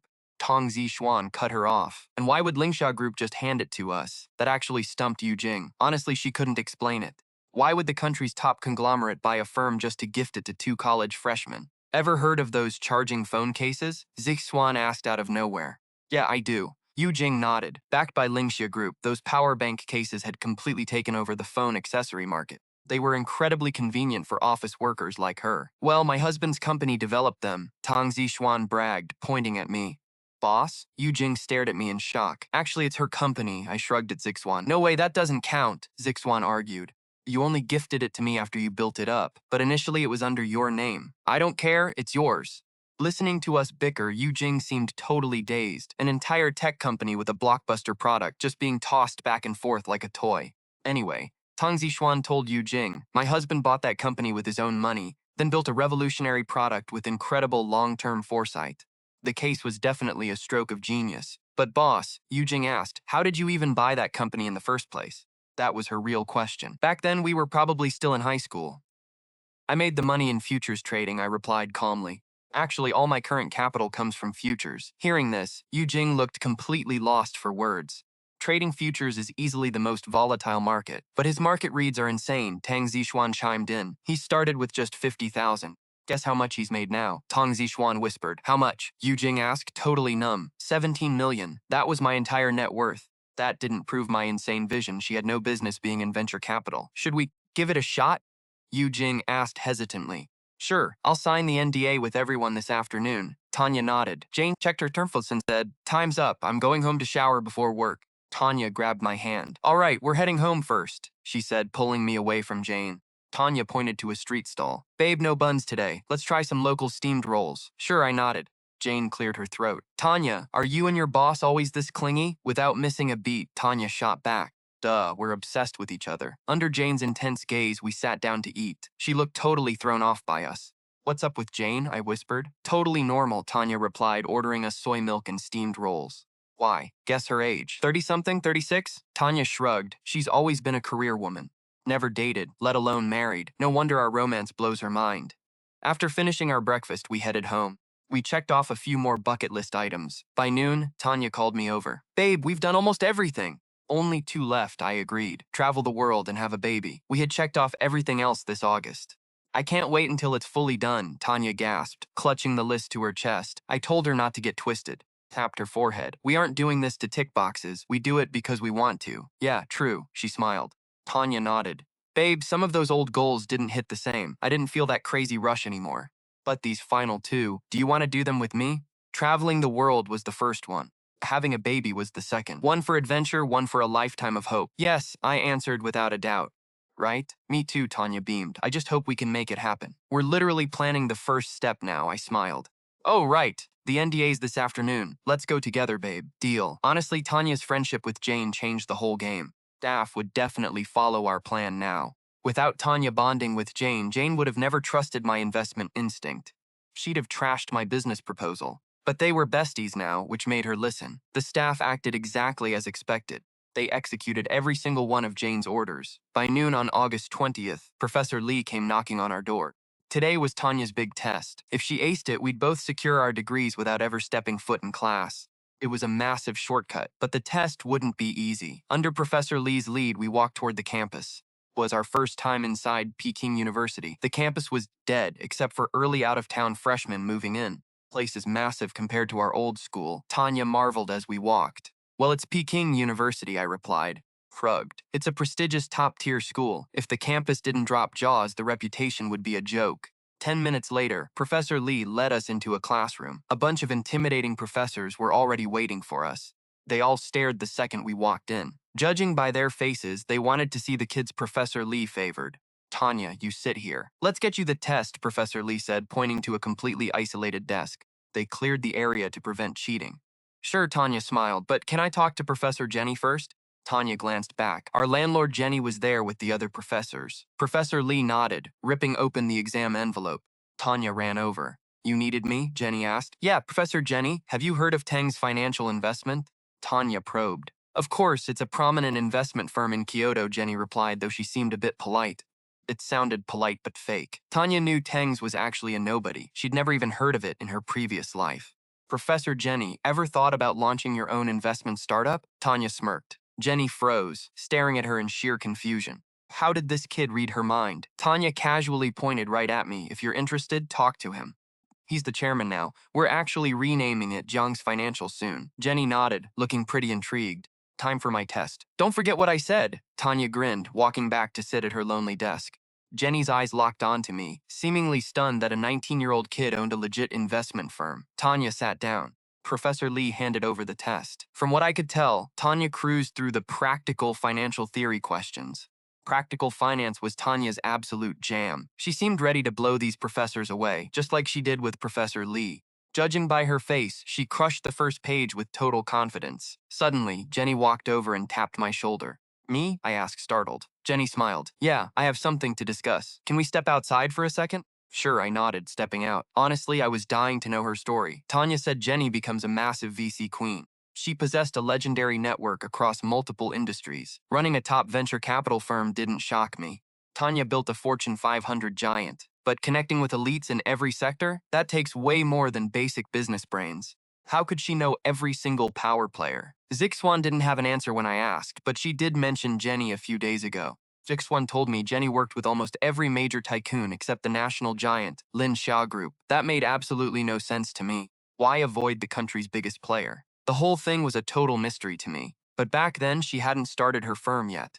If I could recruit Jenny into my own VC firm right now, I might finally get my answer. Professor Jenny stepped into the hallway. You wanted to talk about something, I asked? She smiled. It's nothing major, really. Zixuan came by earlier, Jenny said. She mentioned if I ever wanted to get into investing, I should talk to you. I nodded, not holding back. Honestly, I want to hire you. I need you running things at my firm. Straight into management? Jenny raised an eyebrow. Anyone could see she was shocked by the offer. Absolutely, I said. I have a solid plan and a finance professor like you would love it.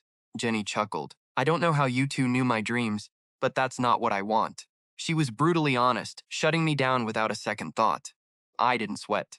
Then what is it you actually want to do, Professor? Build my own empire, she said instantly. Why? I asked. Jenny smiled. No real reason. Just call it a dream of mine. But it's a massive dream. I want to completely crush Lin Xia Group. Surpass them, my mind was blown. Suddenly, everything clicked. No wonder she never partnered with them in the future. Her entire goal was to destroy them. Still, saying it out loud sounded completely delusional, even to me. But they are already a massive empire, Professor, I said, trying to be nice. Don't you think? Jenny cut me off. But that's the goal. End of story. I bit my tongue. From what I could tell, she was dead serious, her eyes completely locked in. All right, Professor. Since you put it that way, I'm not gonna push. Everyone's got their own dreams, right? I shrugged. Jenny made herself clear, so I stopped pushing. Yujing already had the role Zixuan and I planned for Jenny anyway, so she wasn't even essential anymore. It wasn't a big deal. Sure, Zixuan and I knew Jenny was a powerhouse, but Yujing was close with Zixuan. Handing things to Yujing felt safer anyway. Jiang Chen, Jenny called out just as I was about to walk away. I turned back. Teacher Jenny? Something else? I asked. Professor Lee mentioned you own innovation technology in Lu City, she said. The startup behind that charging phone case? Jenny stared at me. I nodded, admitting it. No, not at all, she replied.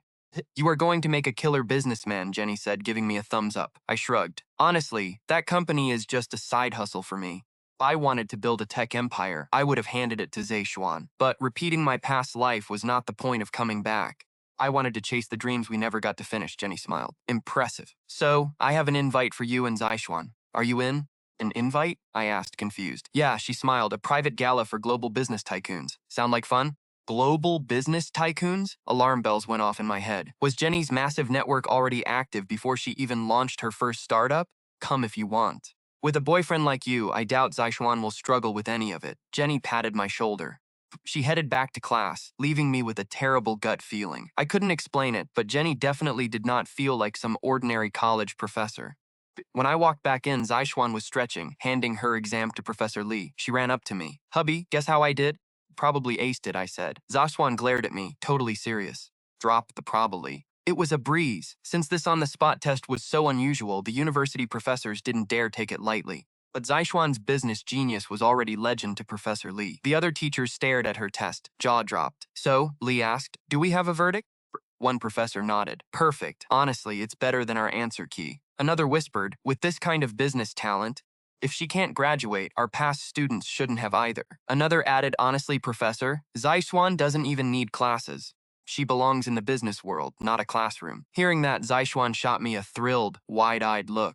I grinned and nodded back. She had absolutely nailed this custom exam. Zixuan put on a fake serious face. You know, the professors are totally right. So, I'll keep my name on the roster and go start my business. But knowing her, actual work was the last thing on her mind.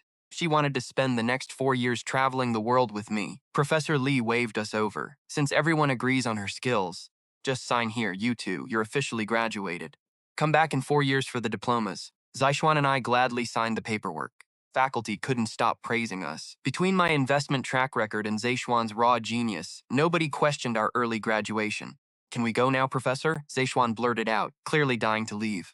Professor Lee chuckled. What is the rush? Fine, but keep us in mind for future business ventures. We're more than just a school. We both nodded, ready to bolt. We looked at each other. Hubby, I'm actually so excited, Zixuan whispered. I could feel her hand trembling with pure joy. Her hand was trembling in mine. Me too, I nodded. We leave tomorrow then. Perfect. We walked out of the classroom, ready for anything. Swan and I were riding high. Our private getaway was finally happening. From what I could tell, she was just as hyped and curious about this adventure as I was. We already did the domestic couple thing back in Kyoto. But a trip around the world, total uncharted territory. As Zixuan and I walked out of the campus gates, someone called out behind us. It was Jenny, our blonde teacher. She smiled, handing us a card. Here is the address for tonight's banquet. Hope to see you. Jenny handed the card to me. Anyone could see Zixuan was totally lost. When Jenny first mentioned this, Zixuan was still in class taking her exam. A massive networking event with global business giants. Jenny smiled and said, I know your startup is still small, but I believe in you.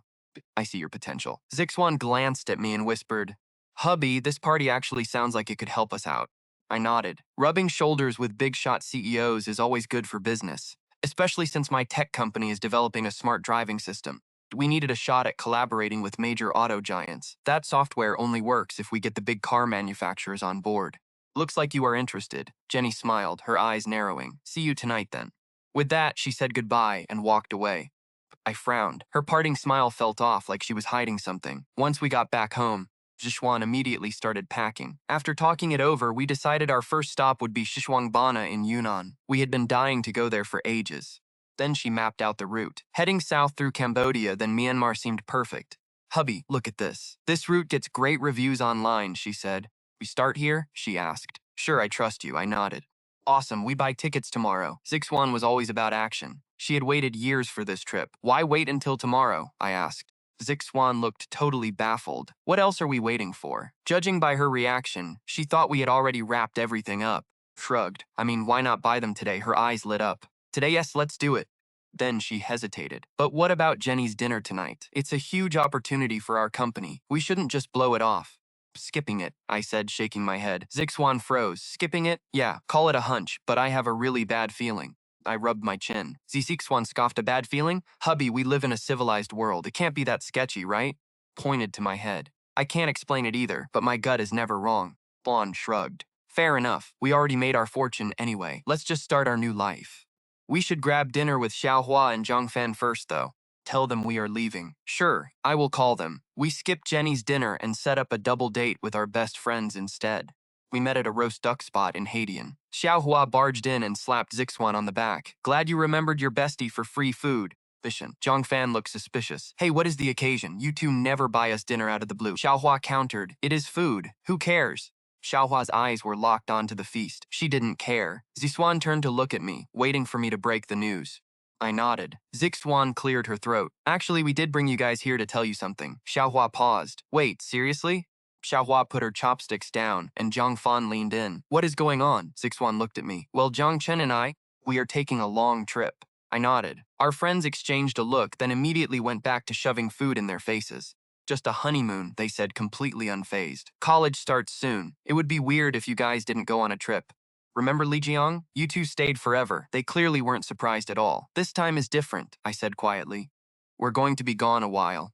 We're talking about a 4-year road trip. Both of them froze, their jaws practically hitting the table. 4 years, Xiaohua gasped. What about college? Xiaohua shrieked. Zhangfan looked completely baffled. Yeah, where on earth could you go for 4 whole years? Zixuan smirked. To answer your first question, Jiang Chen and I already graduated early. We don't need to go to university. Early graduation? Our friends stared at each other, totally speechless. And as for your second question, Fan, I began. Our itinerary is a little long. Zhang Fan raised an eyebrow. A little long? How many places are we talking about? Swan picked up a glass and traced a circle around it. The realization hit our friends instantly. A world tour? They gasped. Honestly, it was a lot to process for kids our age. Traveling the world was the kind of crazy dream you only see on TV. Or in fantasy novels. Zhangfen finally found his voice. Look, a world tour sounds amazing and all, but is going to cost a fortune, right? Zixuan grinned. Fan, pull out your phone. My phone? Why? Juan shrugged. Your phone case? My boyfriend's company actually designed that. Your company? Zhangfan stared at me, his eyes practically popping out. Anyone could see he was completely thrown. Shrugged. Started it back in high school. High school? No way, man. Weren't you busy studying 24/7? Fan's biggest memory of me was sophomore year, when I ruled the rankings at one of the toughest high schools in the city. Back then, everyone assumed the top student was always a total nerd. Just like our teachers used to say, while you're playing video games, other kids are studying. Playing hoops, watching shows, they're still studying, unless you grind like an absolute machine daily. Otherwise, hitting rank 1 in those 3 elite schools is a joke, let alone keeping it. I always figured Jiang Chen was secretly hitting the books at home. But now they're saying he started a company in high school? I couldn't buy it. Zixuan turned to Xiaohua, asking if she already knew about this. After all, my family collaborated on their phone case startup. Xiaohua nodded, confirming she knew. That's why she didn't doubt them when I brought up funding. She never doubted them. I stammered, asking Jiang Chen if his dad actually agreed to this crazy plan. He just nodded, saying he probably would. Jiang Chen nodded. Then I turned to Tang Zixuan, asking about her parents. She gave me a flat look and said they definitely wouldn't agree. She crossed her arms and pouted. Anyone could see she hated being treated like some naive college kid, but she insisted she was past that stage. It was obvious only Jiang Chen got her. Then Xiaohua chimed in, asking if Zixuan and Jiang Chen had truly made up their minds. Bishwan gave a firm nod, saying they booked their plane tickets to Xishuangbanna for tomorrow. It was happening. Traveling the world. They actually weren't kidding around. I raised my water cup, shouting, "Let's toast to that. Have an amazing trip." Even though we were just drinking soda, it was my blessing to them. Zixuan smiled warmly, saying she was sure it would be incredible. She clinked her cup with ours. The 4 of us drank up. We spent the whole dinner talking about their upcoming trip around the globe. Watching them leave after dinner, I muttered to Xiaohua, asking what she thought. She sighed. From what I could tell, she was totally jealous. Her answer was short and simple. I nodded. Anyone would want to travel the entire world with the person they love. Who wouldn't want that kind of romance if they could? When we were talking earlier, I actually asked them a pretty big question. What's the plan after the world tour? Jiang Chen and Zixuan exchanged a knowing look, and she gave him a subtle nudge.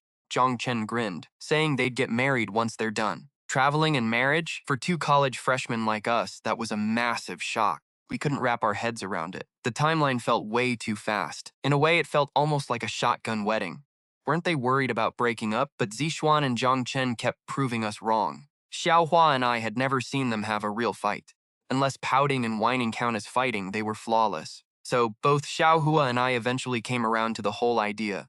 Once we realized it was Jiang Chen and Zixuan, it made sense. After all, we knew exactly how close those two really were. We saw it with our own eyes. Two people madly in love traveling the world? Not weird at all. Getting married made perfect sense. Even if they texted us tomorrow saying they were having a baby, we'd probably just stare for a second, then nod and accept it. But a global trip takes a lot of prep. Getting visas and buying gear takes time. After cooling down and thinking it through, Zixuan had to cancel those first flight tickets. I knew this wasn't some quick weekend getaway. It was a massive journey with her favorite person. By September, college was officially starting. Freshmen flocked to Peking University, hauling bags and getting guided around campus by upperclassmen. But in one guy's dorm and one girl's dorm, roommates were scratching their heads. Why was one of their roomies already late on day one? They even missed the freshman welcome party. Who is crazy enough to get into Peking University and skip registration? Naturally, their parents called them. Jiang Chen's dad called first. He asked how the campus was, saying Aunt Minnie insisted Peking University was a legendary school. He said a degree from there guaranteed a bright future. Jiang Chen picked up, chuckling on the other end. Jiang Chen confessed he wasn't at school. His dad froze. Jiang Chen explained that he and Zixuan were already in Xishuangbana. They planned to spend their 4 college years traveling. His dad gasped, demanding to know how they could skip studying to just play. Judging by his voice, his traditional dad couldn't wrap his head around their wild plan. But Jiang Chen stayed calm, telling him not to worry. They already got permission from Professor Li to graduate early. They'd just return for the diplomas. It seemed like his dad was still hesitating. Jiang Chen promised he wouldn't joke with his future. Sighing, his dad finally relented and asked what their career plans were. Before he could finish, Zixuan's voice chimed in. She said they planned to get married. From the sound of it, his dad froze. Had they really planned that far? Suddenly, Jiang Chen's voice came through, telling her to slow down before she fell. Dad panicked, asking who was falling. He probably worried they were doing some crazy extreme sport. Jiang Chen's voice drifted away from the receiver. He was laughing, telling Zixuan that his dad was totally freaking out. Then he spoke back into the phone, telling his dad not to worry. They were just riding an elephant. Riding an elephant? It sounded like his dad finally let out a sigh of relief. He told Jiang Chen to stay safe and call home. Jiang Chen agreed and hung up. Dealing with his dad was always the easy part.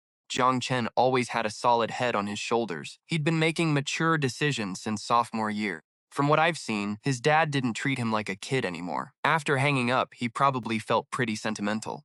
The boy he raised on his own was finally a man. Meanwhile, Zixuan's phone started buzzing with a call from her mother. Shh. Zixuan pressed a finger to her lips as her phone buzzed. She picked up and her mom's voice instantly blasted through. Hey, sweetie, how is college? Are you settling in? Totally, Zixuan lied. Judging by her panicked face, she was desperately trying to figure out how to explain our escape. Good, her mom said. Your dad and I actually have to head to Kyoto in a couple of days. The mobile market is just too saturated. We might pivot, so we'll stop by to visit you and Jiang Chen. Zixuan instantly went pale. Wait, Mom, you're coming here? Yeah, why? What's wrong? Do you forget who gave birth to you the second you got a boyfriend? Her mom teased. Zixuan scrambled for a lie. No, it's just Jiang Chen and I. What about you and Jiang Chen? Her mom's voice went dead serious. Don't you dare tell me you broke up with him. If you lose a catch like him, you're dead to me. After talking with Zhang Ling, her mom was convinced I was the only one who could handle her. No, Jiang Chen is literally right behind me, Zixuan blurted out. Behind you? Her mom asked, totally confused. Where exactly are you guys? Zixuan looked down at our feet and swallowed hard. Mom, Jiang Chen and I are riding on the back of an elephant right now. On an elephant? Her mom sounded just as shocked as her dad had. There was a long dead silence on the line. Zixuan bit her lip. To be specific, we're in Xishuangbana. Xishuangbana! Her mom shrieked. What the hell are you doing out there? Aren't you supposed to be in class? But then, Zixuan got a sudden spark of inspiration. She cut her mom off. Hypothetically, if Jiang Chen and I want to go on a big trip after graduation, would you let us? Well, after graduation, sure. Wait, hold on a second. Her mom stopped mid-sentence as the trap closed. You two just started college. Why are you talking about graduation already? Mom, just watch your phone, Zixuan interrupted. I'm sending you something now. Zixuan hung up immediately. I leaned over her shoulder, completely stunned. Wait, that's it? Tang Zixuan a skeptical look. Of course not. Luckily, back in Kyoto, I already set up a backup plan.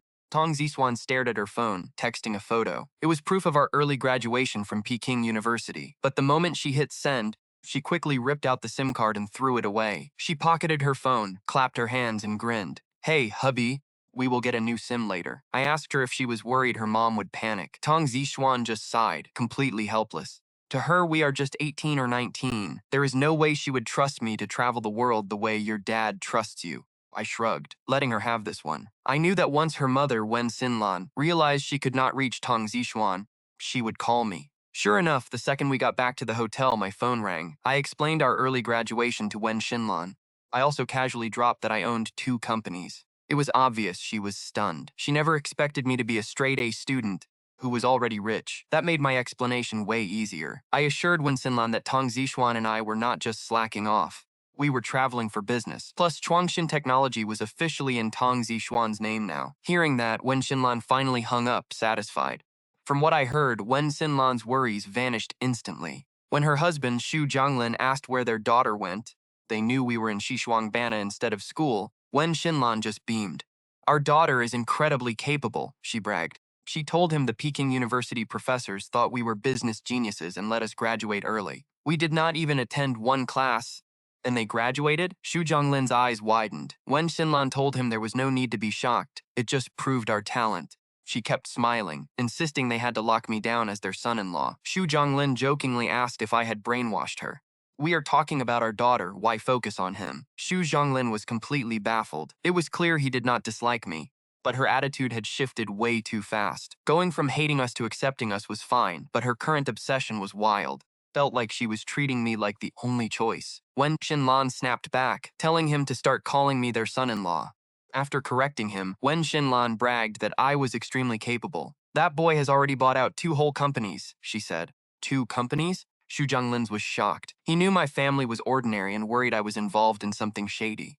He seemed seriously stressed about where the cash came from. Wen Xinlan quickly explained I made everything legitimately in the futures market.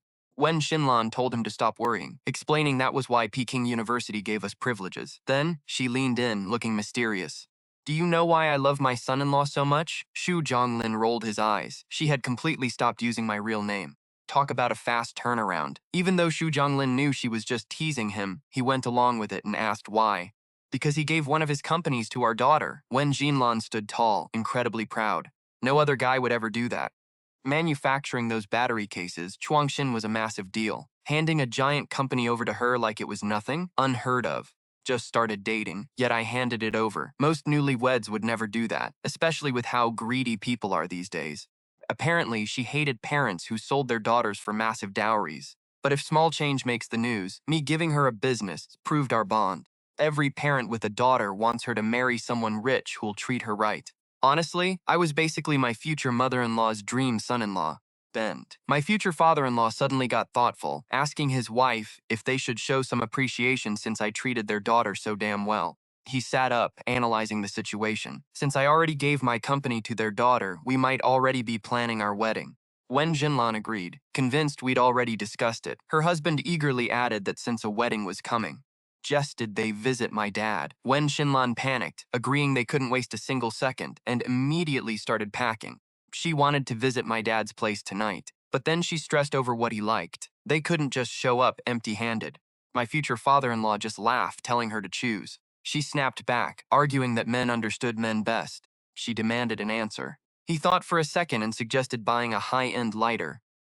Remembered seeing my dad smoking earlier. She immediately insisted on the most expensive one. I was never cheap with their daughter, after all. They couldn't look cheap. But then my future father-in-law suddenly asked if she still thought their daughter was a total weirdo. She agreed instantly. The girl acted before thinking, always rushing into things without using her brain. She worriedly wondered how I ever fell for someone so chaotic. Her husband just smiled and waved it off. He claimed he finally figured out where her wild personality came from, leaving her completely baffled. Shrugged, and they left. Meanwhile, it was 11 p.m. on our 5th night in Xishuangbana. Day 1, we'd been living it up, completely worry-free. Our days were packed to the absolute limit. It was exhausting but amazing. Even the nights offered a wild vibe we'd never experienced before. After some digging, Zixuan dragged me to a tribal feast. We threw on local outfits and crowded around a bonfire. We played wild games until 10:30 before heading back, but our night was far from over. Pulled me out to the balcony, staring up at the sky. Out here in nature, the stars were blindingly clear. I turned to Zixuan and joked that we'd officially beaten this place. She nodded, totally agreeing. I told her we could stay longer if she wanted. That was the whole point of this trip. We'd wander until we got bored, then move on, but she insisted she'd had enough. Leaning on the railing, she stared at the distant huts and admitted she felt a little jealous of the locals. I asked if she meant Hawe, the 19-year-old local girl we'd just met. She already had a husband and kids. Zixuan sighed, wishing she'd grown up breathing fresh mountain air with scenic views right outside. City kids envy the country, while country kids dream of skyscrapers. It has nothing to do with where you're born. We just crave the unfamiliar, the exact reason we took this trip. I joked that if she'd actually grown up here, things would be ruined. I leaned my back against the railing. She looked at me, totally curious, asking why. I teased that if she lived here, we probably wouldn't have met. She snorted, telling me that even if we reincarnated, she'd track me down no matter where I was. I laughed, asking what if only she went back in time and I didn't. She shrugged, completely unfazed. She pouted, saying she'd just pretend I was ignoring her again, then dragged me to all our old spots to recreate our memories. She claimed if I fell for her once, I'd do it again. I just shook my head, teasing her. She got defensive, asking how I could resist a gorgeous girl like her. Even with zero memories, I couldn't escape her tricks. I laughed, telling her she forgot one major detail. She looked at me, totally serious, demanding to know what. I pointed at her tribal outfit, asking if she really thought it suited her, since clothes make the person. She'd complained all night about how tight it felt, joking she looked like a water barrel. I teased her about it. I joked that I wouldn't fall for a barrel. She gasped, completely offended by my words. Puffed out her chest, arguing her curves filled the dress out. I held up my hands, agreeing to keep the peace. Holding back a laugh, I watched her pout. She demanded to know if I'd truly fall for her again. She glared at me, waiting. I didn't hesitate. I gave her a firm yes, which finally made her smile. Satisfied, she put her hands on her hips, asking if I was still going to call her a water barrel. I finally admitted the truth, telling her she actually looked incredibly beautiful in it. Her eyes lit up. Since we were leaving tomorrow, she grabbed her phone, wanting a picture to remember this. I stepped next to her, agreeing this shot would mark our first official stop on the trip. She threw her arms around my neck, struggling slightly, and demanded I bend down to her height. Makes me look so short. Wait, babe, don't move. Let me step forward a bit. She wanted her legs to look longer. After a ton of shifting around, she finally found the perfect angle. Once the lighting was right, Zixuan quickly posted our photo to Qzone. Her caption read, "First adventure with my husband. Shishuang Bana, done. Do us a favor, gorgeous, and stop showing off." Not long after she posted it, the comments started flooding in. Buddy, Zhangfan commented, "What are you whining about? Go find Xiaohua." Zixuan shot back, "Do not even go there." Zhangfan replied, "Do you know what we are dealing with? Military training in this brutal heat. We are standing under the sun all day. I'm like a dead dog by the time I crawl back to the dorm." Zixuan replied with a tease, "Sorry, babe. Sucks to be you." Juan looked up at me. I grinned, staring at my phone. "Just messing with old Jiang," I said. "He should be glad I am teasing him." "You can post this, but you have to promise me one thing," Zhangfan wrote. Zixuan replied, "What is it? Spill." "You guys have been flexing since high school. If I am not a groomsman at the wedding, I am crashing it." Zixuan gasped at that. From what I could tell, Zixuan was worrying about Zhangfan's crush on Xiaohua. I knew I had to handle him myself. She finally relaxed, but then she shot me this incredibly weird look. "Don't look at me like that," I joked. "You know my preference." I rolled my eyes. A few minutes later, Xiaohua left a comment too. Anyone could see she was dying to travel just like us. She was obviously jealous of our honeymoon trip. Even Shen Qin chimed in, completely shocked. "Is this seriously how you guys do college?" she wrote.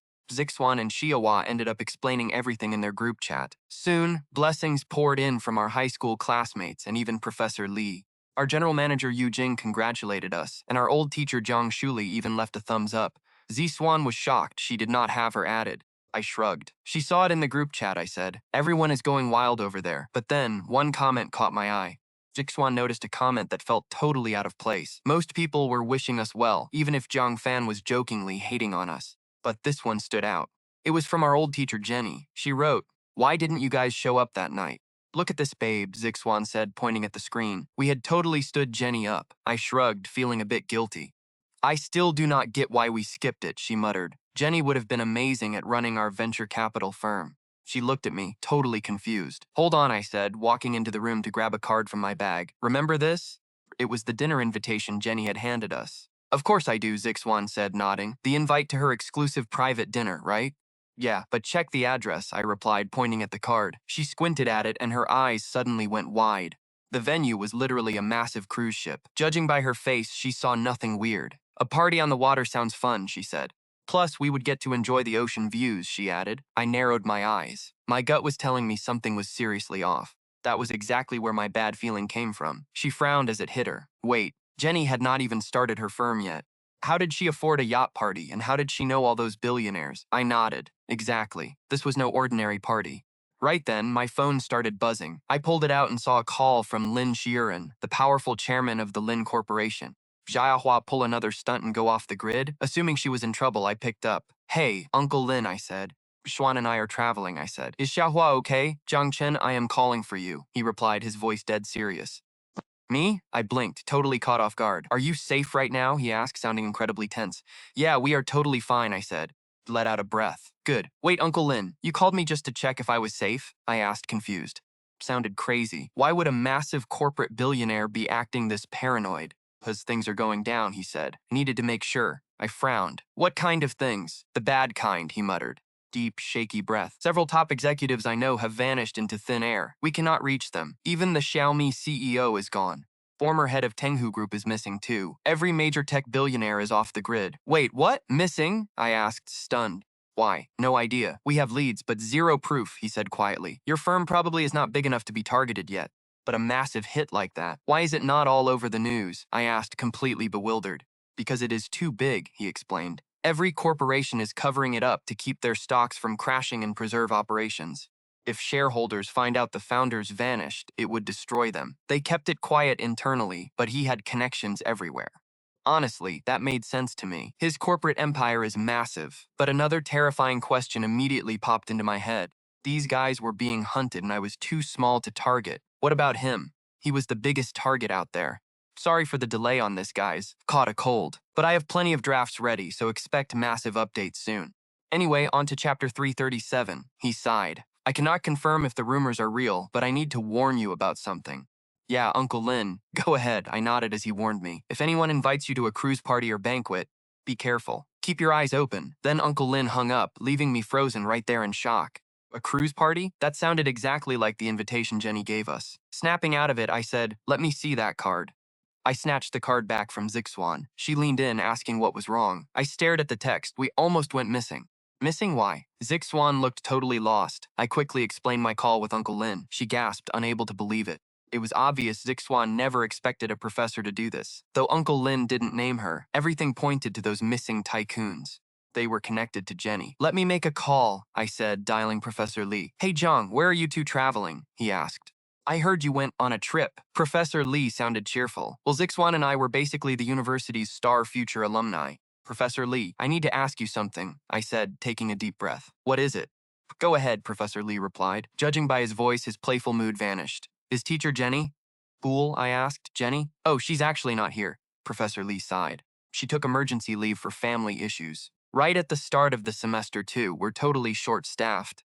It's a real headache. Have you tried calling her, I asked. I did, he said, but it went straight to voicemail. Must be urgent. Professor Li didn't seem worried, but then he paused. Zhang, did you call this late just to ask about Jenny? Oh, no, I just wanted to thank her for letting us stay.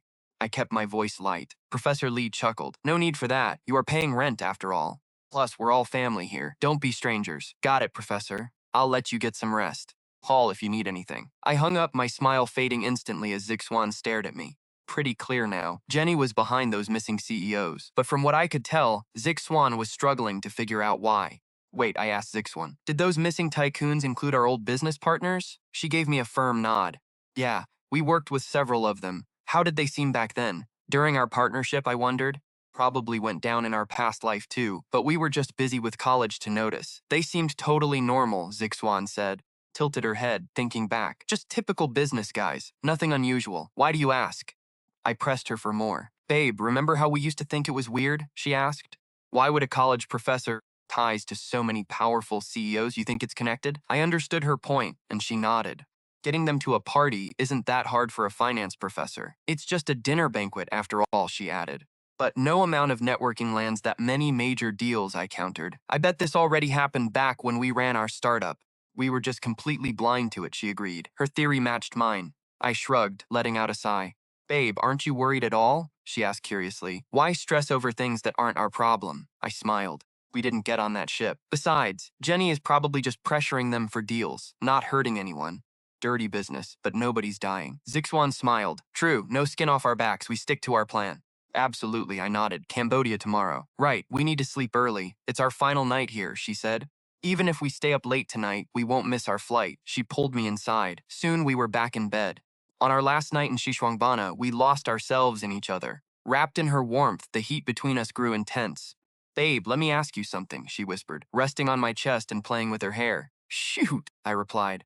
Poked my chest. Be honest. Were you thinking about another girl just now? Why the hell would I do that? I rolled my eyes. Why was she accusing me of mentally cheating? But I was, she muttered, looking conflicted. I was thinking about Jenny, she murmured. I laughed. I literally just said she's not our problem. Why are you dwelling on her? I know, but I still feel like we're connected to this somehow, she mumbled. How so? I asked, completely puzzled. She lowered her voice and looked at me. Babe, remember when I said I had 3 wishes for this new life? She'd already shared the first 2 with me. Third one is to give you a surprise just for the 2 of us, she said. So, what is it then? I asked. Her first wish was to make me the best man possible. Her second was to spend this new life fulfilling my biggest dream. But don't you think we were missing something in our last life? She whispered. What? I wondered. Passion, she teased, playfully slapping my chest. Jumping. I laughed, pulling her back. We literally traveled back to being 17. Isn't that wild enough? Not that, Zixuan said. Was there anything from our past life that you absolutely cannot forget? That got me thinking. Nothing major, just small stuff, I muttered. Judging by her smirk, she knew I was lying. Actually, there is, she teased. Snapped my head up. Actually, there is one thing, Zixuan. That final moment, I waved it off. Never mind. The car crash was unforgettable, but not like that, Zixuan countered quickly. So, what exactly was your third wish? Honestly, I realized it is impossible now, Zixuan said, pursing her lips. From what I could tell, she felt defeated. Why? I asked. Because we never boarded that cruise, Zixuan said, pointing at my jacket. Jenny's invitation is in there. It is connected to that. I nodded. Exactly, Zixuan said. That is why I mentioned Jenny. My third wish was for you to get a surprise meant just for us. Suddenly clicked. So the big surprise was Jenny inviting us to that cruise? I could not help but laugh at the irony. An invitation I never got in our past life delivered now because of Zixuan. Yeah, but thank God you did not go, she said. Otherwise, it would have been a total nightmare, Zixuan said, looking visibly shaken. I shrugged. Maybe not. We know how it ended. Nobody on that ship got hurt. It was probably just a business meeting. Whatever, let it go. Let us not ruin our trip, Zixuan said, rolling off me to sleep. I smiled. Speaking of surprises, I have something that might actually be the real surprise, I teased. Zixuan snapped her eyes open. What is it? She rolled over to stare. Not sure yet. I will tell you later, I said. Zixuan shot me a playful glare. Why are you playing riddles? She groaned. The next noon, we hit the airport for Cambodia. During layover, Zixuan posted online. A new journey begins. She tagged Cambodia under a selfie of us. Within 10 minutes, my roommate Jiang Fan commented, Hey, gorgeous Tang. I have one request. Block me next time you show off. Zixuan replied instantly, deal. But 6 hours later, while our plane landed, Jiangfen was in bed, scrolling through some sketchy link a roommate sent. Suddenly, a notification popped up. Who now? He muttered, clicking it. He had me on close friends and I had just posted, arrived tonight with my husband. Underneath was another selfie of us. Jiang Fan took a deep angry breath and typed back, Not cool, gorgeous Tang. Hey Jiang Chen, Jiang Fan added. You blocked me on your account just to post from his phone? I am the one posting, I replied. Jiang Fan was confused for a second. Wait, oh, my phone died. Just the start of Jiang Fan's suffering. A few days after Cambodia, we checked in from Myanmar, then the Maldives, then Turkey. Jiang Fan never expected his first college semester would be spent hate-watching our travel updates like a reality show. Grasslands, oceans, snowy mountains, bamboo forests. The scenery kept changing, but Zixuan and I stayed the same, and on our faces, we always wore massive, happy smiles. Soon 2013 arrived. The whole 2012 doomsday apocalypse we all worried about never actually happened. Babe, can we stay another month? Zixuan asked over breakfast at our Aegean Sea Cliff Hotel. It was clear she wanted to spend New Year here. Judging by her face, I knew exactly what she wanted. Zixuan nodded. Yeah, New Year is for family, but we are out here. So we only have each other, I teased. Why do you sound so disappointed? Zixuan shook her head fast. No, not at all. I mean, it is usually just the 2 of us anyway, she said, giving me a sweet smile. Well, at least call home, I laughed. Sure, Zixuan said, pulling out her phone. But after typing her mom's number, she suddenly slid the device over to me. First, she said, Aren't you calling, I asked. Yes, but you go first. If I call, she will probably scream my head off, Zixuan said, looking terrified. In our past life, she would never have run off like this. Come on, she is not that bad, I said, taking her phone. Zixuan looked dead serious. You clearly do not know your mother-in-law. Fine, I will call. But you are her actual daughter, so say hello first. I dialed, hit speaker, and held it out. Deal, Zixuan whispered, nodding. Hello, her mom answered. Zixuan swallowed hard. Mom, it is me. Instantly, her mom lost her mind. You brat, you actually called? Why on earth did you block my number? Are you too cool for us now? Running around with Jiang Chen and forgetting you have a home? Happy New Year, by the way.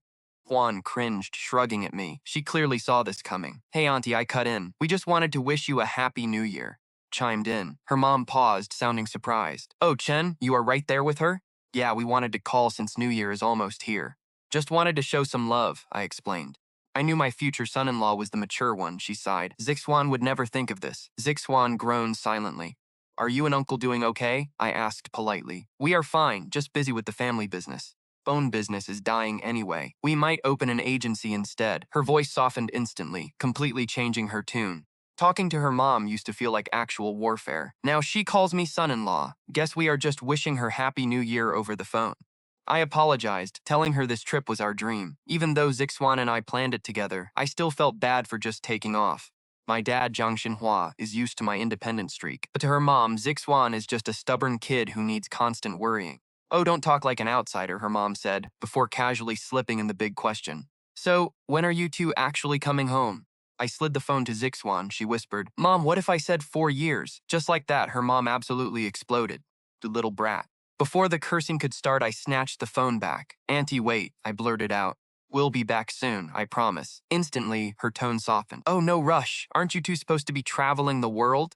I think it's great. Have fun, but don't forget your real priority afterward. Zixuan and I locked eyes. Real priority? You drive me crazy, girl, her mom sighed. You're dating, but aren't you going to get married? Oh, so that was it. Juan smirked. Ask him, Mom, I am totally down. Her mom turned her attention back to me. Well, what about you? Absolutely, I replied without a second thought. Good. Just stay safe out there, she lectured, giving us the usual motherly warnings. I swore we would be careful, giving her a full trip report just to calm her nerves. Finally, it was time to wrap it up. Auntie, we should head out now, I said. Are you guys busy today, she asked, sounding a bit confused. Been in the Aegean for 2 weeks, so she thought we were done. Zixuan grumbled, Mom, let him say hi to Uncle. We called for New Year's, remember? Zixuan nagged. Oh, I completely forgot. Her mom gasped, and I literally heard her facepalm through the line. Don't hang up yet, she called out. Zixuan and I froze. Over the line, we heard her yelling, In-law, get over here, quick! Kids are calling. In-law? Zixuan stared at me, her eyes wide. I shook my head, laughing. Don't look at me, I have no clue. Hey, son, my dad, Jiang Chen, said, taking the phone. How are you two? We're great, Dad. Just calling early to wish you a Happy New Year. I said. My dad nodded on the other end. As long as you're good, I'm happy. Dad, let me ask you something, I replied. What's with the in-law title? Oh, that? My dad laughed. Your future mother-in-law started calling me that. Zixuan's parents came over recently. They love how close our families are, and they see how much you two care about each other. So we started using in-law to feel more like family. My dad chuckled. I smiled wryly. Honestly, our parents seemed way more rushed than we were. After catching up, my dad told me he and Auntie Nee moved into a new place. Zixuan's parents had been dropping by all the time, too. According to my dad, we are all family anyway, so staying close is normal. Besides, a full house actually feels like a home. You're the best, babe, Zixuan sighed, resting her chin on her hands as she stared at the phone after we hung up. You talking about my dad? I asked. Yeah, Zixuan nodded softly. Remember when we used to visit him back then? He was always so quiet and lonely, but our return changed his life. Change is good, I smiled, seeing how much happier he was now. My dad was definitely enjoying life more. What about us? Zixuan asked, looking up at me with hopeful eyes. Will we change too? Change how? I asked. Like that, she said, pointing at a Chinese couple walking below us. She was actually pointing at the baby doll in the girl's arms. Of course we will. I nodded, knowing exactly what she meant. All right, how many do you want? She teased. Didn't you say 3? I laughed. Zixuan burst out laughing, shoving my shoulder. Babe, can you even handle that? 3 kids right off the bat? I know what I'm capable of. The real question is, can your stomach fit them all? I rolled my eyes. Zixuan stared down at her belly. Silence. Since she was quiet for a while, I nudged her. What is it? She looked up, whispering, Babe, stomach is basically a studio apartment. Won't 3 kids be too crowded? Fast it felt like we just vanished from everyone's lives. And it has been almost 4 years. Another guy would tell his friends, my buddy took his girl traveling in 2012. Seriously. No way, get lost. It's 2016 now. A girl would boast, my bestie started traveling right after high school. Been 4 whole years now. My dad would tell his neighbor, Old Lee, my son isn't avoiding home, just on a really, really long trip. Elsewhere, her mom told a client, Sister Sue, I wouldn't lie to you for a deal. I really have a daughter. She just ran off with her boyfriend freshman year. All our friends and family kept talking about us.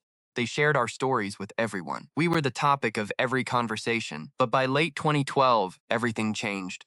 We only existed in old social media posts. Eventually, even those went silent. My dad and her mom told people we just went off grid. Apparently, we dropped our phones in the water on some remote island. Since our old accounts weren't verified, we lost access for good. No social media updates at all. Our parents only got rare phone calls from us. We would call to wish them a happy new year. We called on their birthdays and on my late mother's Memorial Day, reminding my dad to clear the weeds from her grave. They felt totally out of reach. For most of us, despite being connected, we never really knew them. Like those Peking University finance majors or kids in my dorm, we all knew Jiang Chen and Tang Zixuan, but none of us had ever seen them.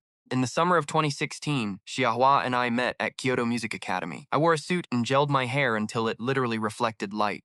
Xiahua wanted me to meet her parents today. 4 years of college, it was finally time. At the gate, I spotted Xiahua and waved. She quickened her pace, walking straight toward me. She nodded at me, satisfied. Not bad, you are pretty early. Of course, I replied.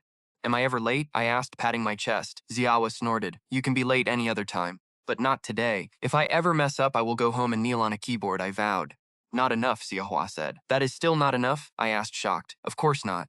She nodded. You also have to open a document. One typo adds an hour. Can you be gentle like Tang is to Jiang Chen? I wailed. Sure, Xiahua said, rolling her eyes. But did Jiang Chen date online while chasing me? I was completely speechless. Past mistakes always catch up to you. So am I gentle enough? Xiahua asked, hands on her hips. So gentle. You are an absolute angel. Here, let me carry your bag, I said, grabbing her purse. That is more like it, Xiahua said, satisfied. Just wait here. Uncle Xia is picking us up soon. Awesome, I nodded. Then I smirked at Xiahua. What if Jiang Chen and Tong return and see us? Will they be shocked? Why would they care? Xiahua asked. Because we are meeting the parents, I said, grinning like an idiot. But ours different from their post-exam meeting. We are talking about marriage. Dream on, Jia said, rolling her eyes. My dad might not even let me marry you, Xiahua said, but it does sound cool. We basically shared a plate in high school, I laughed. Xiahua looked confused. I counted on my fingers. Look at what Tong and Jiang Chen did back in high school. It was insane. I was completely blown away. Xiahua agreed, remembering how Tang tried to date Jiang Chen the second she transferred. Exactly, I said. Since Tang isn't here, there is something I would never dare say to her face. I lowered my voice. What is it? Xiahua asked, curious. It is about her real reason for transferring, I whispered. I looked serious. From my years of observation, she transferred purely for Jiang Chen. She probably stalked him from her old school. Xiahua looked skeptical. Seriously, I have proof, I said, leaning in to explain the whole theory to her. She walked into our class, marched straight to Jiang Chen, and confessed. Think about it. That is not premeditated, what is? Duh, Xiahua said, pinching my arm until I begged for mercy. I am not blind, she said. You two seem very close, a voice called out as a black sedan pulled up. Uncle Sha Kang rolled down the window, poking his head out. Zhang Fan, do you and Xiahua get along well? Any fights? Her parents always complain that Xiahua is spoiled and has a bad temper. Well, about that, I hesitated. About what? Xiahua hissed. I quickly turned to Uncle Xia Kang. Uncle, how can you say that? Xiahua and I are perfect together. Even if her parents call her temper bad, I would have to disagree with them. It is not a bad temper, it is just her way of showing love. Sure, her way of showing love, Uncle mocked. But it is pretty painful, right? Uncle Xia Kang teased. Uncle, are we going or not? Xiahua blushed, changing the subject. Look who is impatient, Uncle laughed. Xiahua shot me a sharp look and I nodded in agreement. Uncle, I know your secrets. My dad told me you are totally whipped by your wife too, I smirked. Stay out late, you have to kneel on a washboard. Uncle Xia Kang froze, his face darkening. You brat. Get in, he grunted, opening the doors. Xiahua and I hopped in the back. So, what are your plans after graduation? Uncle asked. I shook my head. I got a programmer job offer with decent pay, but turned it down. Honestly, I have no clue. Pay? Why would you reject that? Uncle asked, curious. Because Jiang Chen made me a promise, I replied. He wants to start a business with me later. You mean Jiang Chen? Uncle asked, remembering the name. Exactly, I nodded. His company is already huge, Uncle said, shaking his head. Ever heard of Jiang Financial Investment in Kyoto? They made massive investments. They are even catching up to our Lin Group. Seriously? Are investment firms really that profitable? I gasped. If you get 10 times the return on every deal. Absolutely, Uncle said, shrugging. Smiled mysteriously. Know who owns it? Who? You idiot, it is Jiang Chen. Xiahua snapped, slapping my forehead. But he told me his firm was Tengxi Finance. Why did it change? I scratched my head. Duh, his last name is Jiang. Uncle Xia Kang asked Xiahua about her post-grad plans. She said her mom inspired her to teach music. Uncle just nodded. At least Xiaowa and I had some future plans, even if mine were totally blurry. We arrived at an old villa district in Kyoto. Uncle parked and waved us out. He warned me Xiaohua's dad made a massive feast tonight. Do not embarrass me, Zhangfan. Uncle twirled his keys, giving me orders. Don't embarrass me either, Xiahua chimed in. I was literally sweating bullets. Patted my backpack. Uncle, is one bottle of wine seriously enough? It was the red wine he'd suggested I buy for Xiaowa's dad. It cost over 8,000, an entire year of my part-time savings. Uncle scratched his chin. Should be fine, I guess. In college, we drank together all the time, but I don't know his favorite brand, Uncle said. I groaned, seriously, I'm your literal nephew. Can you sound a little more sure? I begged. Xiahua agreed. Yeah, Uncle, my dad went all out making dinner for us. What if he hates this wine? Xia worried. Uncle shrugged at her. See? Even you don't know what he likes. How would I know? Uncle said, completely unbothered. Xiahua rolled her eyes. It's not like I'm a wine expert. Anyway, don't stress about it, Uncle said. Stress? I was practically ready to cry right then and there. Stress? Seriously, Uncle? I'm literally meeting my future in-laws here. They're taking this so seriously. We have to care. Uncle looked confused. Who said they're taking it seriously? Xiahua is just bringing her boyfriend over. No big deal. But you said her dad cooked a huge feast, I argued. Uncle smirked. Yeah, but I never said it was for you guys. Boa and I froze, totally speechless. Then who is it for? Xiahua asked. Uncle grinned. That's a secret. Uncle gave a mysterious smile. Xiahua scoffed. My dad's being dramatic again. It's probably just his business partners. No, not your dad, Uncle corrected. It's them. Xiahua and I locked eyes. Uncle added, they said they have a surprise for you guys. But I couldn't tell you they're here. Uncle shrugged. Uncle, you're speaking in riddles, I complained. Who is them? Uncle chuckled. Who else would plan a surprise for you guys? I opened my mouth to press for answers. But Xiahua tugged my sleeve, whispering, wait. Could it be them? I blinked, stunned. She nodded, totally sure of herself. Think about it. It's been 4 years, but we're still their best friends. Suddenly, it clicked. My jaw dropped. Xiahua. You mean the couple who vanished without a trace 4 years ago? She rolled her eyes. Who else would I mean? Let's go. I ran to the gate and pushed, but it wouldn't budge. Wait, why is it locked? Xiahua sighed. Idiot, it's locked. You have to ring the bell. She pressed it, completely done with me. Soon, a high school-age kid walked out of the house. Lin Yi, what are you doing in Kyoto? Xiahua demanded. Stared as Xiahua nodded. The kid muttered, it's summer break. I can go wherever I want. None of your business. Just because you're my sister doesn't mean you boss me around. He snapped coldly. You two seem tense, I whispered to Xiahua. She looked totally unbothered. He's literally insane. It is what it is. Insane? Like actually sick? I asked, getting worried. Xiahua just rolled her eyes at me. She tapped her temple. I mean, he's crazy. Chapter 342. This is our wedding anniversary. Still, he opened the gate for us. Lin Yi left the front door wide open as he ran off. I peeked inside and literally gasped, holy crap, holy crap, holy crap. Grabbed Xiahua's arm in shock. Look, who is that? I pointed toward the living room where 3 people sat on the couch. One was Xiahua's dad, Chairman Lin, but the guy sitting next to him, chatting and laughing, I'd recognize that face anywhere. Next to him sat a girl feeding him fruit and cracking jokes. It was obvious she was making both men laugh. Even Chairman Lin cracked a smile. Xiahua dashed inside, screaming her best friend Tang Zixuan's nickname at the top of her lungs. Xiahua, you're finally here, Zixuan smiled, greeting her bestie. Xiahua gasped, wait, are you and Jiang Chen finally back? Xiahua practically threw herself onto the couch next to Zixuan. Yeah, we got back yesterday, Zixuan nodded happily. We wanted to grab dinner, but my husband had business with your dad, Zixuan said. Husband? Xiahua stared at Jiang Chen, totally bewildered. Did you guys seriously get married during your trip? Xiahua teased. Zixuan nudged Jiang Chen. Oh, right! Aren't we getting our license now? Jiang Chen sighed. We have to go back to Lu City for that. Zixuan grinned. Right, as soon as we get back. I couldn't help but yell, holy crap, Zixuan, you and Chen are moving fast. You just got back and you're already marrying? Lin frowned, studying me. He'd met me back in high school, but I'd changed. Oh, Mr. Lin, I blurted out. I snapped out of it, remembering why I was actually here. Mr. Lin, this is for you, I said, pulling out the wine. Look at you, bringing wine, Jiang Chen teased. I shot him a warning glare. Shut up, man, this is serious business. Jiang Chen shrugged, turning to Mr. Lin. Mr. Lin offered a calm, polite smile. So you're Zhang Fan? Xiaohua's boyfriend. I swallowed hard. The pressure was unreal. This guy wasn't just my potential future father-in-law. He was the CEO of Lingsha Group, the country's top enterprise. Put it aside, he grunted. We will open it at dinner.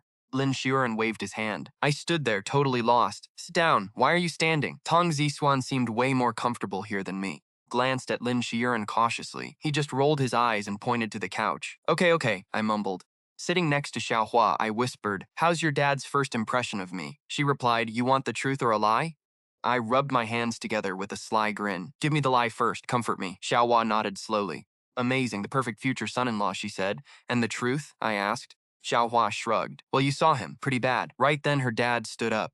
Lin Shiran got up, telling Jiang Chen and Tang Zixuan to chill in the living room. The second Uncle Lin left the room, Xiaohua immediately slid over to Tang Zixuan, begging for presents. Tang Zixuan smiled, obviously knowing what she wanted. Of course I got you something. Tang Zixuan pulled perfume from a white bag. You said this was your favorite in high school. Xiaohua squealed. No way. You found it? Awesome. Xiaohua and Tang Zixuan hugged. Tang Zixuan winked to Jiang Chen, who nodded and looked my way. Jiang, we got you a gift, Jiang Chen said. Oh, what is it? I asked, suddenly curious. See if this fits, Jiang Chen said, pulling out a suit. I stared at the sharp tailoring and nodded at him. Boot, I asked. Then my eyes hit the price tag. Holy crap, old Jiang, did you rob a bank? I could barely speak. How many zeros were on this tag? Dress sharp. Makes me look good too, Jiang Chen chuckled. What does my suit have to do with your pride? I asked. Tang Zixuan smiled. It is your groomsman outfit. Jiang Chen says your taste is trash. So we chose it, Tang Zixuan added. I stared at them, totally shocked. Groomsman? Xiaohua could not stay calm either. Wait, are you and Jiang Chen getting married? Xiaohua stammered. Yeah, we are getting our marriage license. Of course we are having a wedding, Tang Zixuan laughed. Stammered, totally speechless. Xiaohua finished my sentence. Isn't this way too early? Not at all, Tang Zixuan replied. I am 23 and Jiang Chen is 24. It is the perfect age, Tang Zixuan grinned, winking at Jiang Chen. But the registration date isn't our wedding date, Jiang Chen added. Why? I asked. Aren't those things usually done back to back? Dummy, you have to pick a lucky date, Xiaohua teased. Jiang Chen chimed in. Actually, it won't be anywhere near our registration date. So when is it? Do you already have a plan? I asked, thoroughly intrigued. 26th, Tang Zixuan blurted out. May 26th? What holiday is that? I looked at Xiaohua, but she just shook her head. Why that day? Xiaohua asked. Because it is our wedding anniversary, Tang Zixuan beamed, wrapping his arm around Jiang Chen's. Jiang Chen cleared his throat, pulling away slightly. He shot him a look, whispering, You mean our future anniversary? Isn't that obvious, gorgeous? I joked. Any day you guys choose will be your anniversary. Obviously, I had no clue what Tang Zixuan really meant. Only Jiang Chen knew it was their original wedding date. Either way, next May 26th was the day. Tell me, are you coming or not? Tang Zixuan demanded. Knowing him, he was way too lazy to explain the details. Of course we are coming, I replied instantly. I already took the suit. I can't back out now. Exactly, Xiaohua agreed. If I missed your wedding, it wouldn't even be complete. Tang Zixuan burst out laughing. He glanced at Jiang Chen. Xiaohua, you make it sound like our relationship would fall apart if we didn't invite you. Xiaohua looked at me, shrugged. Xiaohua scoffed. You guys breaking up? No way in hell. Tang Zixuan laughed, as long as you know. But seriously, what kind of wedding are you planning? Xiaohua asked, curious. Knowing you, it must be insanely romantic, right? Xiaohua, a wedding was a mystery, but not to them. What do you think, babe? Tang Zixuan asked, looking at Jiang Chen. Up to you, Jiang Chen replied. Let's keep it as simple as possible then. Tang Zixuan shrugged. Simple? That doesn't sound like you, gorgeous. You and Jiang Chen are so close. Shouldn't it be huge? I asked, confused. Please, I know how exhausting weddings are, Tang Zixuan sighed. Pouting, Tang Zixuan looked at Jiang Chen. Keep it simple, babe. If it's too much work, you are dead. Fine, we will just book a hotel. Jiang Chen smiled. Jiang Chen nodded. Xiaohua and I exchanged puzzled looks, but neither Tang Zixuan nor Jiang Chen seemed to care. Sure, a wedding is romantic, but having done it once, they found it boring. Xiaohua and I obviously couldn't understand that feeling. But Tang Zixuan and Jiang Chen totally agreed. Weddings are a massive pain. After some chatting, Lin Shiran and his wife brought dinner to the table. They called us over, including Xiaohua's younger brother, but the kids seemed to have beef with her. They sat together at first, but ended up swapping seats with their mom. Wow, your brother has some attitude, I teased. Attitude? Lin Jiran scoffed. Causes trouble all day, Lin Jiran snapped. I shut my mouth quickly. Clearly, my little joke had completely backfired. I smiled. Uncle Lin, kids wanting to do business isn't a bad thing. Look at Jiang Chen, he literally started a company in high school. Business at his age? Uncle Lin scoffed. Who knows, he probably watches too much TV. Don't you dare compare him to Jiang Chen. He just wants an excuse to slack off. Uncle Lin waved his hand. He's in high school and still doesn't know what he should be doing. No sense of direction. Lin Yi, Xiaohua's brother, stood up and pointed at Jiang Chen. What about him? Why is he sitting right next to you? Why is he eating at our house after his trip? Who does he think he is? Enough, Lin Yi. Sit down, Uncle Lin barked. Go to your room if you don't want to eat. Uncle Lin slammed the table. The villa went dead silent, but Lin Yi just sneered. What? I'm just using your own words on someone else. My husband, Jiang Chen, found it hilarious. Hey kid, got a problem with me? No, I have a problem with him. Lin Yi glared at Uncle Lin. I leaned in and whispered to Jiang Chen, babe, their relationship is so tense. Jiang Chen nodded in agreement. Uncle Lin let out a cold laugh, shaking his head. Fine, I'll explain. Jiang Chen is the CEO of Jiang's Finance, and he's the founder of Innovation Tech. This dinner isn't a welcome party, it's a business meeting. Got a problem with that? Business? Lin Yi looked totally stunned. He's showing real business talent at his age, Uncle Lin scoffed. And you can't even pass your classes. I'm not eating. Eat by yourselves. Lin Yi slammed his chopsticks down and stormed upstairs. Uncle Lin sighed, shaking his head. What a brat. Xiaohua's mother stood up. I'll go check on him. It was obvious she really cared about her kid. Uncle Lin gave a slight nod, letting her go. I asked curiously, Uncle Lin, you treat Lin Yi so differently from Xiahua. He smiled. Raise boys poor, raise girls rich. Otherwise, he'll grow up to be a spoiled brat, Uncle Lin explained, then turned to Xiahua. Leave some ribs for your brother, Xiahua. Xiahua pulled her chopsticks back. I leaned over to Jiang Chen. Hubby, Uncle Lin really does care about Lin Yi. He's still his kid, after all. Different parenting style. Jiang Chen shrugged. I grinned, feeling excited. Maybe we should do the same when we have kids? Jiang Chen rolled his eyes. We need to actually have kids first. Fair point, I giggled, sticking my tongue out. We kept eating. Jiahua's mother still hadn't come down after dinner. Uncle Lin told Jiahua and Zhang Fan, go upstairs. I need to talk with these two alone. They nodded and headed up. Uncle Lin turned his gaze to Jiang Chen. Are you absolutely sure about this? Yes, positive, Jiang Chen replied. Judging by Jiang Chen's firm nod, his mind was made up. Uncle Lin sighed. Jenny's been gone with those people for 4 whole years. Even if we track them, there's no telling what she did on that cruise. Jiang Chen chuckled. Uncle Lin, you already know. Autonomous driving project needs more than just your backing. I have to pitch to other major tycoons to make it happen. Fine, but be careful. Even with the tight cover-up, things can go wrong, Uncle Lin warned, finally nodding his approval. Jiang Chen was just a business partner. Uncle Lin couldn't force his hand. He'd warned him of the risks. The choice was Jiang Chen's. Whispered to Jiang Chen. Babe, Uncle Lin still seems worried. So many people trapped on one cruise ship, it is pretty creepy. It sounds terrifying, but we already know how this ends, Jiang Chen whispered back, looking completely unfazed. That's not what I mean, I replied. Do you get the feeling Uncle Lin actually knows Miss Jenny? I muttered. Jiang Chen paused. Now that you mention it, maybe. When all those tycoons vanished except for Uncle Lin, I could tell Jiang Chen had his doubts. But maybe Lin's group was just too powerful for Jenny to touch. Should I just ask him? I wondered aloud, bubbling with curiosity. Jiang Chen hesitated, looking deep in thought. That might not be a good idea. Who cares? I blurted out, Uncle Lin, do you know Miss Jenny? The moment those words left my mouth, Uncle Lin visibly stiffened. He slowly nodded. Yes, I know her. Is she a friend of yours? I asked, keeping my voice soft and cautious. No, Uncle Lin answered bluntly. How did you meet then? She can't be just a regular teacher if she knows so many powerful billionaires. Dumped all my questions on him. Uncle Lin looked at us calmly. Because she's Jobs' daughter, Jiang Chen and I exchanged stunned looks. Jobs, the mastermind behind the legendary fruit company. But when the smartphone wars heated up, Lin's group bought them out. Still, she had serious pull. Being the daughter of the former top tech giant gave Jenny massive connections. But connections don't automatically make someone a reliable business partner. Babe, I think I know why she invited everyone to that cruise, I murmured. Jiang Chen agreed. To force a massive business partnership.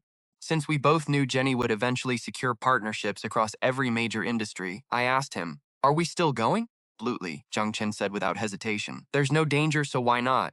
Deal. We'll head out once we get home, I replied. Of course. The ship doesn't dock until February anyway, Jiang Chen shrugged. That was the intel Uncle Lin had shared with us. After saying our goodbyes, we headed over to Jiang's Finance. Under Yu Jing's leadership, our investment firm was absolutely thriving. We'd upgraded from a 3-story building to a 16-story skyscraper. Thanks to my investment leads, our profits were skyrocketing daily. We were basically the top investment firm in the country. The moment Yu Jing saw me, she showered me with warm hugs and questions. She wasn't just my employee, she was my bestie. Sister Yu, my husband and I brought you cosmetics from abroad. Even Victoria's Secret models use these. Expensive, Yu Jing gasped. Not at all, my fiancé, Zixuan giggled. I'm spending his money anyway. Juan quietly pointed over at me. Then Yu Jing pulled her aside. It was obvious she wanted to talk behind my back. Sister Yu, why can't we say this in front of him? Zixuan asked. Zixuan, I really need to talk some sense into you. Yu Jing sighed. Watch out. Yu Jing emphasized those words. Why, my fiancé asked, confused. Yu Jing sighed. Look, the company has grown, right? Its market value is in the billions now. Zixuan shrugged. Yeah, isn't that a good thing?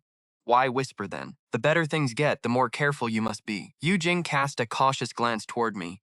Then she whispered, at the end of the day, this company belongs to him, not you. It's bad to gossip, but I'm looking out for you. Spending his money so easily will bother him. Most men get annoyed. What if he starts minding? You get it? Oh, Sister Yu, I see what you mean. Zixuan nodded, seemingly deep in thought. You know what to do? Yu Jing relaxed. Zixuan nodded, then waved at me. Hubby, do you mind me spending your money? Zixuan blurted. Yu Jing gasped. Anyone could see she was terrified of such a blunt question. Why ask that? I asked, a bit taken aback. Just tell me, do you mind or not? Zixuan demanded. When have I ever minded? I rolled my eyes. Zixuan smiled at Yu Jing. See, Sister Yu, he doesn't mind at all. Of course he'd say that. Yu Jing grabbed Zixuan's arm. You asked him directly. He has to say no. Trust me. Rich men always look for other women. Besides, you two aren't even married yet. Anything could happen. Married? Oh, right, Zixuan said. Mr. Yu, we're getting married next year, Zixuan announced. Yu Jing was stunned. Already set? Yeah, we agreed during our trip. Juan nodded again. He agreed? Yu Jing was shocked. Since when do rich guys get married this early? Don't they usually play around first? Zixuan smiled. Of course he agreed, Sister Yu. We're great. Don't worry about us. He gestured for me to come over. What's up? I asked, walking over. Yu Jing immediately stood up straight, looking nervous. Be honest. Are you going to find another woman? Zixuan asked solemnly. What? Why would you ask that? I was totally confused. Pishin. Sister Yu said so. Zixuan laughed, glancing at her. Yu Jing gave a terribly awkward smile. Zixuan sold Yu Jing out instantly. But hubby, she's just worried you'll dump me, Zixuan giggled. Even if I lose myself, I'd never dump you, I said nonchalantly. I love that. Here's your reward, Zixuan beamed. She planted a quick kiss on my cheek. All right, tour's over. Time to rest. We're heading back to Lu City tomorrow. I gently ruffled her hair. Boss, you two are leaving already? Yu Jing asked, clearly finding our hands-off approach a bit odd. When we were small, it made sense. But now we were Kyoto's top investment firm, and I still didn't care to manage it. Yeah, we have something important to do. I nodded. More important than a multi-billion-dollar company? Yu Jing gasped.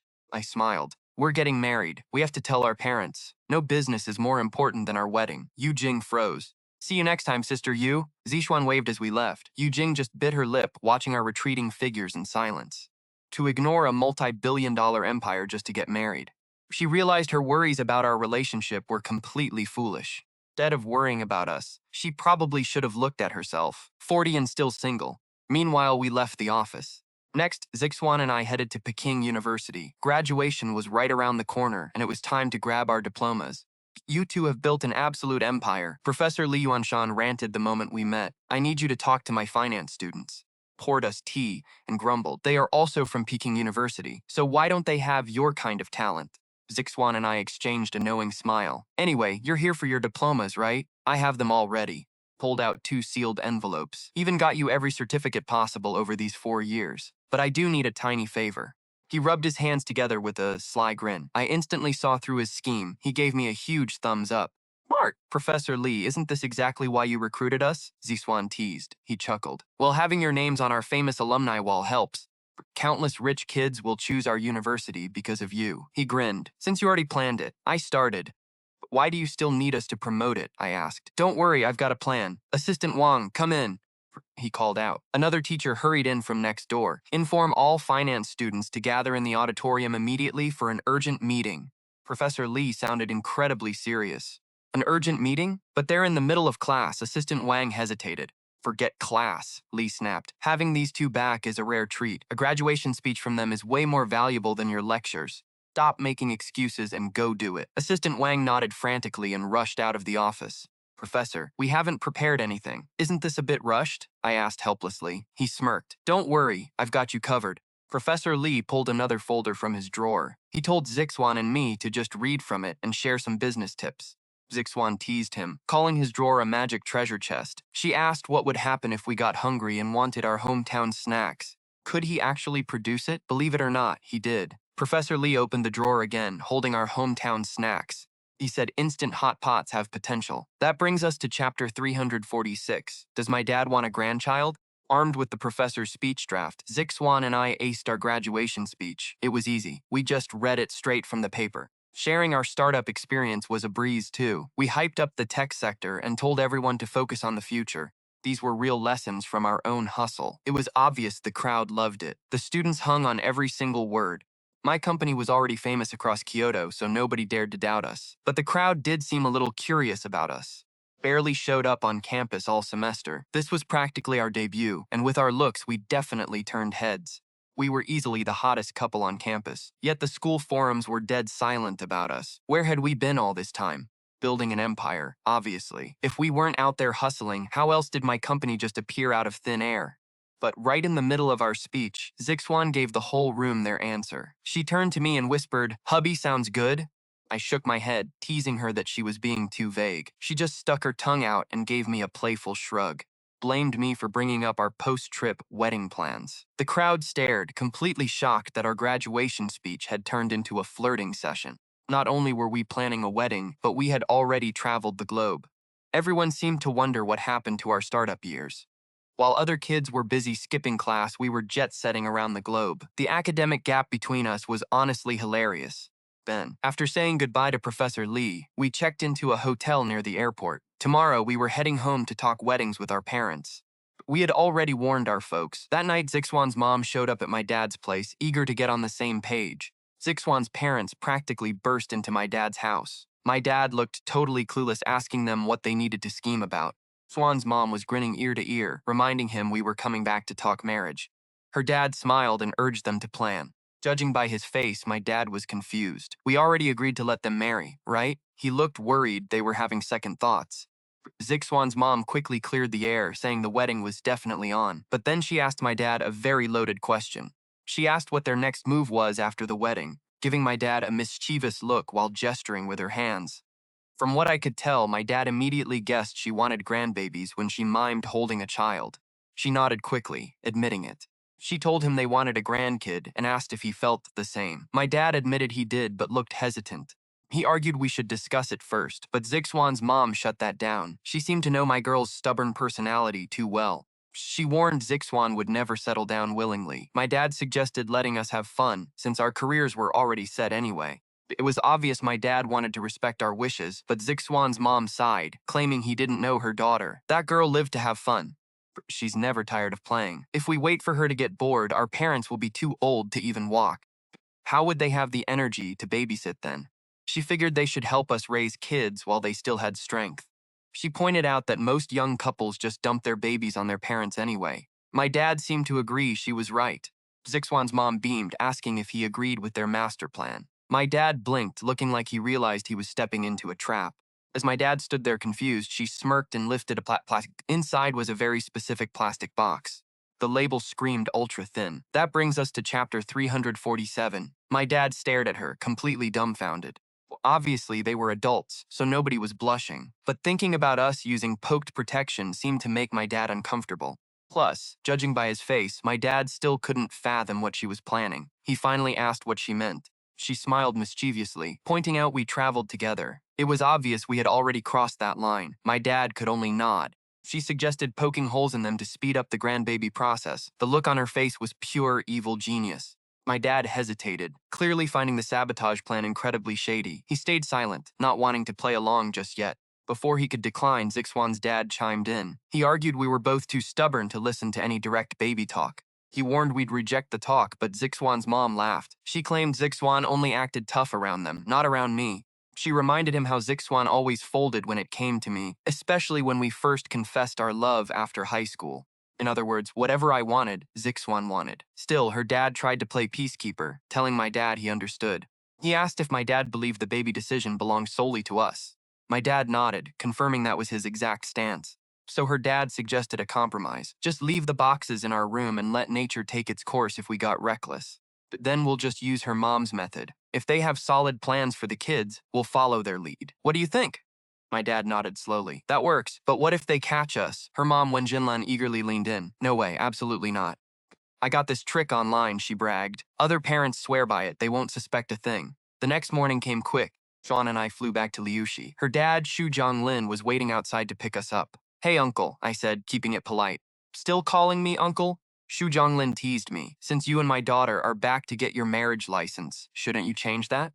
Smiled. He stared at me, looking a bit too serious. Sure, it feels weird at first, but you eventually get used to it. My girl Zixuan giggled, covering her mouth. Calling him uncle for 10 whole years meant it was literally second nature to me by now. Heck, her calling my dad dad wouldn't feel weird either. Seeing her father completely spaced out, Zixuan decided to snap him back to reality. Dad, where's mom and my guy's dad? Zixuan asked. Did they stay behind? Her dad blinked, explaining the car was just too small. Besides, they are prepping lunch at home, so I came alone. Shu Zhonglin finally snapped out of it and gave us a warm nod. So where's the feast? Zixuan asked. Over at my dad's place, her father replied with a smile. Did you bring my household register? Zixuan whispered. Her dad laughed, telling us he had everything ready. He ushered us to get in, started the engine. I haven't seen you in 4 years, kid. You grew taller and you definitely look way more mature now. And handsomer too, he added, glancing at me through the rearview mirror. Zixuan pouted. Dad, what about me? It's been 4 years. Poked her head forward. Her dad just rolled his eyes. You look exactly the same. Zixuan shrugged. Hey, I'll take it. Let's just say you're praising my eternal youth, she teased. Her dad choked on his words. 4 years apart, yet she hadn't changed a bit. I could tell her dad was actually hurt. I'm sorry, I said sincerely. We left without warning and kept you guys worrying for so long. Zixuan looked at me, confused, then seemed to catch on. Dad, honestly, she whispered. It was my idea, don't blame him. I know I messed up. Her dad scoffed, but I could tell he was relieved. Then Zixuan added, so blame me, okay? Don't be mad at my guy. So that was her play. Her dad sighed. Honestly, I was pretty mad at first. But I got over it. Why? Zixuan asked. Because her dad said, judging by your photos, you two were having the time of your lives. Plus, you're back to marry. Let's just call it an early honeymoon. He smiled, clearly letting go of any old grudges. Lon froze. Wait, how did you see our photos? She'd blocked them on social media. Her dad grinned. I saw them on his feed. She whipped her head around, glaring at me. I just laughed. Hey, I had to let our parents know we were safe, right? She rolled her eyes. Fine. But Dad, is Mom still mad? Is she going to try and stop the wedding? No way, her dad said, shaking his head. We actually went over to your future in-law's place yesterday to talk about the wedding. So, what's the verdict? Zixuan asked, her voice tight. You guys have been together for years, her dad noted. You're of age, so just tie the knot already. He smiled. Yes, Zixuan squealed, grabbing my arm and hugging it tight. Beamed at me. Come on, it's not our first time getting married. Is it really that deep? I teased. Totally, she snapped. Have you ever met anyone who married the same person twice without even getting divorced? She asked. Chapter 348. 2 families welcome 2 kids. Chuckled and shook my head. True, so this wedding is literally unprecedented. Then she cheered, looking absolutely thrilled. What's unprecedented? Her dad asked. Zixuan gasped, quickly recovering. Nothing, Dad. Just saying I'm super excited to get hitched. We arrived at my dad's place. As we rang the doorbell, we could hear her mom, Wen Xinlan, shouting from inside. Keep cooking, you two. I'll get the door. It must be my girl and my future son-in-law. I've missed them so much. Zixuan smiled. From what I could tell, her mom sounded genuinely hyped to see us.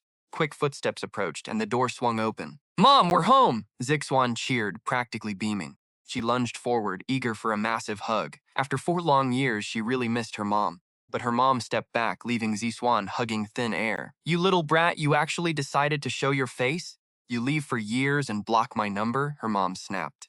If you don't explain yourself right now, you're grounded forever. Zixuan shot her dad a panicked look. He just shrugged. I said she approved of the wedding, not that she was happy.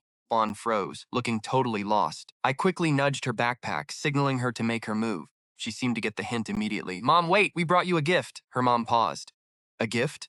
Her mom's anger seemed to melt a bit. Look, Zixuan said, pulling it out. I got this trendy designer piece in Paris just for you. She handed over the bag. Her mom's eyes went wide at the high-end packaging. Mom, this cost almost 100 grand. Her mom gasped. 100 grand? You two are crazy. I get you're successful now, but you can't just throw cash around like this. Wen Xinlan looked pretty touched. Sure, money can't buy love, but sometimes it's the loudest way to show it. Right before she ripped the box open. From what I could tell, Wen Xinlan was deeply moved. But after opening the coat, Wen Xinlan straightened up and glared coldly at Tang Zixuan. Are you trying to roast me alive, girl? Wen Xinlan snapped. Tang Zixuan argued we bought it in winter, but Wen Xinlan just glared back. Coat was actually Jiang Chen's idea. Tang Zixuan squealed, ducking behind me and shoving me into the house. What are husbands for, anyway? Obviously to take the blame. We were basically getting married twice, and Tang Zixuan had never seen Wen Xinlan blow up at me. This was her chance. Maybe Tang Zixuan would get a front row seat. But Wen Xinlan just smiled, grabbed my hand, and softened up. Oh, so Chen bought this? Chen is so sweet. I knew my lazy daughter would never think of me. I smiled and said, Mom, I'm just glad you like it. Just call me. Wen Xinlan stared, totally shocked. I smiled and repeated, Mom. Zhang whispered, I taught him well, right? Come on, get inside. Don't just stand at the door. Chen, your dad and Auntie Ni are in the kitchen. Go say hi to them. I nodded. Tang Zixuan whispered that she would go say hello to my dad later, deciding not to follow me into the kitchen just yet. She had her reasons. It was obvious Tang Zixuan knew I was my dad's entire world, and a moment like this was strictly for us. Even as my wife, anyone could see Tang Zixuan knew better than to intrude on a father-son bond that deep, maybe even deeper than ours. Go ahead inside. Grab the gifts for your parents. I pulled a small box from my backpack, then handed the heavy bag over to Tang Zixuan. She nodded, letting me go. I stepped into the kitchen, finding Auntie Ni and my dad, Jiang Chen, both busy prepping a massive feast. They had already whipped up tons of heavy home-cooked dishes just for our return. I took a deep breath and called out softly, "Dad, I'm home." My dad's hand holding the spatula shook slightly as Jiang Xinhua looked up, a warm smile spreading. "Good to have you back." "I'll start carrying these dishes out," Auntie Ni said, slipping past me with a warm smile. I nodded as she left us alone.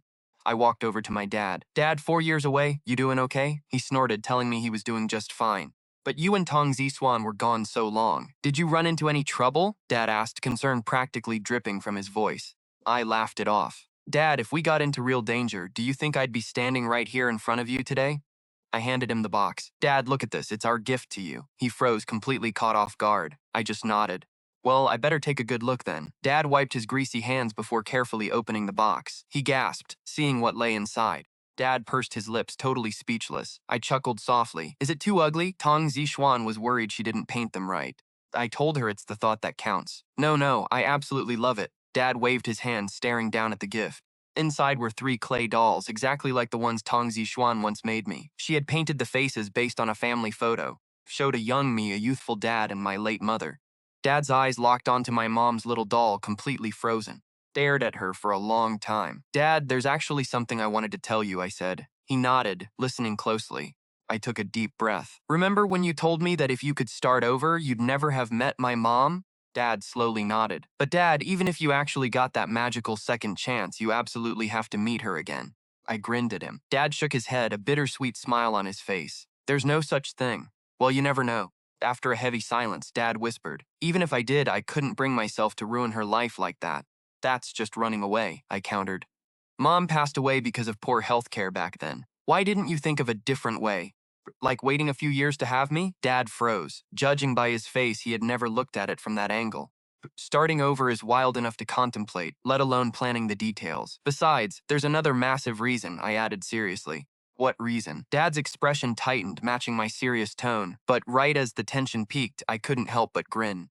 "If you never met my mom, I wouldn't even exist." Dad laughed, shaking his head. "You brat, always messing with your old man." "I'll cherish this gift," Dad promised, nodding. "So, how are things going with you and Auntie Ni?" I casually asked.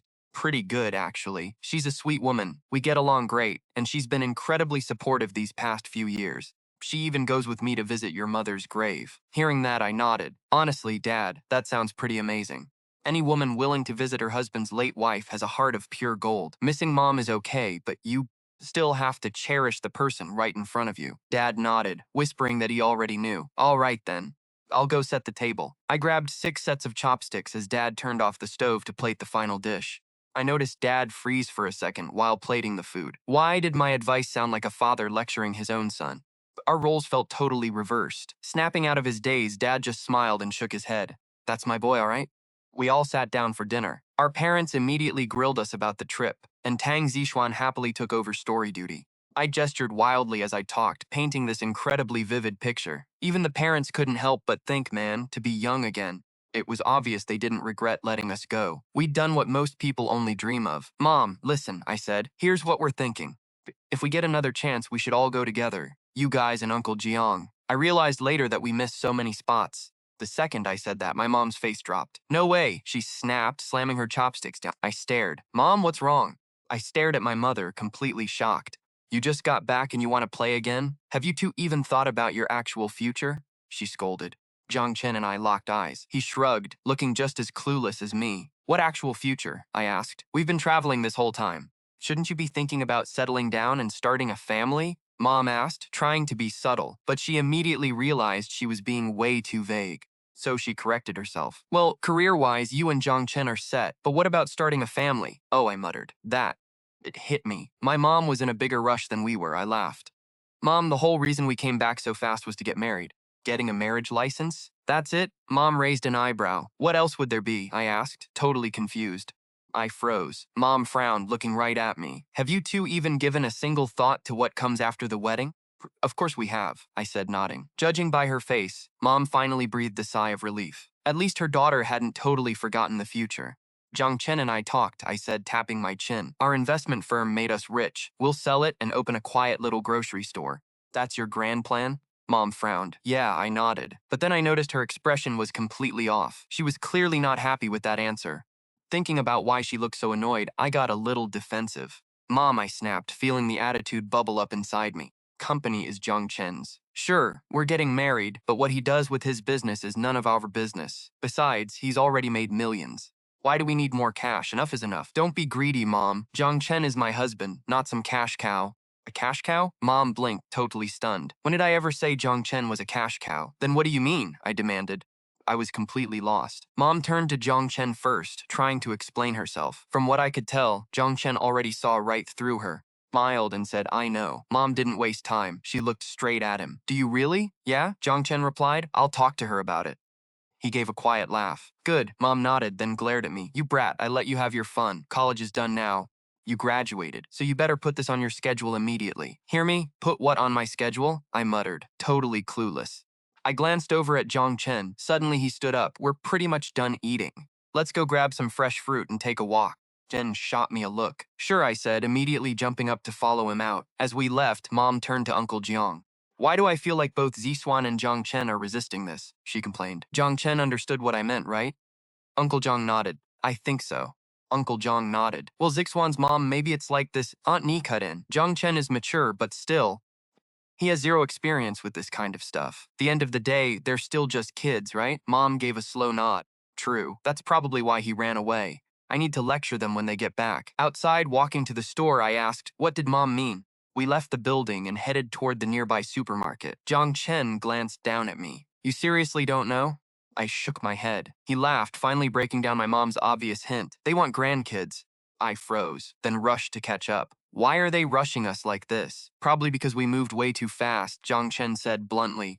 Did we? I looked up at him. Duh, Jiang Chen chuckled. We skipped college entirely. Basically told them we were dating, and then left for a trip a month later. I nodded slowly. Okay, yeah, that is pretty fast. Exactly. So they think marriage and kids are the next obvious steps, Jiang Chen said. I stared at him. What about you? Do you want kids? Jiang Chen shrugged, totally relaxed. Whatever happens, happens. If we can, great. If not, no big deal. We'd stayed up all night talking about babies once, totally thrilled. But the heartbreaking silence that followed after made us hesitate. Do you really mean that? I asked. I looked at him with skepticism. He rolled his eyes. So, when have I ever lied to you? Hello? Plenty of times, I snapped. When we first came back to this era, you totally played me, I said, feeling that familiar spark of anger. Jiang Chen sighed. Fine, that doesn't count. I meant before or after that. I had to admit he was right. I gave a small nod. So whether we have kids is entirely up to us. Don't stress, Jiang Chen said gently, trying to comfort me. He knew he was the one who first suggested having a baby. Still, going childless felt like something was missing. I sighed. Hubby, I sighed. Don't you think everything we've done so far is just repeating the past? Except for the traveling, of course. Pretty much, Jiang Chen agreed. But isn't that the whole point of our second chance? To build a brand new life together? And the one thing we've never experienced, the one thing that would change everything, is raising our own child. I stopped walking, looking at him. Stared up at Jiang Chen, my eyes filled with hope. He gently pulled me close. Let's think about it later, he said. Come on, since my mom said so, we are going to the hospital right now. Zixuan's voice suddenly got super intense. Was she actually serious? Stomach sank. Judging by her face, she'd be absolutely crushed if we got the same bad news. Just like last time. Zixuan gave me a heavy nod and forced a grin. Besides, things are totally different this time. I've got super high hopes. I laughed, asking why she was so sure. She started counting on her fingers. Think about it. We do morning runs. And we traveled the world. That's basically working out, right? Honestly, your wife could probably pop out triplets without even trying. You really want to do this? I asked, just to be absolutely sure. Come on, let's go. It is just a routine checkup. Zixuan tugged my wrist. Then promise me one thing. I started wanting to set expectations. She cut in, let me guess. If the results are bad, I can't be sad. I just have to keep living my life. We'd been together so long, she read my mind instantly. Exactly, I nodded, giving her a firm look. All right, I promise you. I swear, she said, flashing me a smirk. We already survived it once. Nobody gets crushed by the same thing twice. Hearing that, I slowly nodded. It made sense, I guess. Hospital time. We ran out to the curb, hailed a cab, and headed straight for the city's first hospital. We registered and went through the whole tedious process. The doctor even looked surprised when he saw how young Zixuan was. Most young girls in the city aren't rushing to have kids. But hey, it is a paying hospital. They weren't about to turn us away. The entire ordeal dragged on for over 2 hours. When Zixuan finally walked out of the exam room, she let out a massive sigh of relief. How long for the results? I asked. Line up over there. They said 10 minutes, she said, pointing toward a crowded office nearby. We joined the queue. Everyone ahead of us was visibly pregnant, husbands hovering closely. Suddenly, Zixuan nudged me. Babe, do you notice that? Tugged my sleeve. Notice what? I asked. Look at them. They look so terrified walking in there, just like we did. She pointed at a couple slipping through the door. I nodded. A new life is a big deal. Will we walk out smiling like them? She asked. She looked up at me, eyes full of hope. Totally, I lied. My smile felt completely fake. Seeing her like this was tearing me apart. From what I could tell, she was desperately hoping for a miracle. We'd sworn to accept whatever happened, but the higher her hopes, the worse the crash. All would be brutal. Just then a voice called out, Number 31, Tang Zixuan. She grabbed my hand. Babe, we're up. Pulled me up. I nodded, walking into the room with her. Sitting there was an older doctor, probably in his late 50s. Wearing wire-rimmed glasses, he stared down at our paperwork. He didn't even look up as we walked in. Tang Zixuan, right? He muttered the question, still reading. Yes, doctor, Zixuan said, her voice shaking slightly. Are the results back yet? Calm down, kiddo, he chuckled. You aren't pregnant yet, so relax. Take a seat. His tone was surprisingly casual. She sat down and shot me a hopeful look. With the doctor acting this chill, maybe the results were actually good. Here's your file, the doctor said, sliding the paperwork toward us. Chapter 351. Raising kids is a massive pain anyway. Paper sat between us. Zixuan and I locked eyes on the exact same line, then slowly looked up at each other. Chest tightened, and my brow furrowed. You guys are still young, the doctor chimed in. No rush for kids. Just focus on staying active. Stood up and patted Zixuan's shoulder. Thank you, doctor, she said, forcing a polite smile as she got up. She tugged my arm. I nodded, and we walked out. All the way down the stairs and out the door, I stared at the floor, silent. I couldn't stop obsessing over those numbers. They were identical to our premarital results. Suddenly, Zixuan stepped in front of me, blocking my path. I asked, looking up. Why the face, she teased.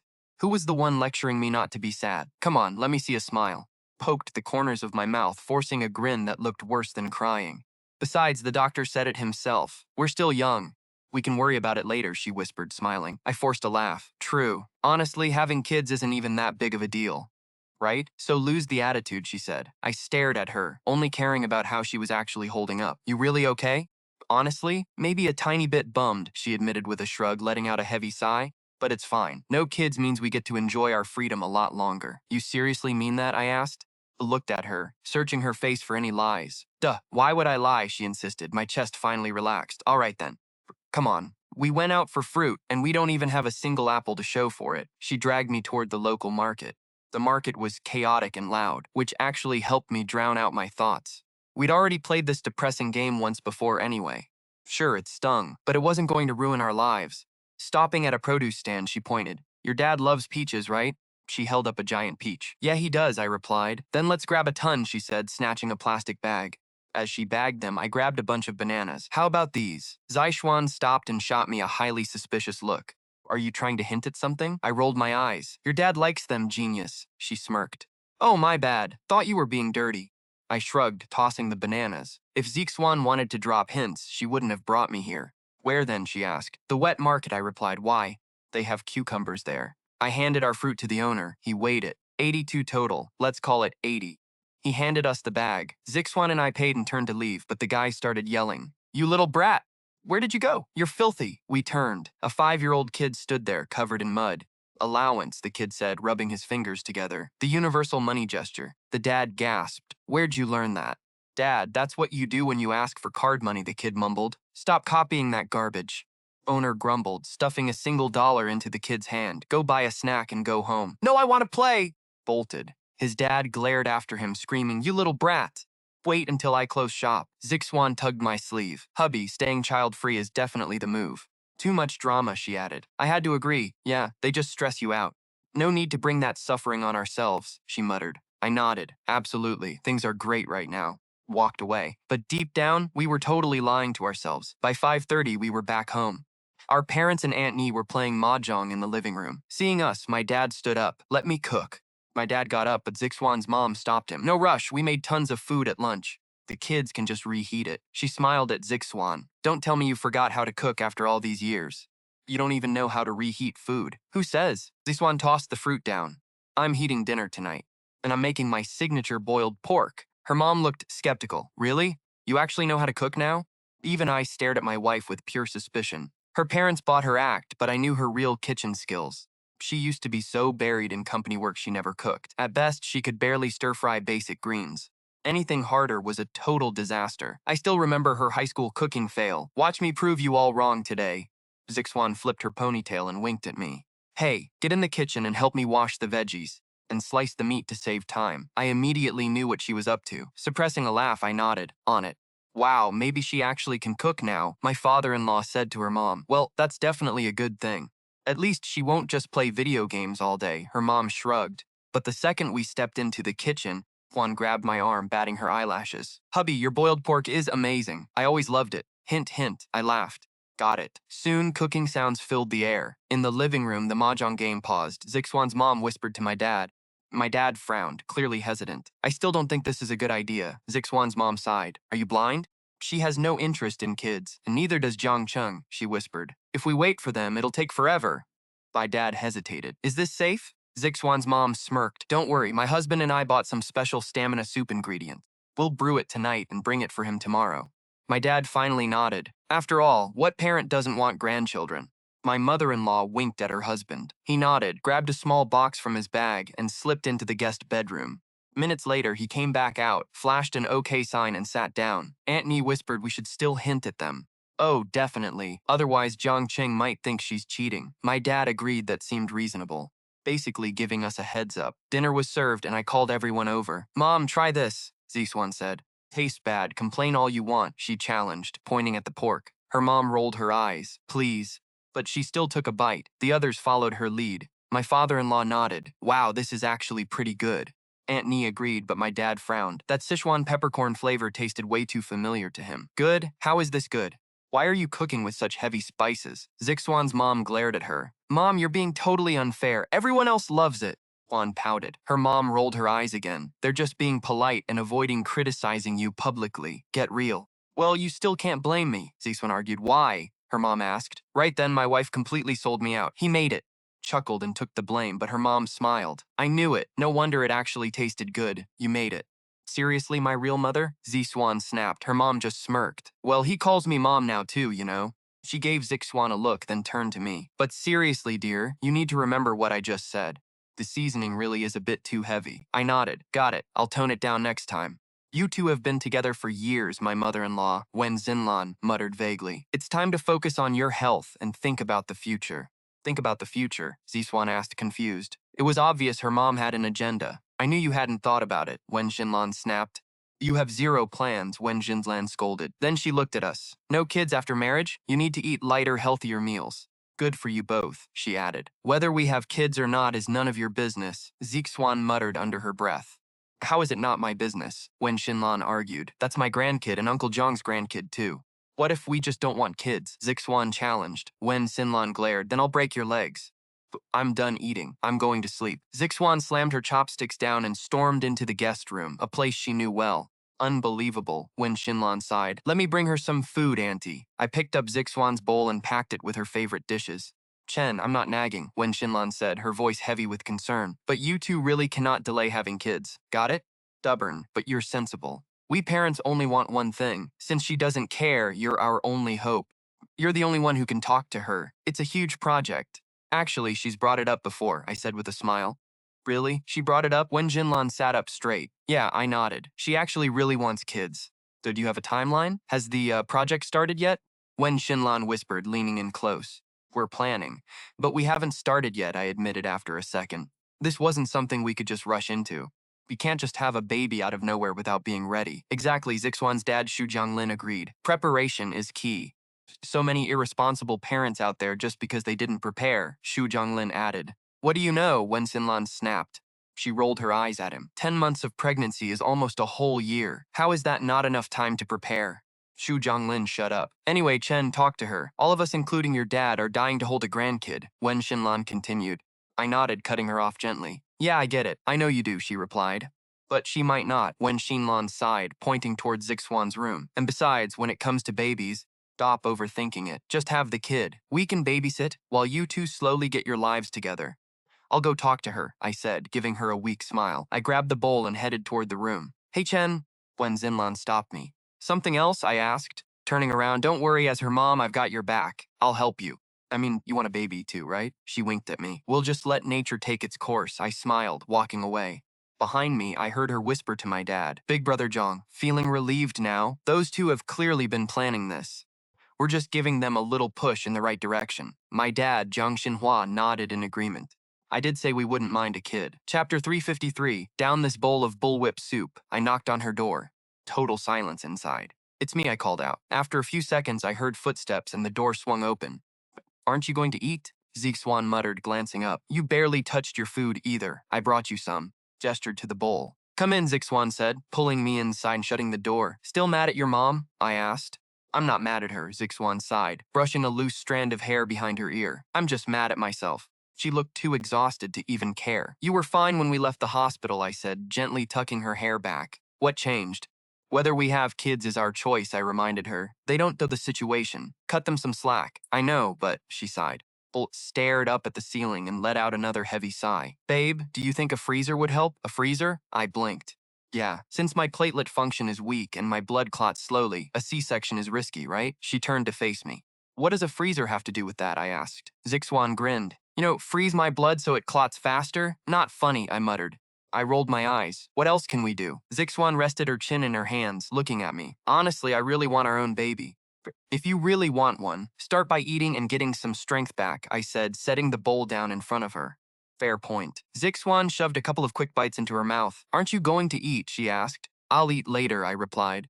No way, Zixuan insisted, raising a spoon. Open up, I'm feeding you. There's no way I can finish all of this anyway. Once they left, Zixuan and I walked out to the living room. My dad immediately started running around, prepping toiletries for us. He kept pointing out where stuff was. Uncle Jiang, I already know where everything is. You don't have to worry, Zixuan said politely. My dad blinked in surprise. Are the face towels in that cabinet and new toothbrushes right next to them? Zixuan pointed outside the bathroom. Wow, you actually do, my dad muttered, scratching his head. Chen told me everything, so seriously. Don't worry about it, she smiled. We'll let you get some rest now, Zixuan said politely, dragging me back toward our room. But wait, something felt totally off. I nodded. My dad, Jiang Xinhua, stared at my bedroom door. From what I could tell, he was totally puzzled. When they moved in, I was already off at college.